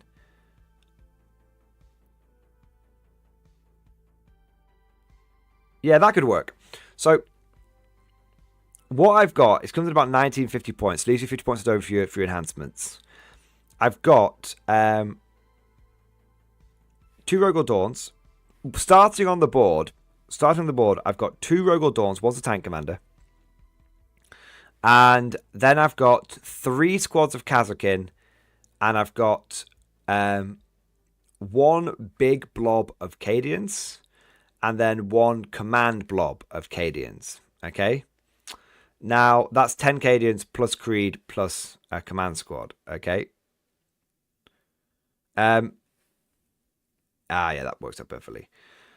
So, the reason why I've not bothered with the Tauroxes is because your... Creed is going to go in a 10-man Cadian squad with the Cadian command squad. Now that is going to give you 3. That's going to give you 3 orders for the Kazakin, and then they could order themselves. So now they're double ordering, which is amazing. You know, they've got scout and move, and take aim or first rank fire, second rank fire. Take aim with inbuilt reroll 1s. That's great. They're doing great. And then you've still got 1 order from the command squad, which can go on the 20-man Cadian blob. It leaves with 45 points left over. Now, you're probably going to want to go for priority drop beacon and the shroud array so that you can't be deep struck. That comes in at 2,000 points on the nose. And you're starting on the board with a total of 30, 50, 60, 65... you're starting on the board with a total of 66 infantry and 2 Rogal Dawns. And you're bringing in reserve, I've got you with 3 Scion Gigablobs. 1 minute, let me just double check this. I've got you with 3 Scion Gigablobs, 1 10-man Scion squad, and 1 5-man Scion squad. Which means you've got... and one of those is going to have the priority drop beacon. So this means that you have got 3 big punchers. One of those Gigablobs can come in from reserve turn 1. So when you think about it, actually the starting amount of infantry you've got has just gone up by 15 as well. So we're not on 66, we're on like 81 now. And then that 10-man squad, what you want to do with the 10-man squad is, or with one of the Gigablobs, but what you want to do with the 10-man squad is like one of the other sound squads, start it on the board. Because for 1 CP, you can pick it up and put it in reserve. Now, you might be thinking, why would I want to do that? Because if your opponent goes first, at the end of their first turn, you can pick the blob and put it into deep strike. That now means that when it comes to your first turn, because that blob went into reserve after the game has started, it can deep strike turn 1. And if you do that with another Giga Blob, that's potentially another 15 infantry that you're actually getting to enjoy from turn 1. So suddenly, we're not starting with half our army in reserve. We're starting with what is getting up to 96 infantry that could come in turn 1. Now, of course, if your opponent goes second, that's what you did in your game yesterday, perfect. If your opponent goes second, it goes back down to 81 infantry, but you've not lost out on anything because you can still spend that CP, put them into reserve, and come in turn 2 like you had originally planned. So I think that's a way of basically... it's at the end of their phase for air extraction. So I think that's a way of getting all of your deep striking, having all your deep strikers, enough presence on the board to start with. Having your heavy tanks, it's having your cake and eating it, mate. So that's what I would do. So I'll go through that list again, just so you've got it, mate. I'm talking Rogel Dawn Tank Commander. I'm talking one blob of Cadians. No one's even fucking leading them. Just one blob of Cadians, all right? Then one 10-man squad of Cadians with one 10-man squad of Cadians with a command squad and Creed leading them. Then we've got 3 units of Kazakin. That's your ground forces. Then we've got 3 gigablobs of Scions, 1 with Shroud Array, 1 with Deep Strike turn 1, and then we've got 1 10-man squad of Scions, and we've got 1 5-man squad of Scions. 5-man squad for doing secondary game. 10-man squad because it's still punchy enough to get the job done. And that's what I would go with. So that's what, if you're wanting, what you have had to lose from that list is the 3 Tauroxes. Basically, you've lost 3 Tauroxes and 10 Cadians. But the upshot is all of your Kazakin are now double ordering. So you're not completely missing that maneuverability. So, yeah, there you go. Hope that helps, mate, and hope that sort of solidifies things. But of course, feel free to throw more lists at me, man. I just felt like we were going back and forth a little bit, and maybe around in circles a little bit and stuff like that. And I appreciate that you're at work, so maybe we're not. It's not all coming across and all that kind of stuff. So I thought let's nail it down in one place, something for you to run with. But of course, if you've got other thoughts, I'm not discouraging. I want to let you know that, man. There you go. I was trying to keep it all in one place because I know you're at work. Perfect efficiency. There you go. Brutal efficiency. All right. What we got next? I want to say a big thank you to Hexen Gaming. Hexen Gaming, thank you for super chat, man. Hammer of the Emperor detachment list idea in stream discussion. Okay, he's gone Billy Big Bollocks. He's gone for the tank detachment. Let's have a look. So Hammer of the Emperor's list idea. This is a list of some chest hair on it. List using some printed points from Codex and high speculative one-day points nerfs or changes. Should be about 3,000 if I got the rumours and points cost change correctly. Could drop enhancement or add in a squad of engineers if I've messed up. Or might change a Rogal Dawn tank commander to leave Rust 1. Might allow more infantry. Okay. So Rogal Dawn tank commander plus 15 points for Domitable Steed. Leave Rust tank commander plus 15 points for veteran crew. Real hit rolls are 1. Okay. Leave Rust tank commander. Leave Rust Vanquisher. Leave Rust Vanquisher. Leave Rust Vanquisher. Okay. Double artillery team. Going outside of caution, it's been said it increased for 70 points. Death Corps engineers. 5. 3 squads of rattling snipers. 2 big blobs of Death Corps of Krieg. 2 Krieg command squads. I like it. I mean, I think 3 squads of rattlings is pretty hefty. But you've got 1, 2, 3, 6. You've got 6 tanks, 2 artillery teams, 5 Death Corps engineers, and then the rattling snipers. Yeah. So it's decent. I feel like it's lacking a bit of screening. Like I feel like 40 Death Corps Krieg is just gonna melt instantly. You know? I feel strongly about that.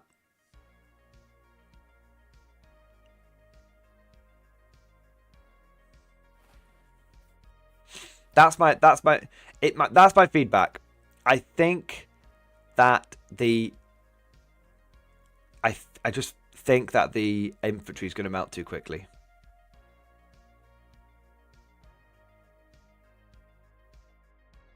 It doesn't feel like 2,000 points as well. Let me add it up.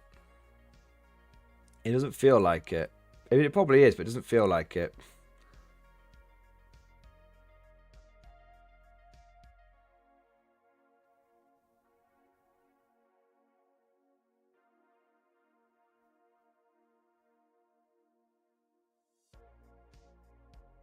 Oh, and the artillery teams are 90 points as well.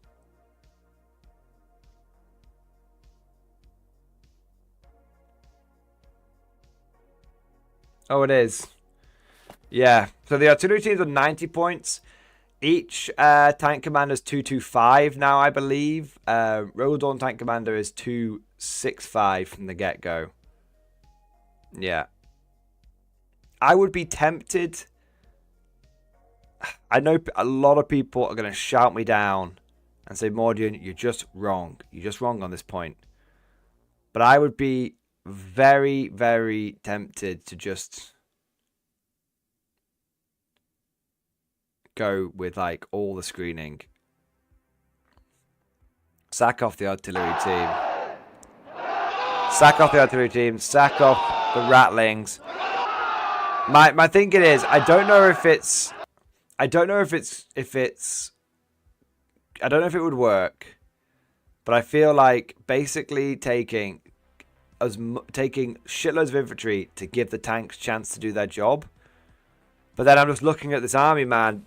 Dude, I'm looking at this army and I'm just thinking, how are we even getting how are we even taking advantage of the problem with this detachment is how do you take advantage of the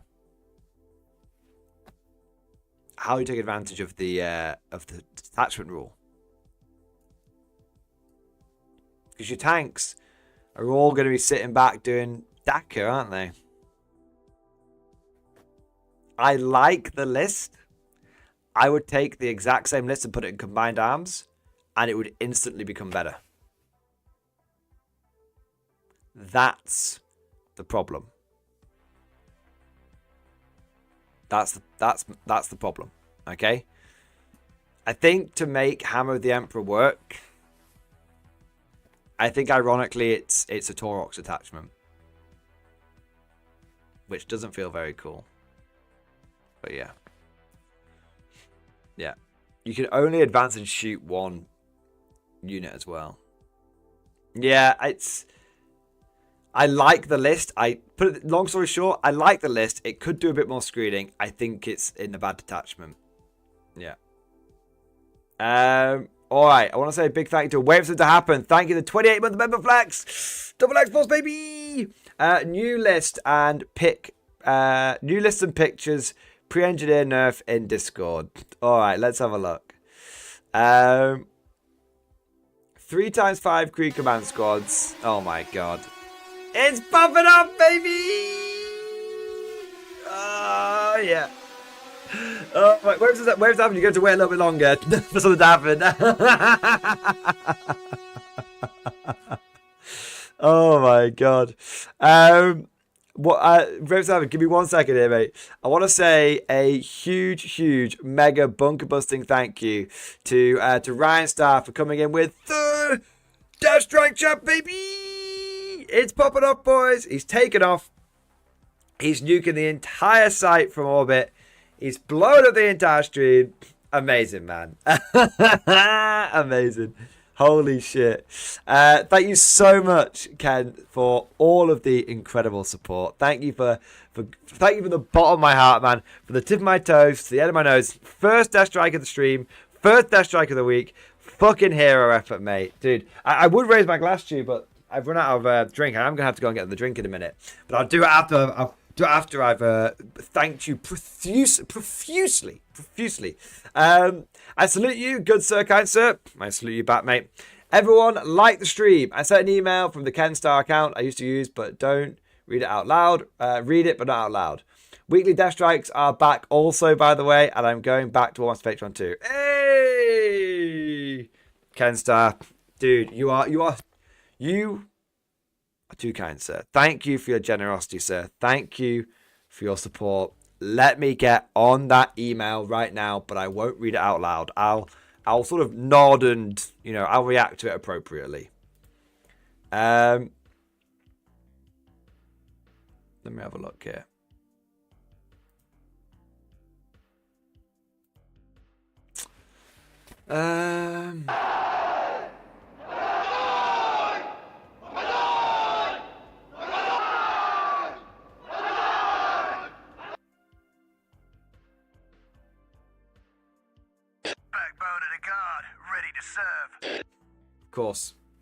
Of course, man. Yeah, not a problem. Not a problem at all. Not a problem at all, mate. Give me a second and I'll sort that out. That's a very, very kind offer, mate. I'll definitely take you up on it.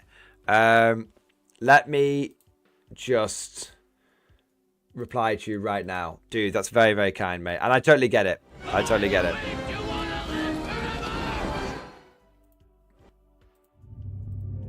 Okay, 1 minute.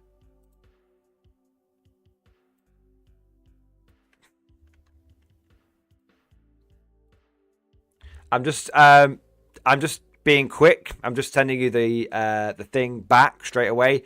Don't take my brevity as rudeness. It's just because I'm replying to you personally now. If that makes sense. All right, there we go. Boom, amazing, mate.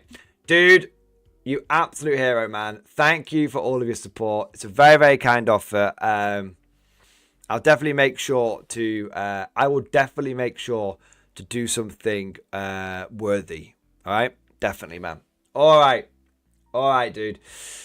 Everyone in chat right now, do as Ken Star orders. Don't forget to like the stream, and also, as I ask, make sure you do lots and lots of 07s to show our appreciation, because I think we could all agree a Death Strike chat is pretty fucking incredible, and promising weekly Death Strikes is above and beyond the Call of Duty.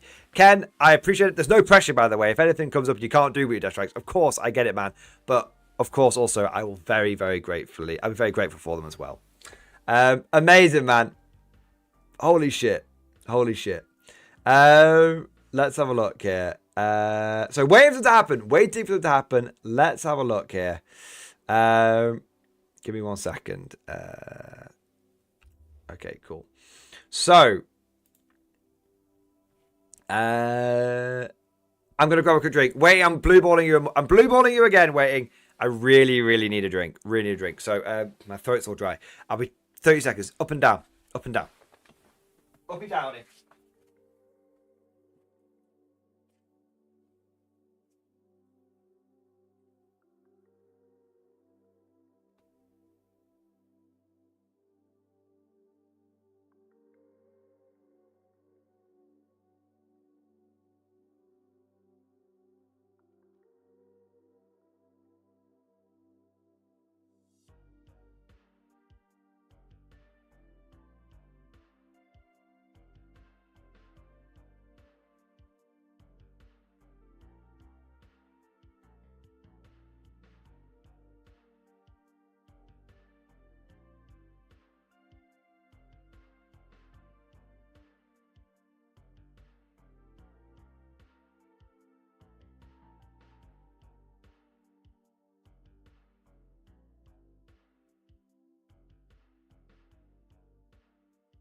Alright. 1 minute. There we go. Okay, I'm back. We're all good, chat. Backbone of the guard, ready to serve. I got a drink and I got some snacks as well.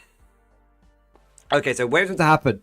Siege detachment, it's all screen, 5 waves of fun. 3 Krieg command squads, 1 Lord Marshal Dreer, 6 times 20 Krieg infantry, 3 times 5 Krieg engineers, 3 times 3 Krieg heavy weapon squads, 3 times 10 Rough Riders, 3 times 10 Death Riders, 2,000 points pre-engineer nerf. Also, yes, I blow a trench whistle when I went over the top. I love putting the friendly in friendly fire with the strat, and 45 Krieg with +1 attack, everybody hits killed Angron. Yes, look at this. This is what this attachment's all about. Holy shit.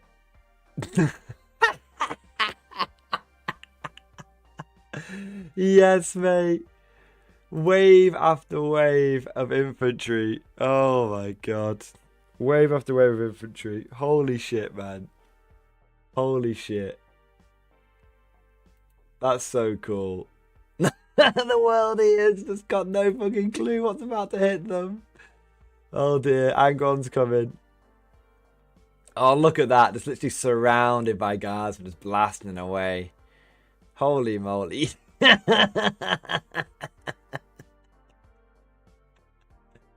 Shit, man. Shit, man. Literally, just like all the cavalry. Where's all the cavalry gone? What? 1 minute. On this picture, there were lots of cavalry. On this picture, there is a disturbing lack of cavalry. I can't help but feel like Angron might have done something to the cavalry. Mate, that's so good. Mate, that is so sick, man. That's so sick. Amazing. Dude, that is... I'm really, really, really, really looking forward to being able to use the codex in tournaments, on battle reports, and to be able to run pure infantry again. I feel like I've not been able to use my pure infantry as much recently.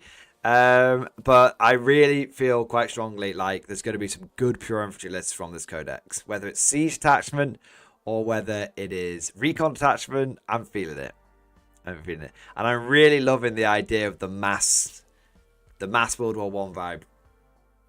Yeah, I think you could definitely go. I think there's definitely play in like 30 cavalry, 120 Kriegers, and artillery. Definitely some play in that. Amazing. All right, what have we got next? I want to say a big thank you to Squiggle and Sean. Squiggle and Sean, thank you very much for the 10 Boingy Boys. Thank you for the 10 gifted memberships. You're a knob and a git and a boss. Thank you, sir, for all of your support. Squiggle and Sean, I've got good news, mate. I was at an Old World tournament this weekend, and there will be an after-action report coming out this weekend. Last weekend, this weekend, if that makes sense. But yeah, dude, thank you for support, man. Thank you for doing your part. We had Marco, we've had Spriggs. So I want to say a big thank you to Average White Shark. Thank you to Super Chat, mate. Recon feels like the third edition character codex. If Strachan and Harker are at least staying in Legends, I'm cautiously optimistic, even if only for narrative. Yeah, 100%. And dude, at the end of the day, like, there's nothing stopping you from, as long as you play in a friend group or a game group that doesn't mind too much, there's nothing stopping you from continuing to use Strachan as he was.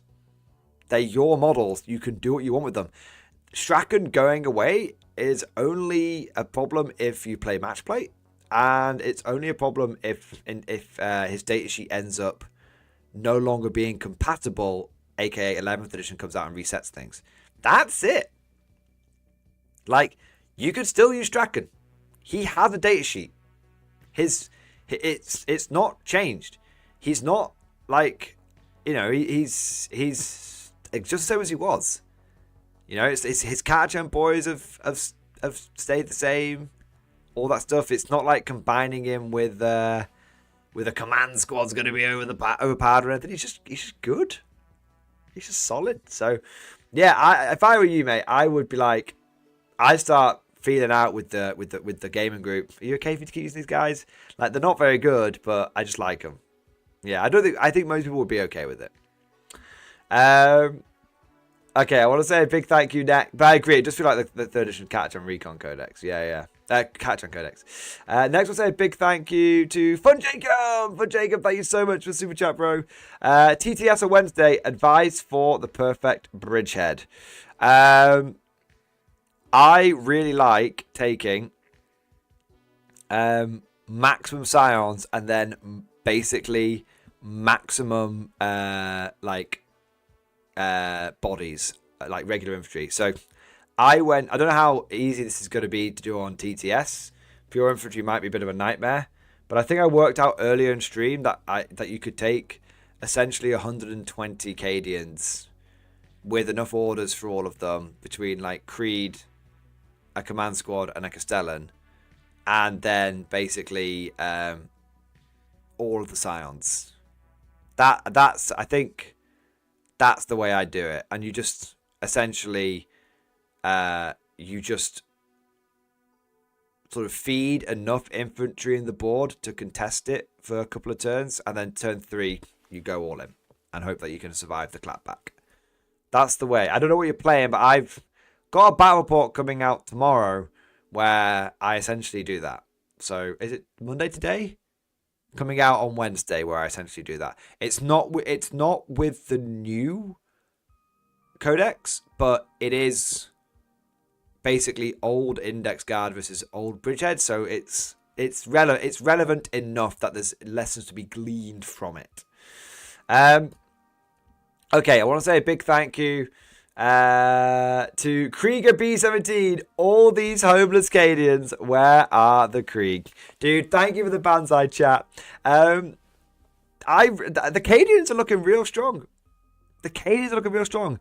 But I still think there's a lot of I think there's a lot of potential for the Kriegers. For sure. I just like the idea of just taking 120 Kriegers, man. They're going to die like shit. That's the thing. They're going to die like shit. So you need more of them now. But the good news is that you can order all of them off 3 command squads. Yes, it's only for a turn, but you can do it on an important turn. So yeah, there we go.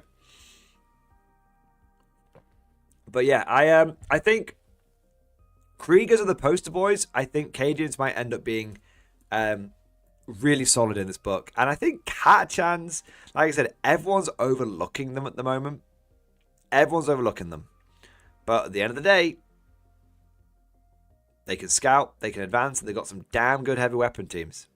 I think going pure Catachan could be heavily underestimated. I don't think it's going to be like winning super majors, but I think you could definitely get some serious play out of them. Russell W, thank you so much for the super chat, mate. Banzai for the Death Strike. Portable Sun incoming. Banzai strike. Banzai strike. Banzai strike.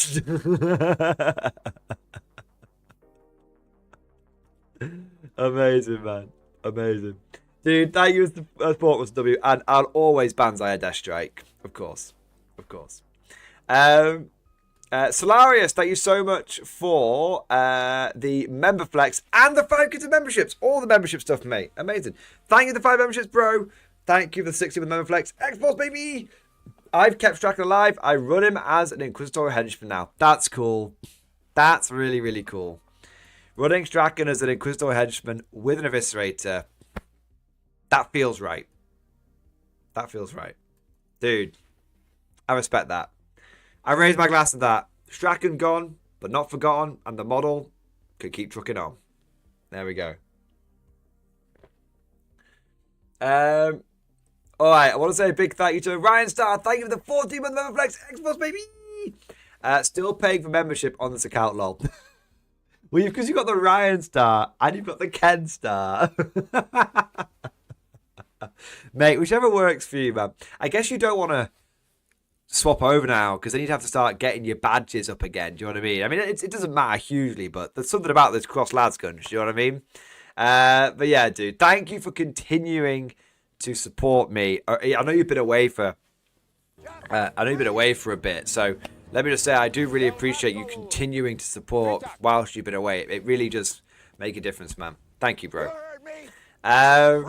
Okay, I want to say a big thank you to Saurus Blood. Saurus Blood, thank you so much for Super Chat. My man completed my first Beastman for my New Year, New Army project. Starting to think I'm doing way too many projects, lol. But hey, Warhammer's tax-free in Canada. Pictures, industry discussion. Warhammer's tax-free in Canada. That's pretty cool. And dude, I'll always support a bit of Beastman. I'm guessing we're talking a bit of old world Beastman here. Nice. Completed my first test model for my New Year, New Army Beastman besides the basing. My plan with this army is a swampy folk horrorish army with lots of inspiration from the Fell from Soria series. This is a slow burn project since I am waiting until she'll be released to get more cores I need. So far, I got 10 gores, 10 ungores, 10 best gores. Will probably end up being characters. Best gores are really good.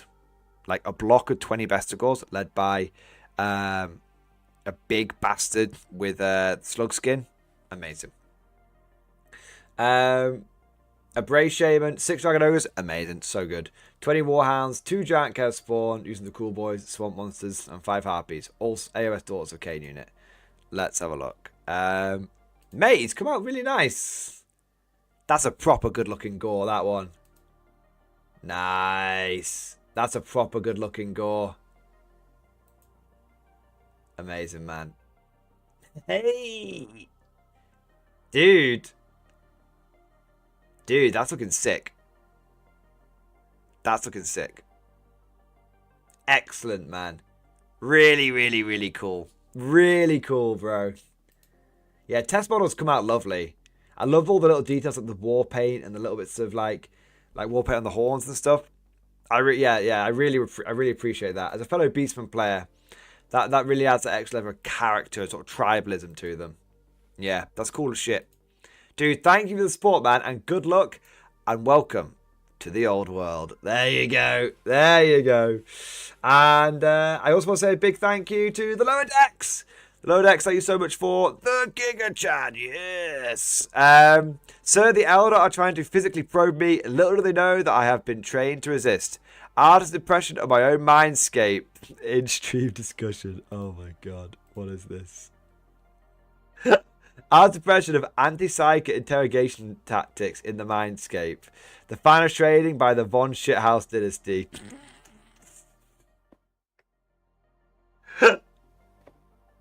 Oh no.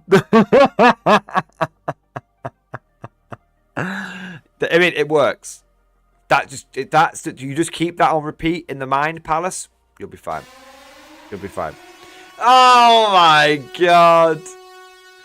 Oh my god. It's popping up, baby. Yeah, buddy. Yeah, buddy. Yeah, buddy. Oh my god. He's only gonna do it again.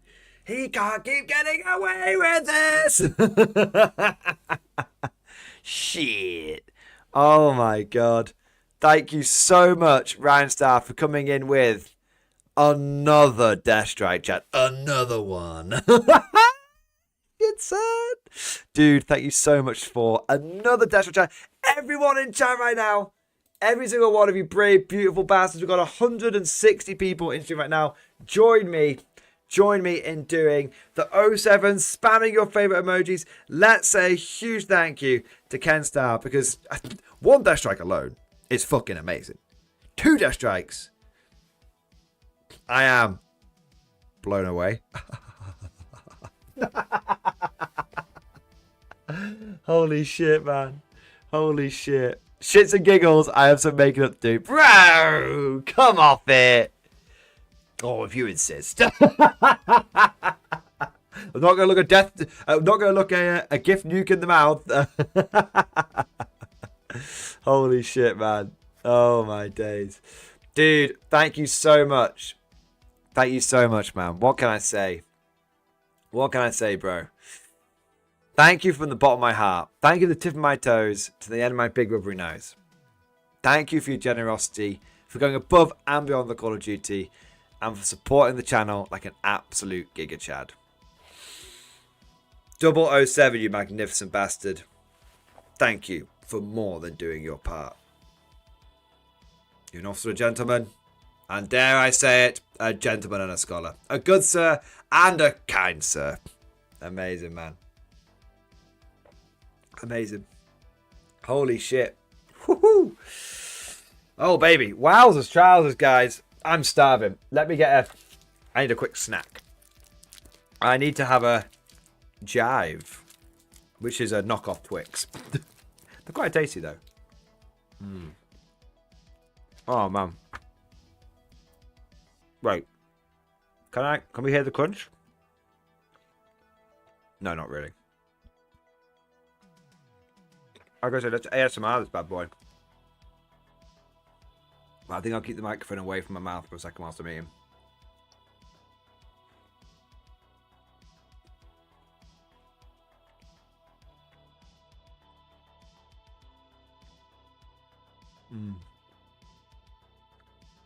Just need to take the edge off.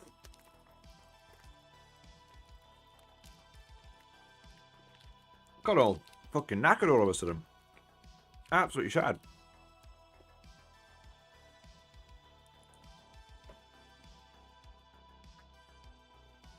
Hip to the jive. Oh, it's hip to B square.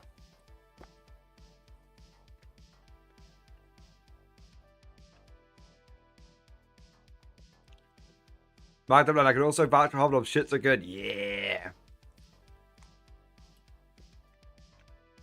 Chesky, Morning, what do you think of the Space Marines getting their infantry firepower boosted? It's quite inconvenient. Because I want to run a lot of infantry. But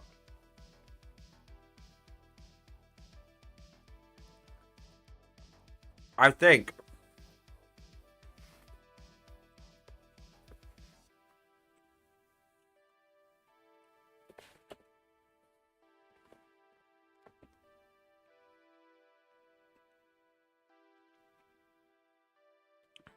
that despite them having their infantry firepower boosted, and I couldn't have been wrong about this. I could be wrong about it right now. I do think that most basement players fucking hate intercessors. Like, they don't like building them or painting them or using them. Because, I don't know, maybe they just don't like the model or something.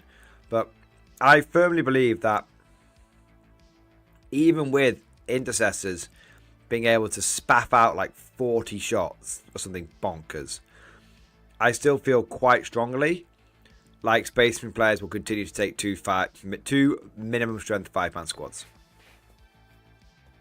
Because that's pretty much all they take now. Because they want to spend the rest of the points on more interesting and more elite things.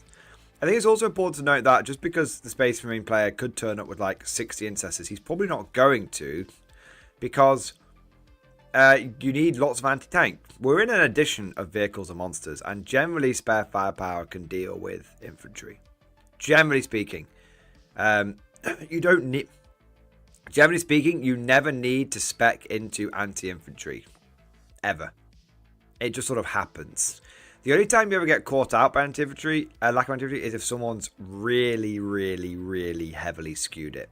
Really. Like they've gone like 261 Tyranids. I mean, who would do that? Who would be running that this weekend? So yeah, I just think that they're not actually going to do it. And they could do it. At most, you'll come across one 10-man squad of incestors, maybe with like some characters leading them. But then the rest of it will be anti-tank. And so what you do is you just go, if you're worried about your infantry, you just basically blow away 10 incestors, which really isn't hard. The problem with incestors is that they're really not hard to kill. Like, not even slightly. And in a game like 40k where it's I go, you go, they move out with their intercessors to do an objective, you just fucking kill them. Yeah. So I think that on paper it's there. I think the reality is that those 2 or 3 5-man intercessor squads that people are taking got slightly better. But we'll see. We'll see. Green Ghost 2008. Everything a try and black powder. Bro. I have just a small amount. Just a wee bit of black powder. In fact, let me take a picture of how much black powder I have. I have not yet built any of it. But I plan on doing it.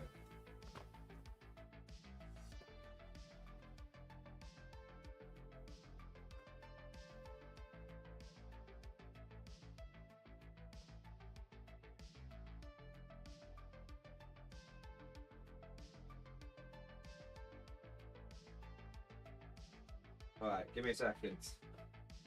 Give me a second. I'll put it on the screen now. I'll put it on the screen now. Give me a second.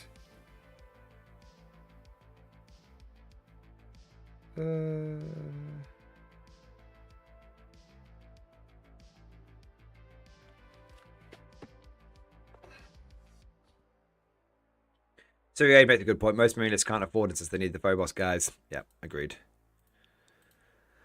Yeah, I got a little bit of black powder. I got a little bit of black powder. Like, you know, I got Blucher's army. I got Blucher's army, Bonaparte's army, Wellington's army. That's 2 layers thick. I got a little bit of black powder. Just a little bit. Yeah, I bought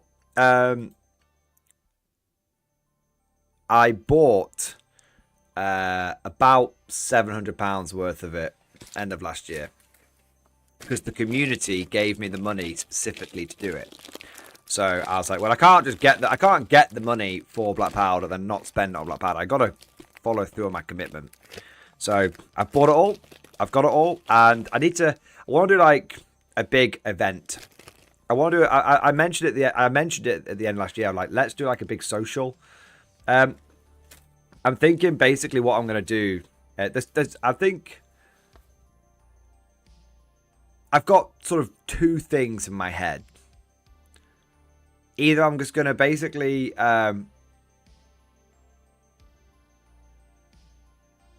just do it at Warlord Games and like, yeah. I mean, I've got 2 ideas. Basically do it as like a community thing, like everyone builds and paints together and then we play with it. Or basically I set myself like a challenge to try and build it all in some sort of mad time frame.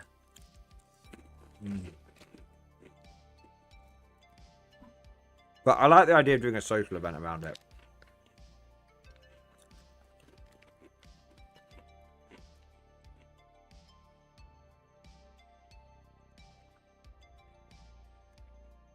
Oh, hell, Ken. It was Ken's giving, yeah. I'm just Ken. Yeah, Ken gave me like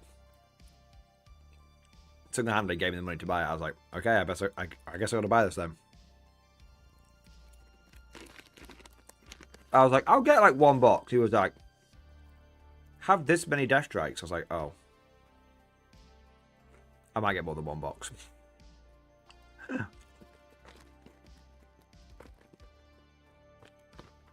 Catch you later, man, star. Catch you later, man. I do like the... before you go, I do like an all-infantry spam. I know, right?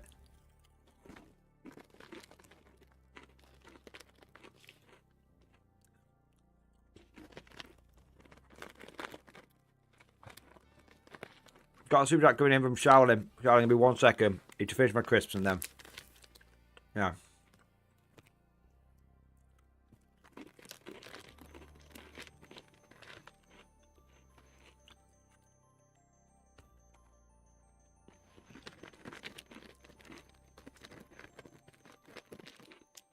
Ryan, thank you for support, man.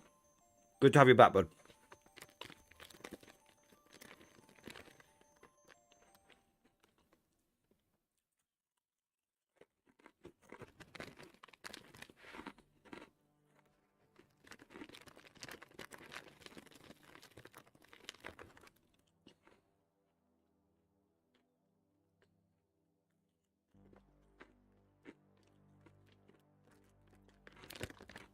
Once fell asleep then, I was like...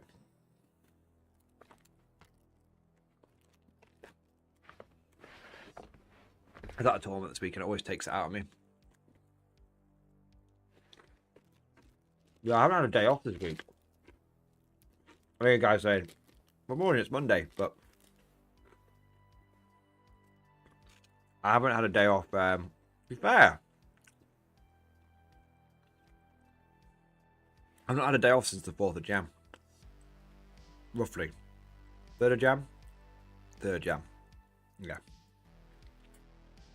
It just kind of sneaks up on you, but like, yeah.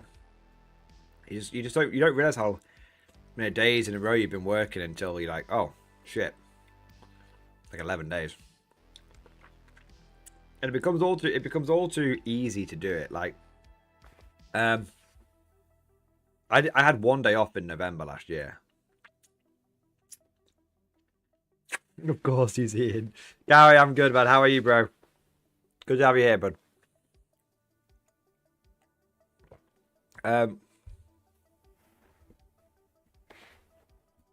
All right.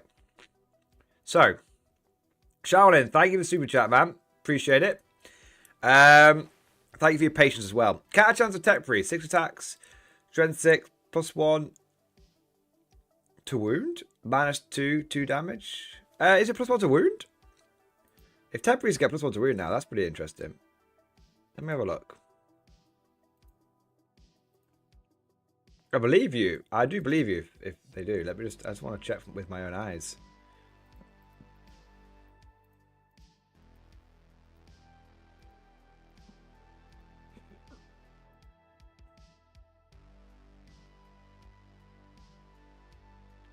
I can't see it. 1 minute. Let's see what Allspec says. Good old Allspec tactics, eh? He'll have it covered.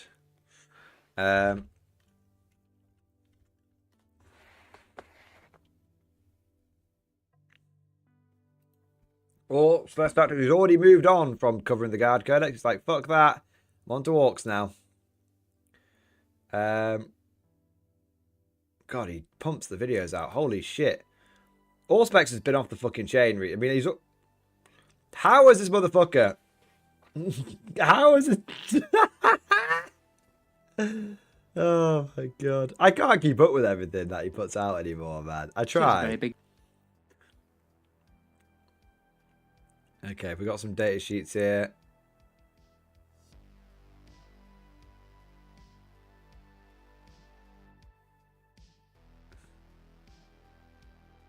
Characters.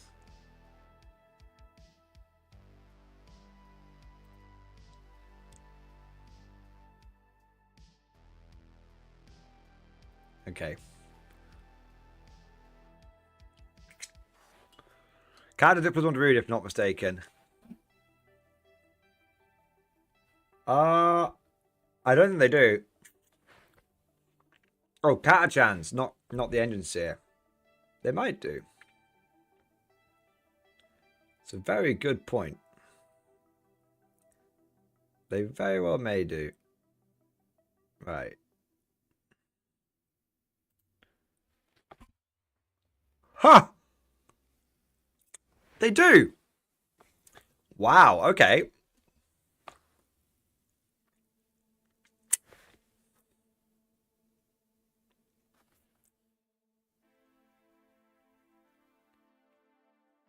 Swapped +1 strength and +1 AP on the first round of melee. To +1 to wound in melee if charged/were charged. Maybe a bit more reliable and handy, but not much in it.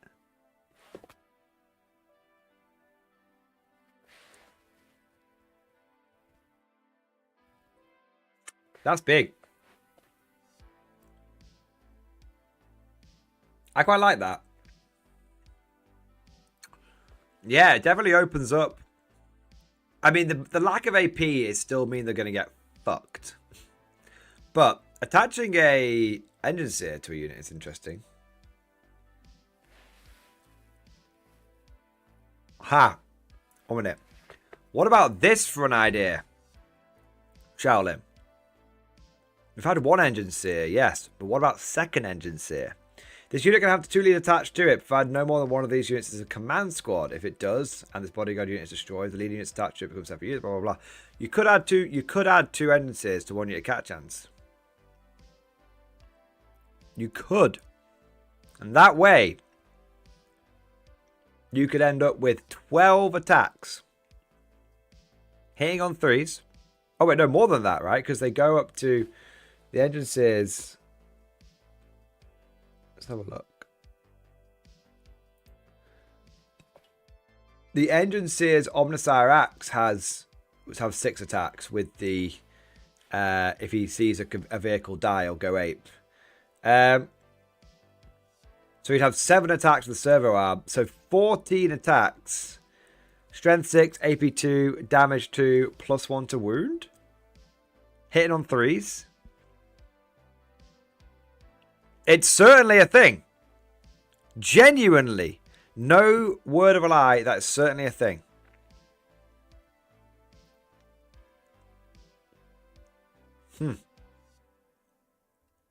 Yeah, so you could have... That would be 14. Yeah, that could be 14 attacks. Hitting on 3s means you'd probably end up with like 10 hits. 5 wounds. Guy could cut through most of an intercessor squad. Yeah. Sounds spicy. Sounds spicy. It's only for 1 round of combat though, isn't it? After that, actually, to be fair, he'd be wounding intercessors on 2s. She'd have 10 hits and have like 8 wounds. And then the intercessors would fail half of them. So they die and the Catachans could try and nobble the last guy. Yeah. Yeah, looking forward to the melee guard ideas. Thanks, man. Yeah. I had not picked up on the Catachans getting +1 to wound. That's quite a big difference. So thank you, mate. Not only for your support, but also for bringing that to my attention, because that's it's got the brain thinking. Holy shit, man! Amazing. Okay, I think we might be wrapping the stream up now, guys. We have been streaming for over 5 hours, so. I know. Oh, Mordian needs sleep. Oh, he's a big weakling. I know. But I do need my beauty sleep. I mean, fucking look at me. I need as much as I can get my hands on. I've got a long way to go. But I've got a few other questions here quickly. So yeah, what's the boost to again? Sustained hits. Bit shit. Lower decks, Mordian, are you thinking of doing list building for all the attachments? Oh yeah. Guys, after this Wednesday, it's all gas, no brakes on the new guard content. Okay, I'm talking. Basically, today was the Titan list review. Tomorrow is the Titan after action report. Wednesday is the battle report, the last battle report of the old codex. Okay, so the last battle report of the old codex. And then from Wednesday, so the live streams, I've done a bit. I've been covering the new guard content up with the leaks and everything. I did the video that came out on Saturday, of course. And then I'm covering all of the new guard shit in the live streams. But then from fucking Wednesday onwards, we've got all the backlog done. Because the thing is, normally I actually had like 5 or 6 videos already recorded, and I was gonna and I just sat them off. I've gone, no, I'm not doing any of those, because they're out of date now. Normally I would do that with all the videos, but when one of them's an after action report involving a Titan, I feel like that's still pretty cool. And the other one is a battle report from a member of the community. It feels like I can't just be like, oh, thanks for doing the battle report with me, but sorry, it's out of date now. Fuck off. Do you know what I mean? So basically, after this Wednesday, I will have got all of the legacy content out of the way. Legacy, that's an important content out of the way. Thursday onwards, it's going to be like what you saw on Saturday, in-depth unit reviews from the beginning, all that good shit. All right. And we'll be doing list building and everything. Yeah, I want to get a few games with it. I am thinking this Wednesday of doing my first live stream battle report. It's never been done. But I am thinking of doing it. I am thinking of doing my first live stream battle report. Simon's coming over. I might persuade him to bring Steel Legion. I may persuade myself to use Masters of Camouflage. And we'll see what happens. Pure infantry guard versus pure tank. Mechanized versus recon. Could be big. Could be very big. Ironically, I think I would use my Blood Pact, because then it would be like Traitor Guard versus, it'd be Traitor Guard versus versus Steel Legion, but we'll see. We'll see. Well, I'll hype. I either use my Mordians or I'll use the Blood Pact, one or the other. Yeah. I'm not sure I've got enough for 2,000 points of just pure Blood Pact, but I can make it work. I can figure it out. I got a lot of them, but last time I had to add in a Stormlord to make up the points, so yeah. But I can always steal a few units from, you know, liberate them for the Gower. Eagle's Ridge, quick thoughts on the Valkyrie ability and the mechanized attachment. Valkyrie ability is very niche, like, ooh, I can get out at the end of my opponent's movement. It's okay. I think the Valkyrie. I think the Valkyrie is being massively underestimated in the Guard Codex at the moment, and that's not a statement that I say lightly.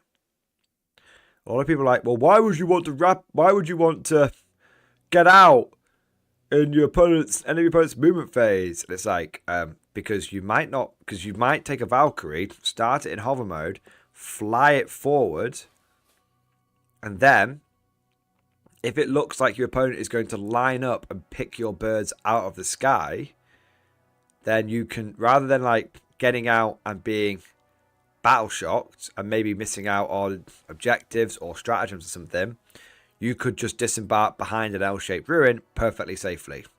And then you might say, why wouldn't you just get out at the end of your movement phase? Because your opponent might have artillery, or your opponent might have something that could threaten you. So you wait to see what he does in the movement phase, and then if he lines up for the shooting, you drop out. Also, the big thing being, you know, he might just battle shock you out, so you can get out. And what's kind of interesting is you get out of your Valkyries, and then your opponent's like, oh well, there's nothing inside those Valkyries now, and the Valkyries themselves aren't that dangerous, so I guess I won't shoot them. And then you're like, fuck it, I'll get back in the Valkyrie then. And your opponent's like, fuck's sake.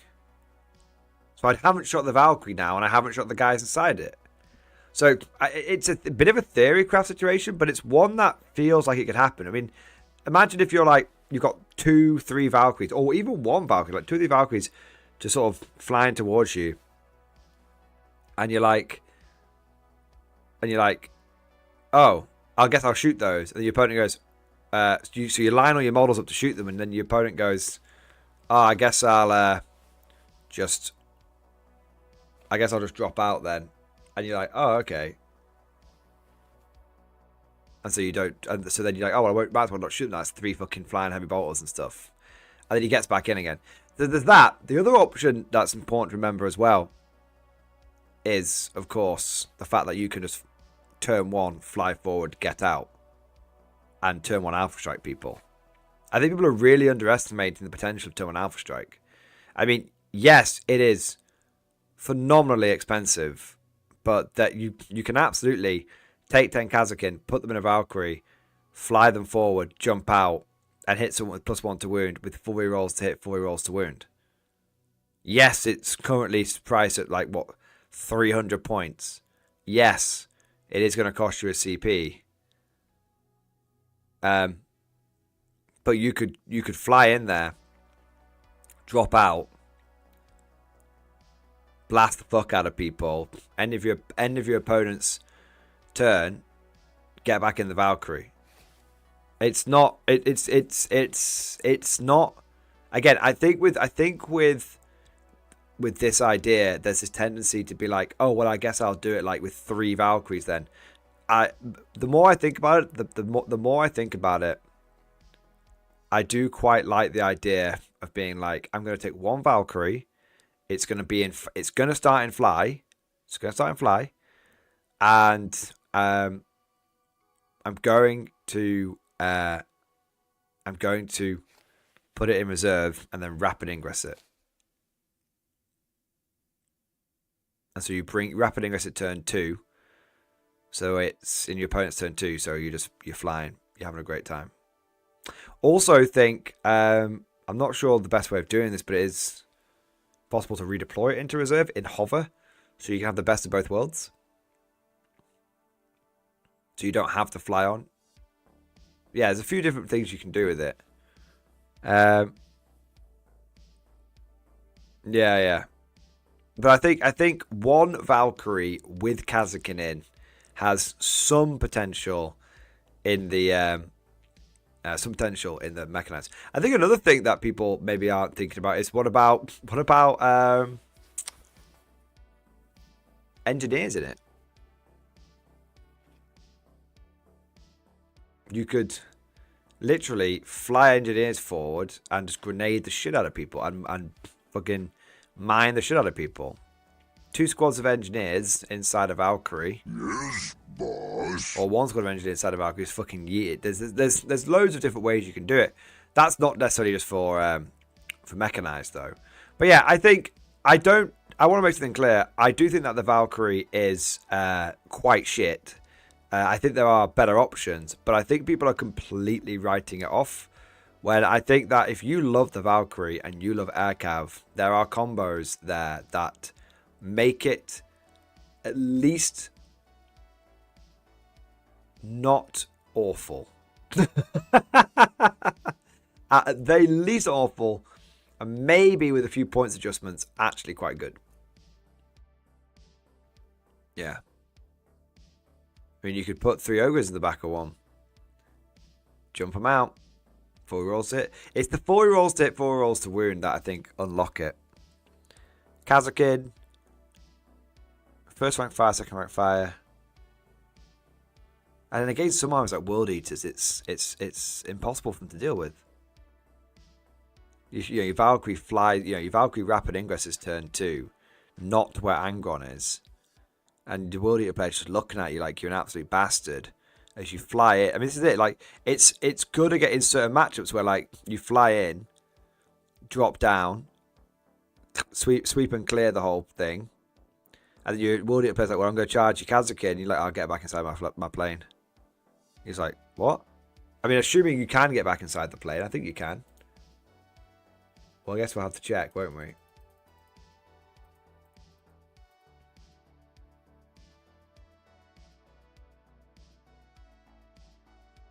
Yeah, you can. So imagine that. Imagine being World Eaters and being like, I need to kill this Kazakin. They're going to keep sweeping clearing me. And the Kazakin keep being like, you'll never get this. You'll never get this. As they hop back in the flying... As they hop back inside the flying transport, which you can't attack unless you've got your 1 flying guy, which is Angron. It's quite nice. It feels really nice. It feels really nice. So yeah, I do think that there is. I do think that there's a few options with the Valkyrie, but I think that basically in the mechanized attachment, yeah, it's all right. It's not great. It's not terrible. 3.6.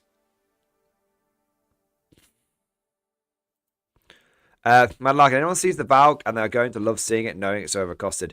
Yeah, I think there's also an element of people seeing the Valk and completely underestimating it though. And when you play in a tournament, often you only get a chance to learn what something does on the job.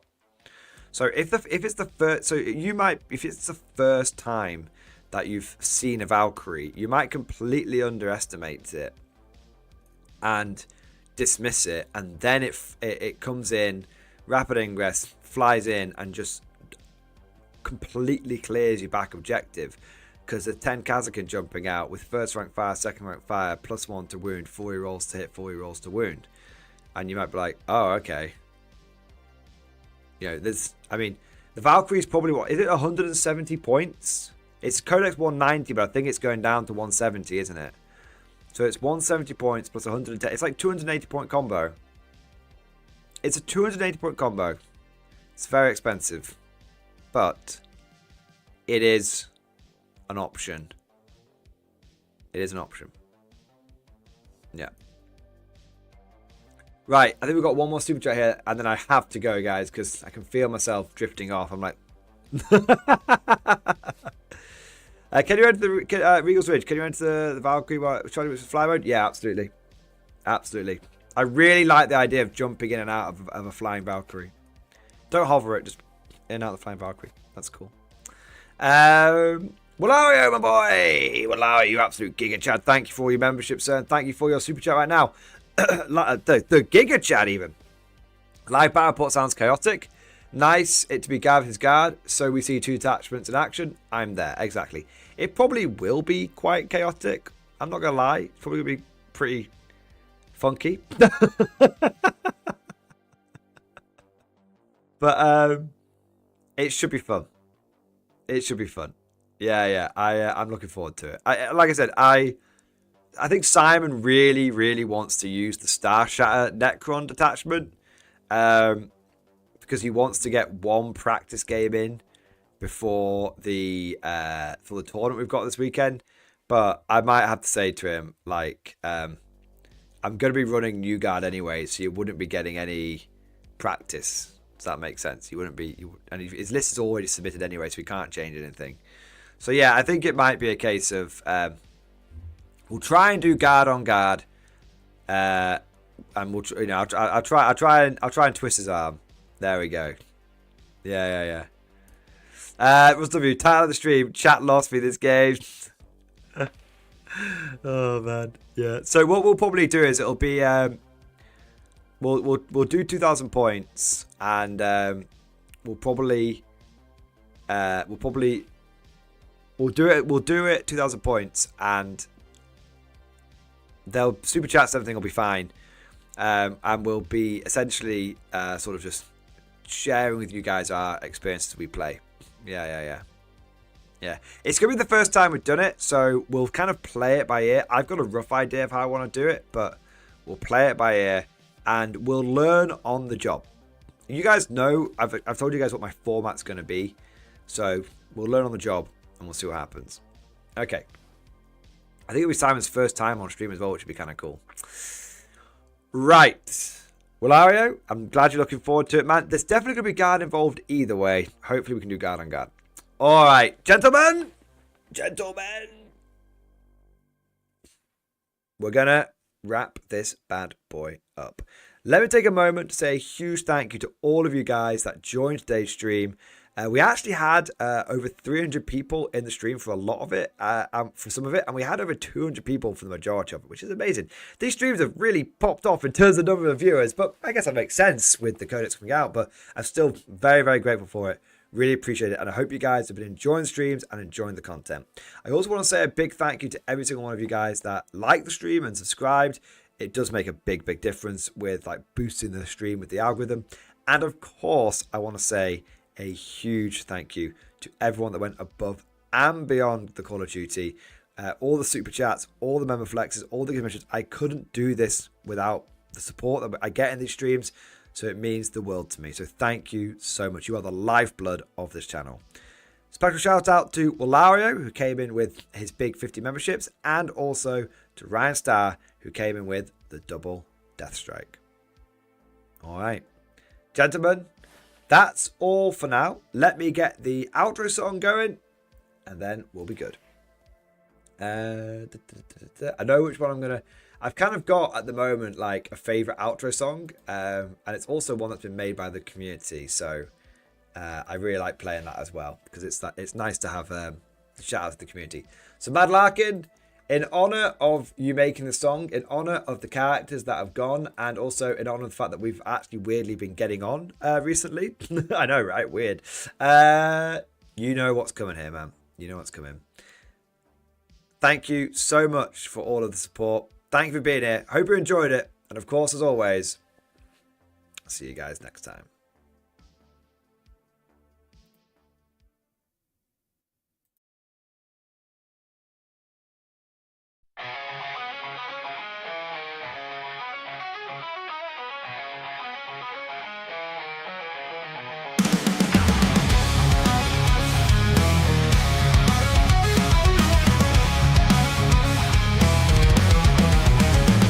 I walked into the store to looking for my heroes in the fray. But the shelves were bare, they were gone, no sign. Colonel Straken, where'd you go this time? Iron Hand's grip is slipping away. Harker's gun, it won't save the day. No more legends on the front lines. Now I'm lost in the passage of time. James Workshop, what have you done? You've taken my heroes and now they're gone. Straken and Harker, forever missed. The battlefield's empty, can't fight like this. Harker's heavy bolts are tearing through the fight. Straken's iron fist crushing with might. They were the legends, they stood tall. But now I can't find them at all.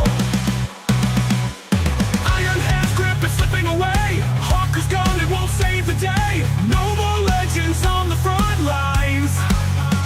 Now I'm lost in the passage of time. James Workshop, what have you done? You've taken my heroes and now they're gone. Straken and Harker, forever missed. The battlefield's empty, can't fight like this. Harker's heavy bolts are tearing through the fight. Straken's iron fist crushing with might. They were the legends, they stood tall. But now I can't find them at all. We'll raise a toast to the fallen few, the legends that we all once knew. But now the armies feel so bare, with no Straken and no Harker there.